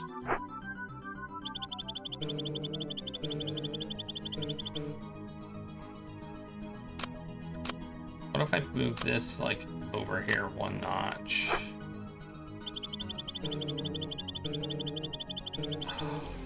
Use the paddle. Whoa, I got more stuff. I didn't realize I had another thing. Use the paddle for what? I guess I can use the paddle instead of one of these things, can't I? So this, maybe use the paddle. Like that.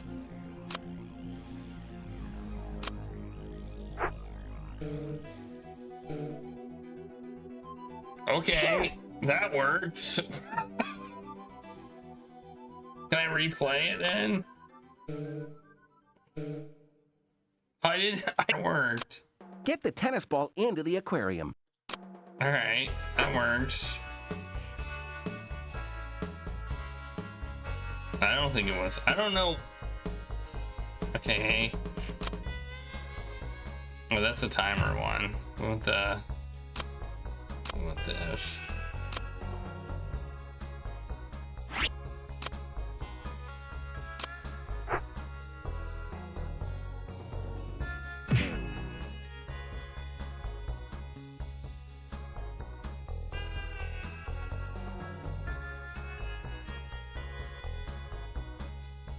Wait, is this seems... Oh, it's not... Okay, I see. I was like, can't you just like...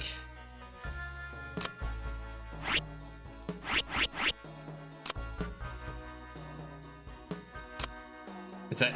I don't think that'll set it off, though.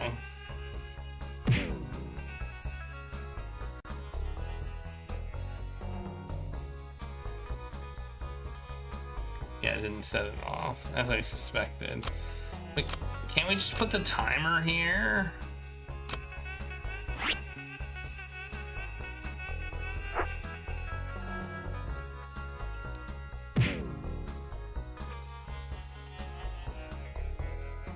Oh, we have to actually activate the timer. I didn't even note that you had to activate the timer.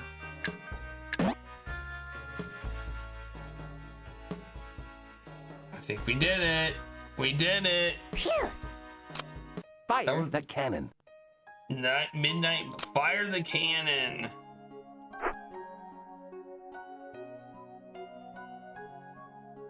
These background scenes are pretty cool. I will say that.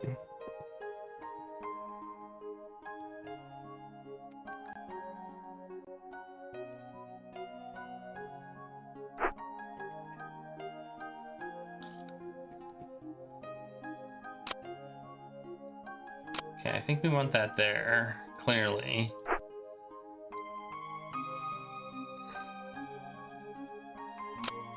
We want this here. Which does that. And we want this here. Or something along those lines. No, we don't. We want this here. Because this is going to make the machine go off.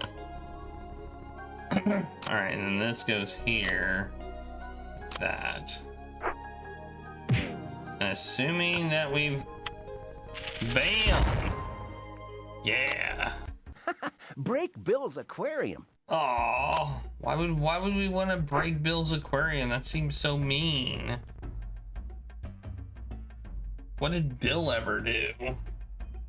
What did Bill do to make us want to break his aquarium? Huh? Like what's Bill's thing? Also, what's this? I don't know what this is. What even is this? You never mess with that.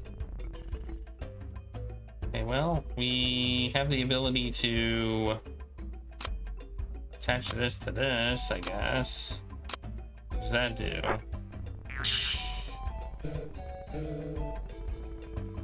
Okay.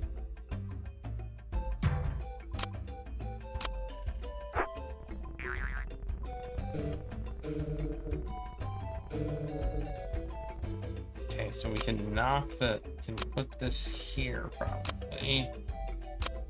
Rotate it. Dang it. Get out of my way, interface. Will that do it?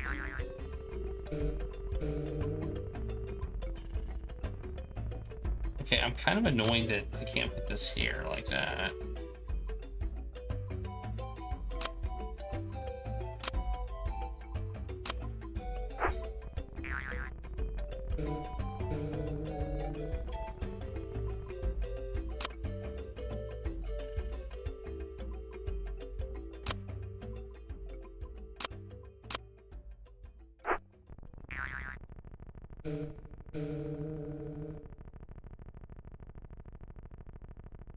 Okay, well that does work.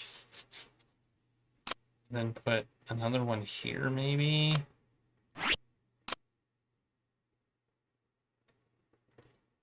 Did I put this here? Oh, I did. Okay, so I can get that out of there. Let me do that.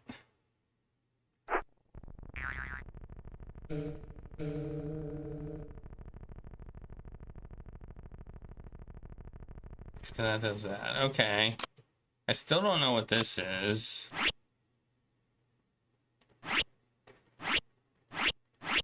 Let's find out.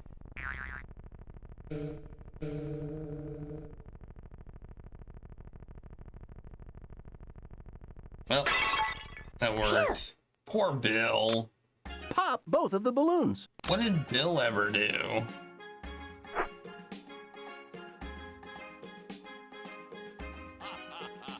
This seems really... Is it just me, or is this one really, really easy?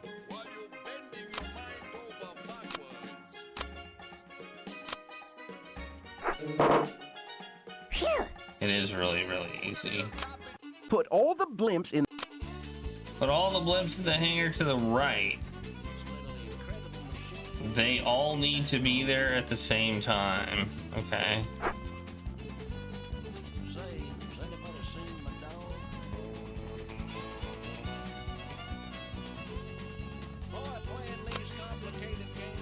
Well, let's make it turn around.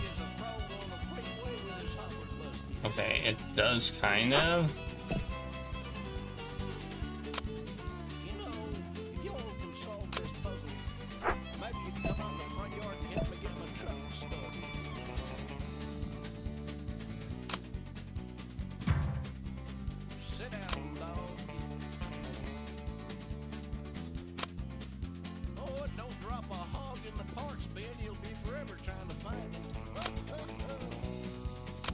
If I do that, well, that makes it turn around.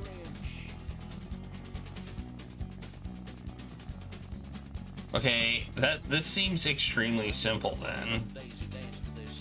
All we have to do, I think, is put these in front of them. Like this. And then as long as it doesn't block the other ones, it should be good. And by hangar, what do they mean? Phew. Yeah, that's it. Okay, that was really easy. Pop the silver balloon. Pop the silver balloon. Can we just chuck an anvil on it? Oh, that's not an anvil. I thought that was an anvil. But it's not. Okay, so we need to make this. We need to cut that, which means we need to make this. Okay, I see what we need to do. Can't we just do this?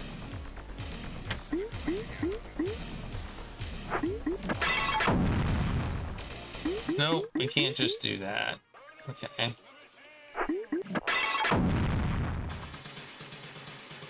Okay.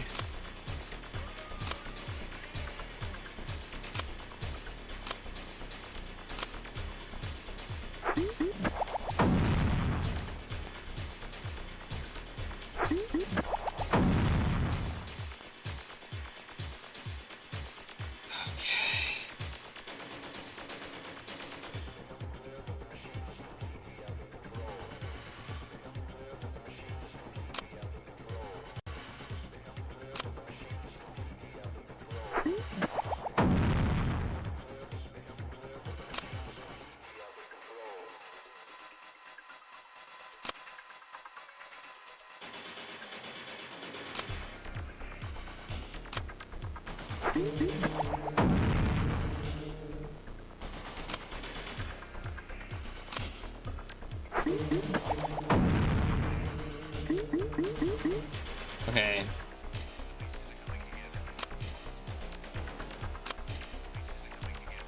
Hang on. Hang on, new idea.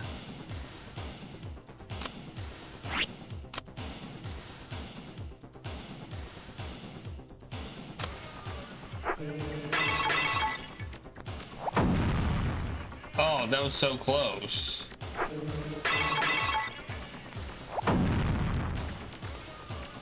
Okay, well, if we don't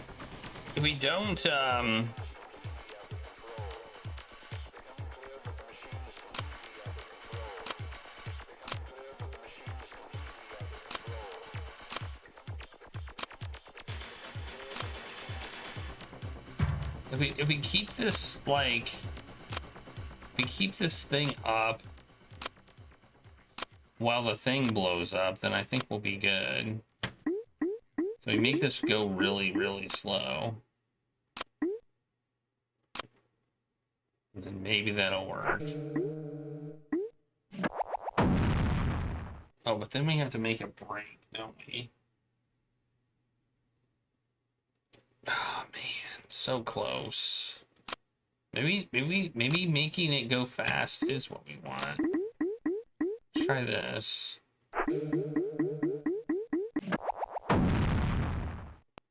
Oh, come on, seriously? What even happened that time?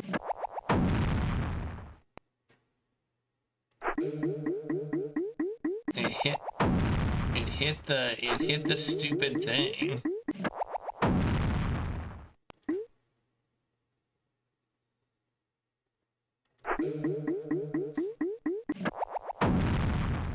Dang it!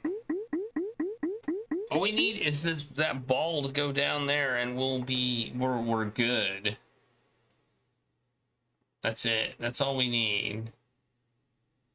I'm gonna get rid of this. I don't want it anymore. Get rid of that. What happens now? Okay. Maybe we just need to put this like here or something. Like that. Maybe that's literally all we need to do. Oh, there, that was good enough. Good enough for me. Put the baseball in the aquarium and the pinball in the cage. Baseball, aquarium, pinball, cage. Okay.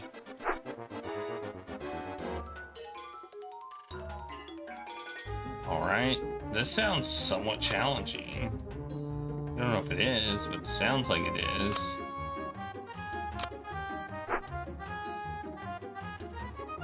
Oh, nice. I like how it didn't actually trigger it. Oh, I like how it didn't trigger it that time either. Okay, well, I still don't quite know what this is. It's like, does it like shift when something's on it? No? Oh yeah, it does. Okay, I see. I see what it is now. But it only, okay, it only works for heavy things. Okay, so the baseball goes in the aquarium. Okay.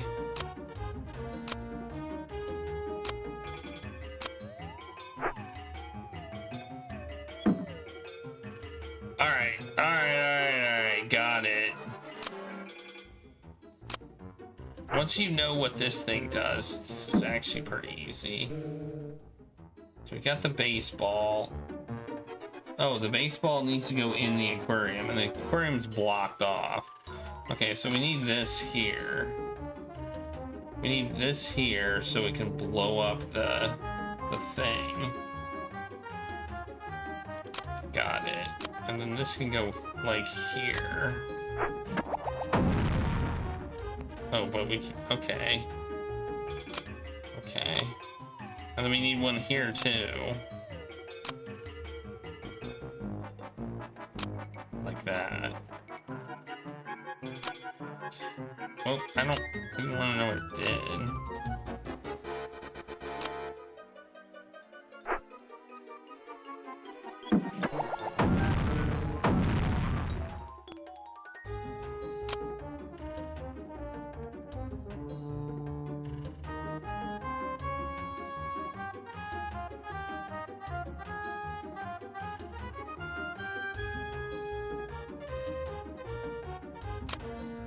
We could put it there or something.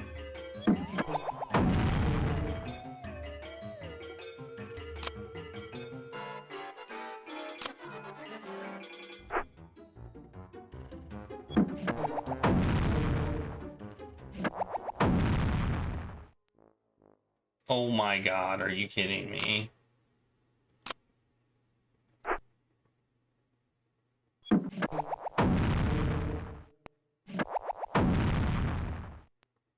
Alright, ball in the aquarium. Alright, now we just need to get this one to do its thing. See if that works. Oh.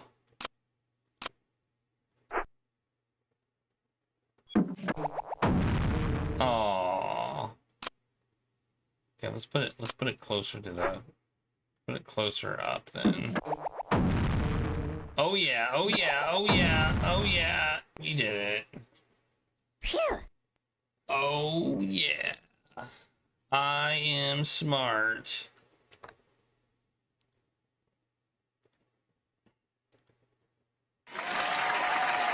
Shoot off all the fireworks. Shoot off all the fireworks. Oh no, he's stepping on the mouse. Okay. How do we do this?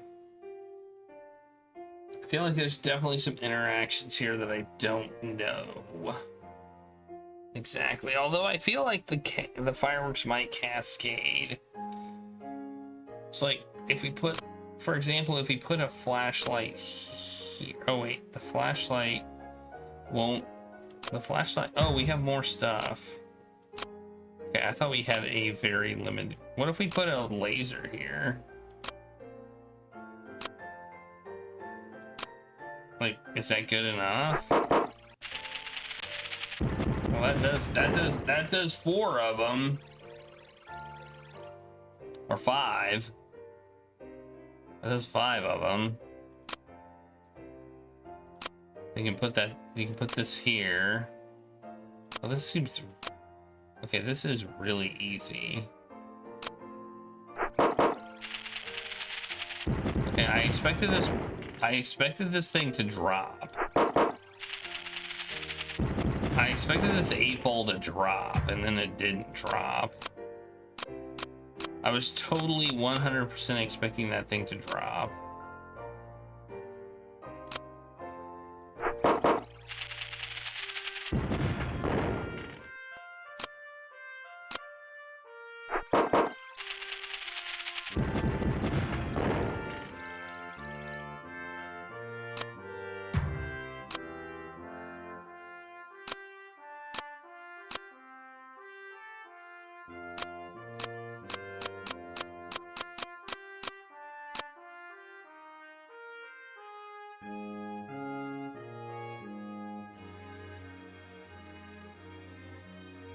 Okay, well, we can put the laser over here instead.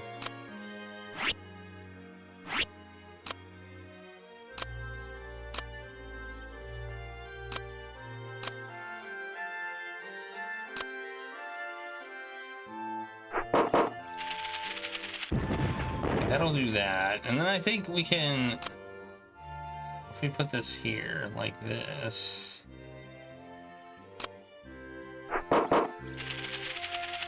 It does not. I thought it might cascade to the other ones, but it did not.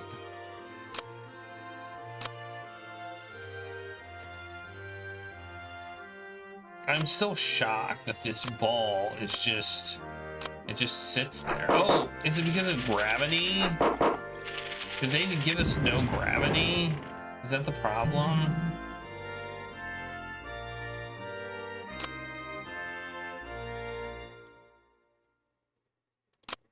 Okay, I guess gravity's normal. So why does this ball not drop? Oh, wait, we can program it. Oh, we can make it a different ball. Well, that's interesting. Oh, I see. It's I get it. I get it now. Okay, so we need the pool cue. All right, I figured this out. We need the pool cue to do something with it. So I think we can maybe do this, put this back how it was, right? Then we need the pool cue, like this, maybe. that'll do that. And then this can drop on the thing. Okay, that works. That almost worked. The problem is I'm not quite in the center, I guess. There we go. Oh, nice. I like how it dropped. I like how it did that. It's still not lighting it, though.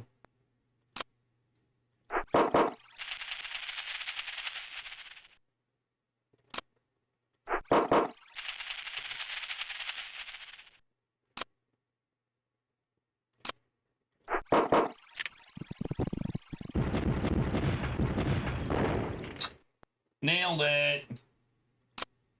Put the ball into the boxes. Now the green one goes in the aquarium, the blue one in the crate, the yellow one in the basket, and the red one in the cardboard box. Okay, so basically they go into the... This one seems... I say this one seems more challenging, but it actually doesn't at all.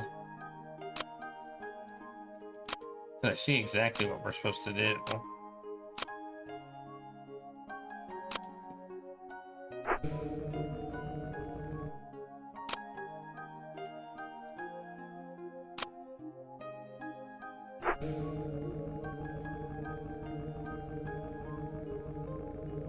Okay.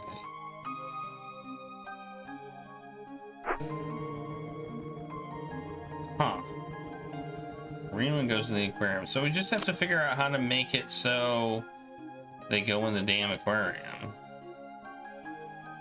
So maybe we just do this. Yeah, that's it. Yeah, okay. All right.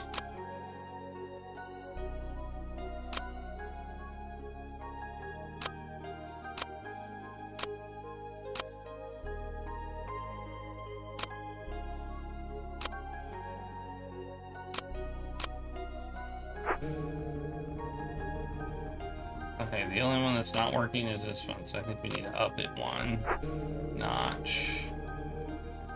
Phew! Woo! Put the soccer ball into the basket. Soccer ball into the basket. Hear that? Put the soccer ball into the basket.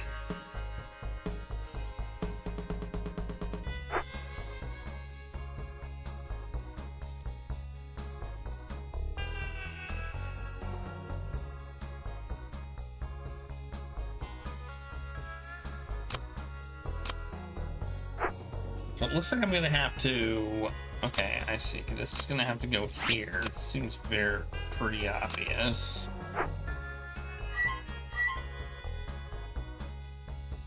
Okay, and then I think I'm gonna put this here.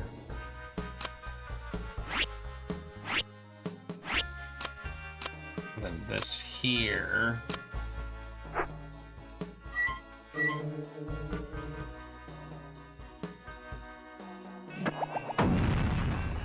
That's it. Done. Phew! Done. Trap Newton Mouse with the laundry basket. Oh, I'm playing Mousetrap.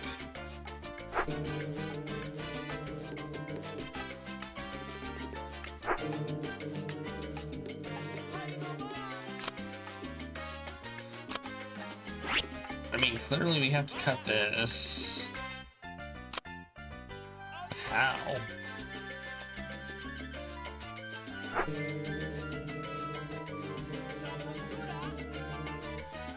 How do we cut it?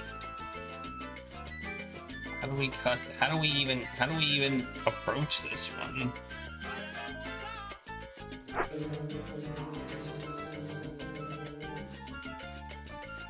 With what we've got, we've only got an... I mean, we can explode something. Okay, I think we want to explode this. I think we want to explode this. We can do that with cheese. Just see what happens. Okay, that did kind of work. That did kind of work.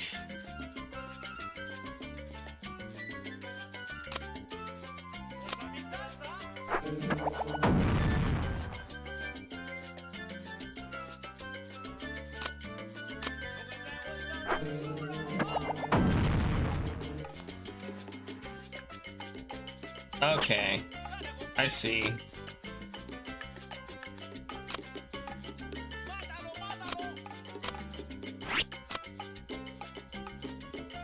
Okay, that works.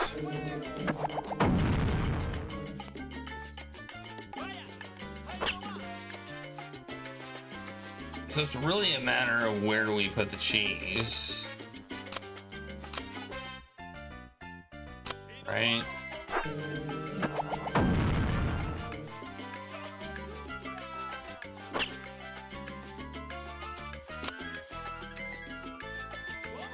And I think the answer is right here.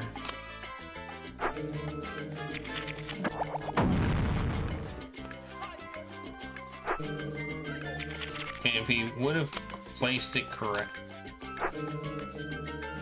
Okay, we need to make it so it falls like right through, I think. Like that. Okay, that didn't work either.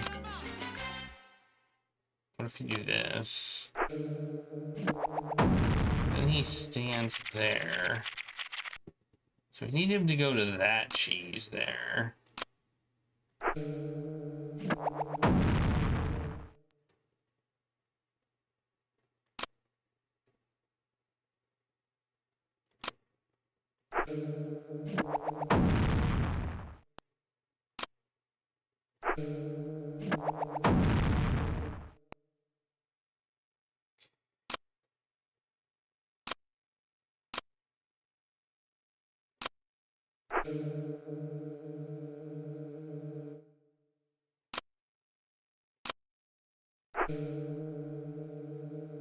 Okay, maybe what if we do it over here like this? So he sees the cheese. Maybe that'll make him go. Okay, that didn't do it. Okay. Uh-oh. Uh-oh, I think I might be screwed. Oh, never mind.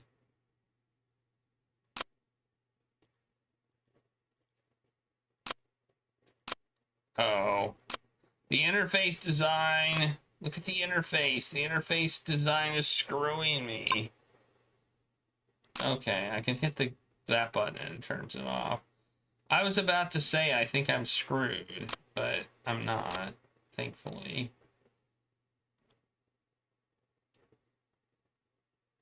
I was about to be like, the interface design makes me screwed. Oh no. Still no. Okay, what if we put it even closer then?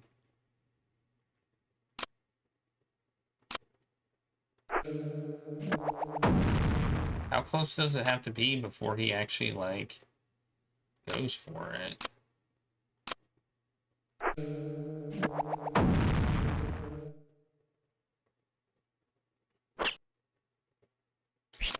Use the tack on the left side of the screen to pop the balloon. Apparently we got it even though he wasn't in the thing. Alright.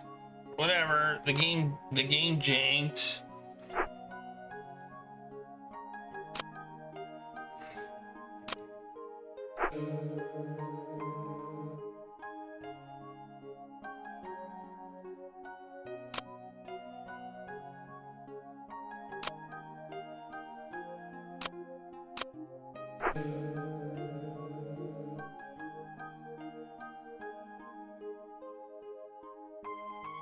Okay, basically we have to do a lot of this.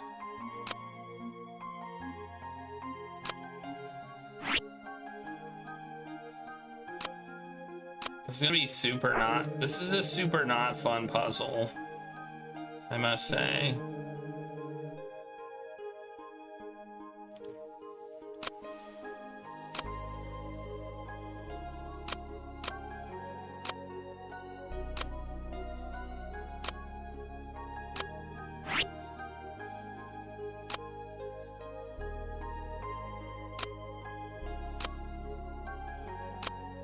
Wait, no, that one goes up. I'll put it there. Why'd they give me so many of these? I don't need that many.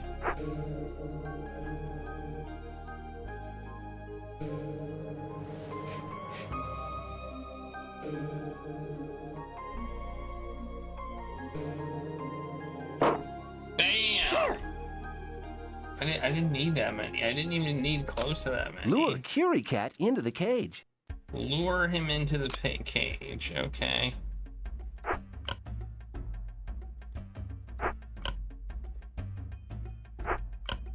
Oh, it's the cat food, isn't it? He wants the cat food.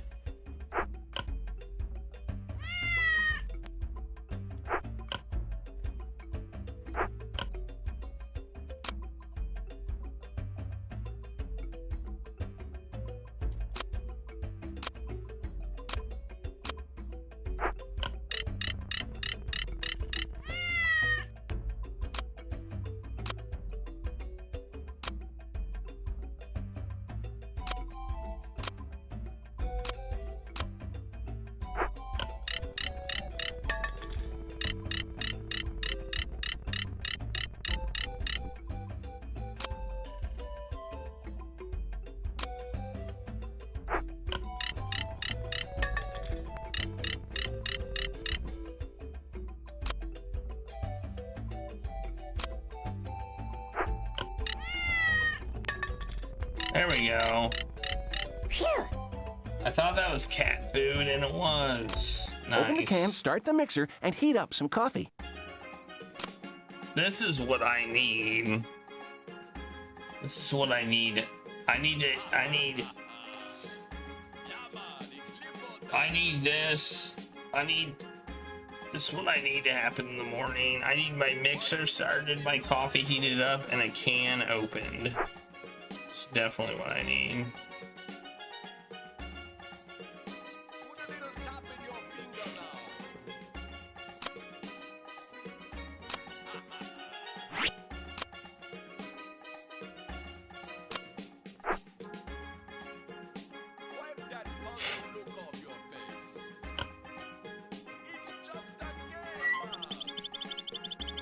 All right.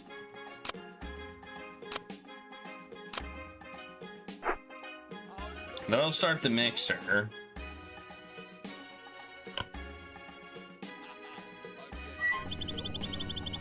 Mixer started.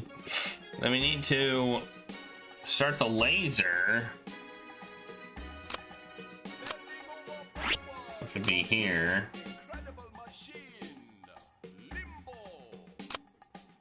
The Incredible Machine Limbo? What do you think the Incredible Machine Limbo is like? That opens that. Oh, and then we just need a rope, I think.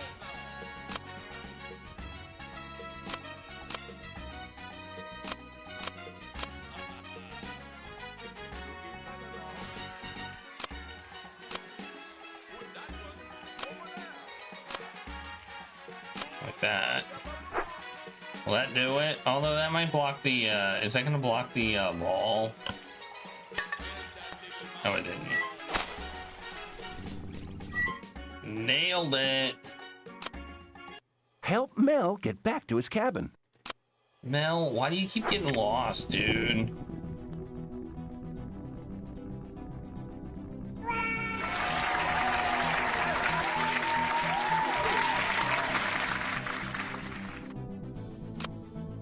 Mel's not smart. Mel's not the smartest tool in the shed. I'll just say that. No, he's fine. See, he's right there. He's okay.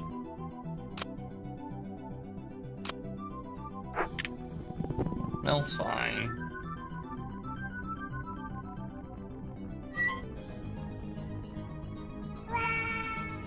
Oh, now he might be dead.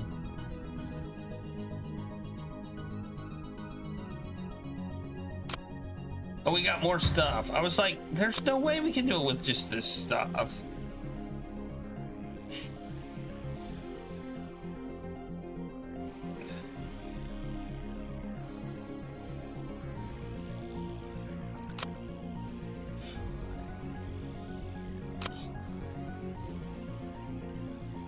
What if we put it here? Will he get sucked in? Oh, we can't put it there.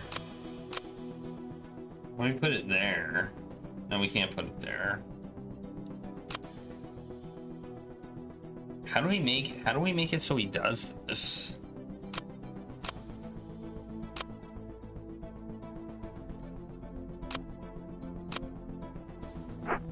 feel like Mel is not the smartest.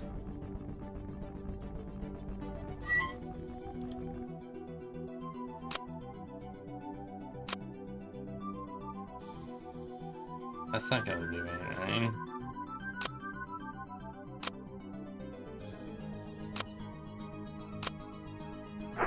There, that's what we want.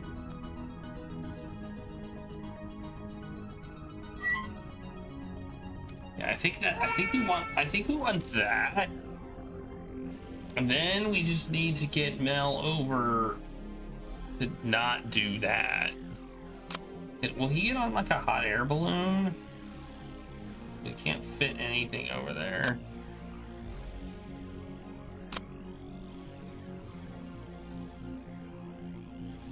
How do we deal with this situation over here? What's this button do? Oh, we can turn off the scenery. Oh, okay. I like the scenery. The scenery is pretty cool.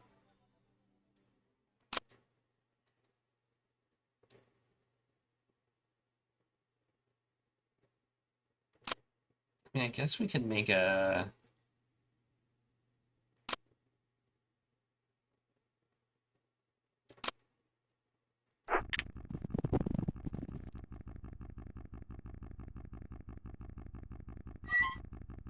They're gonna fall off, and I don't want that.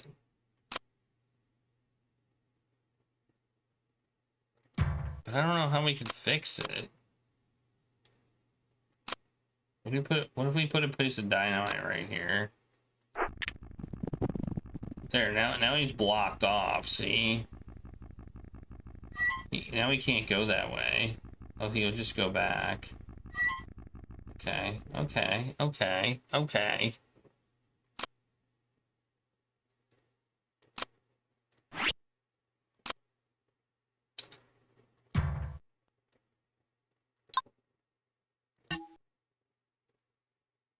What? Put something there? What would we put there? The hot air balloon? No. What the heck would we put there? Oh, I know. We can. Oh, so if he falls in it, he'll get shot upwards. Oh, okay. That didn't occur to me that mechanic could even happen.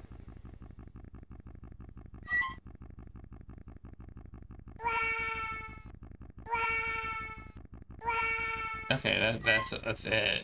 We didn't need anything else. Phew.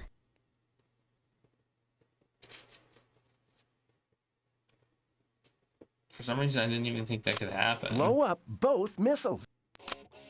Blow up both missiles. Oh, I didn't mean it. Get the hint thing off, dude. I don't want to hint anymore. Good.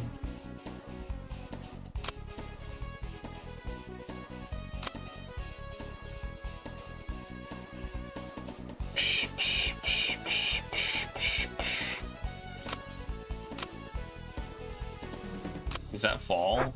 No, it doesn't. So put one of those there. Put this here. Right? Put a bowling ball here.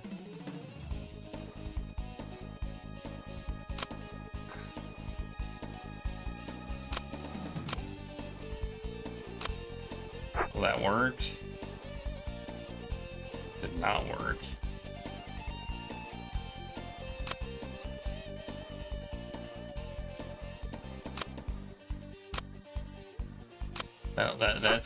That seems like it won't work. Okay, I think we need to how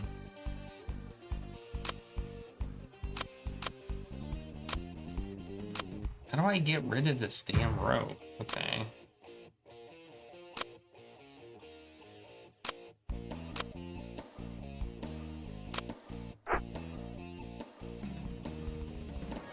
Okay, it's not causing the thing to go down. What if we put it down here like that? Oh, that time he just jumped right over it.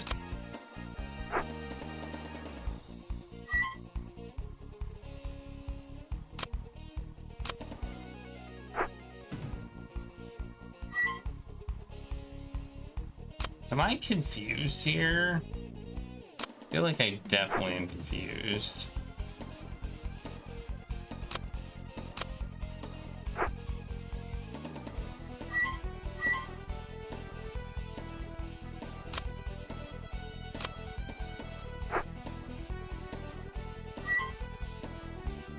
Yeah, I'm confused. I always get confused how these work.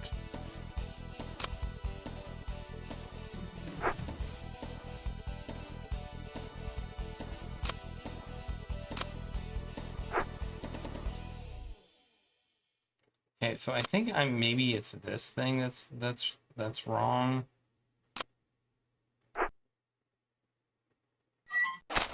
Okay, that worked. Okay, so maybe put it over here instead.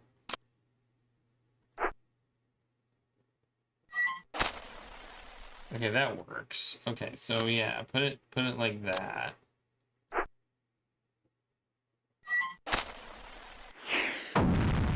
Okay.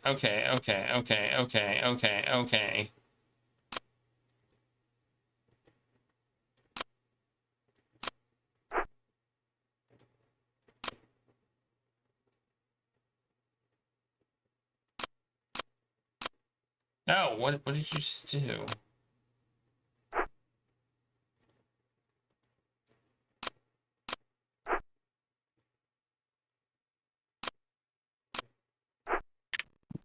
That does that. All right.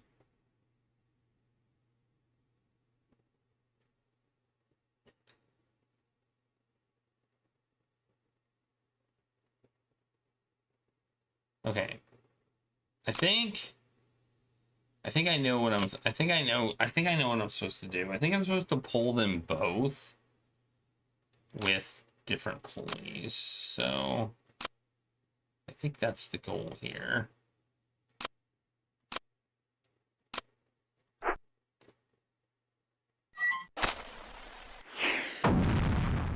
I like how it shot the other one.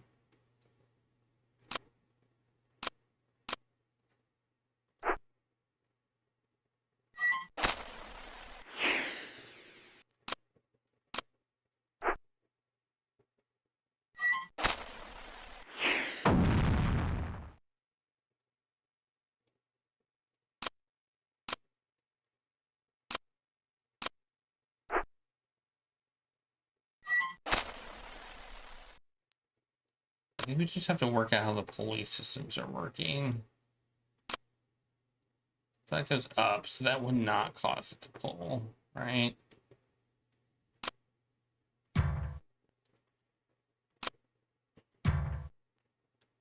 So if it goes up, this one's going, whoops. I think we just need to put this here. I think that's the goal here. We put this here and then we pull both of them with the same thing. So this is going to go down. So, oh, maybe we can flip this. If we flip this, this might work. So if it goes down, we should be able to do this, right? Yeah, okay. That did indeed work. Okay, and then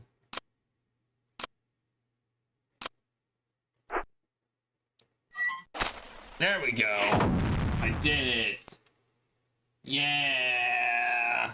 All right. I think we're done Make now. the soccer ball float off the top of the screen. I think.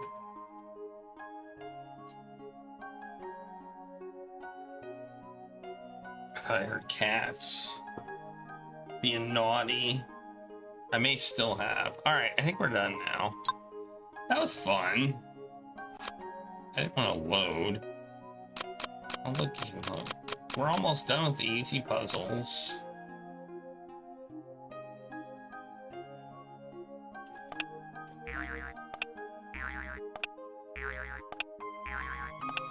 If I hit escape, yeah. Quit game. Options.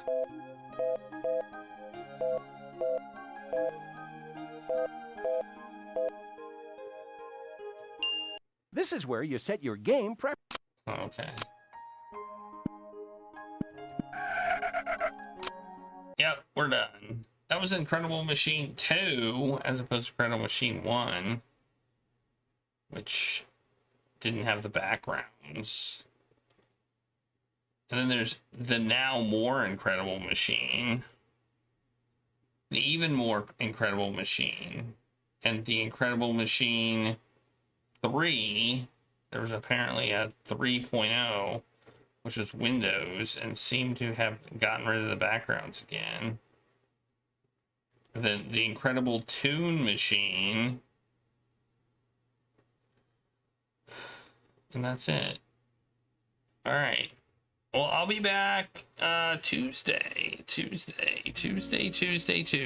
for the start of the game that we picked, which is called Dune. Right? Dune is the one that won. Dune. It was a hard fought vote, but ultimately Dune came out in the lead by one measly vote.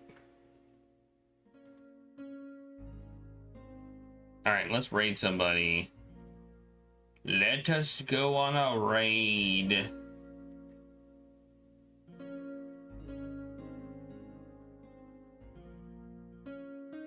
Well, they are... Tawi is done streaming, so we will not raid her.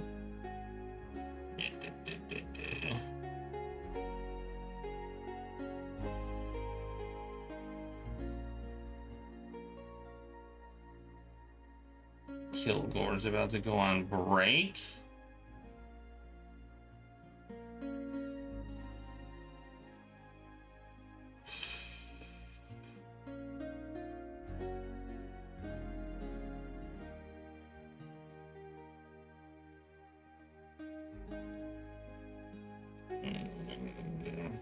Yeah, he's not wrapping up, is he?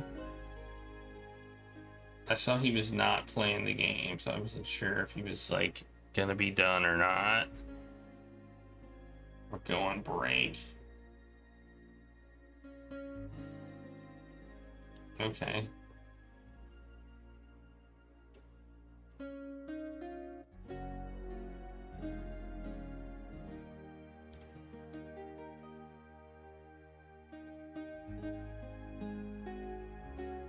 Alright, well that's who we'll raid. Who's playing Amnesia the Bunker?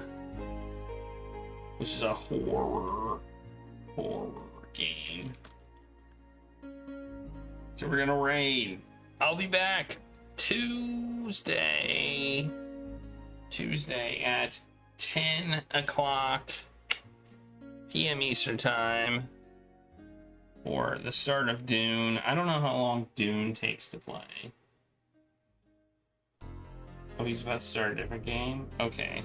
So he's moving between games. Alright, that's cool. Yeah, so we're gonna start Dune on Tuesday. And happy February. It's the short month, the shortest month of the year. There's also a Friday the 13th in February, which means, since it's not a leap year, there will be a Friday the 13th also in March. I did. I watched the whole thing, and I watched the making of too. I watched them both. I thought it was crazy.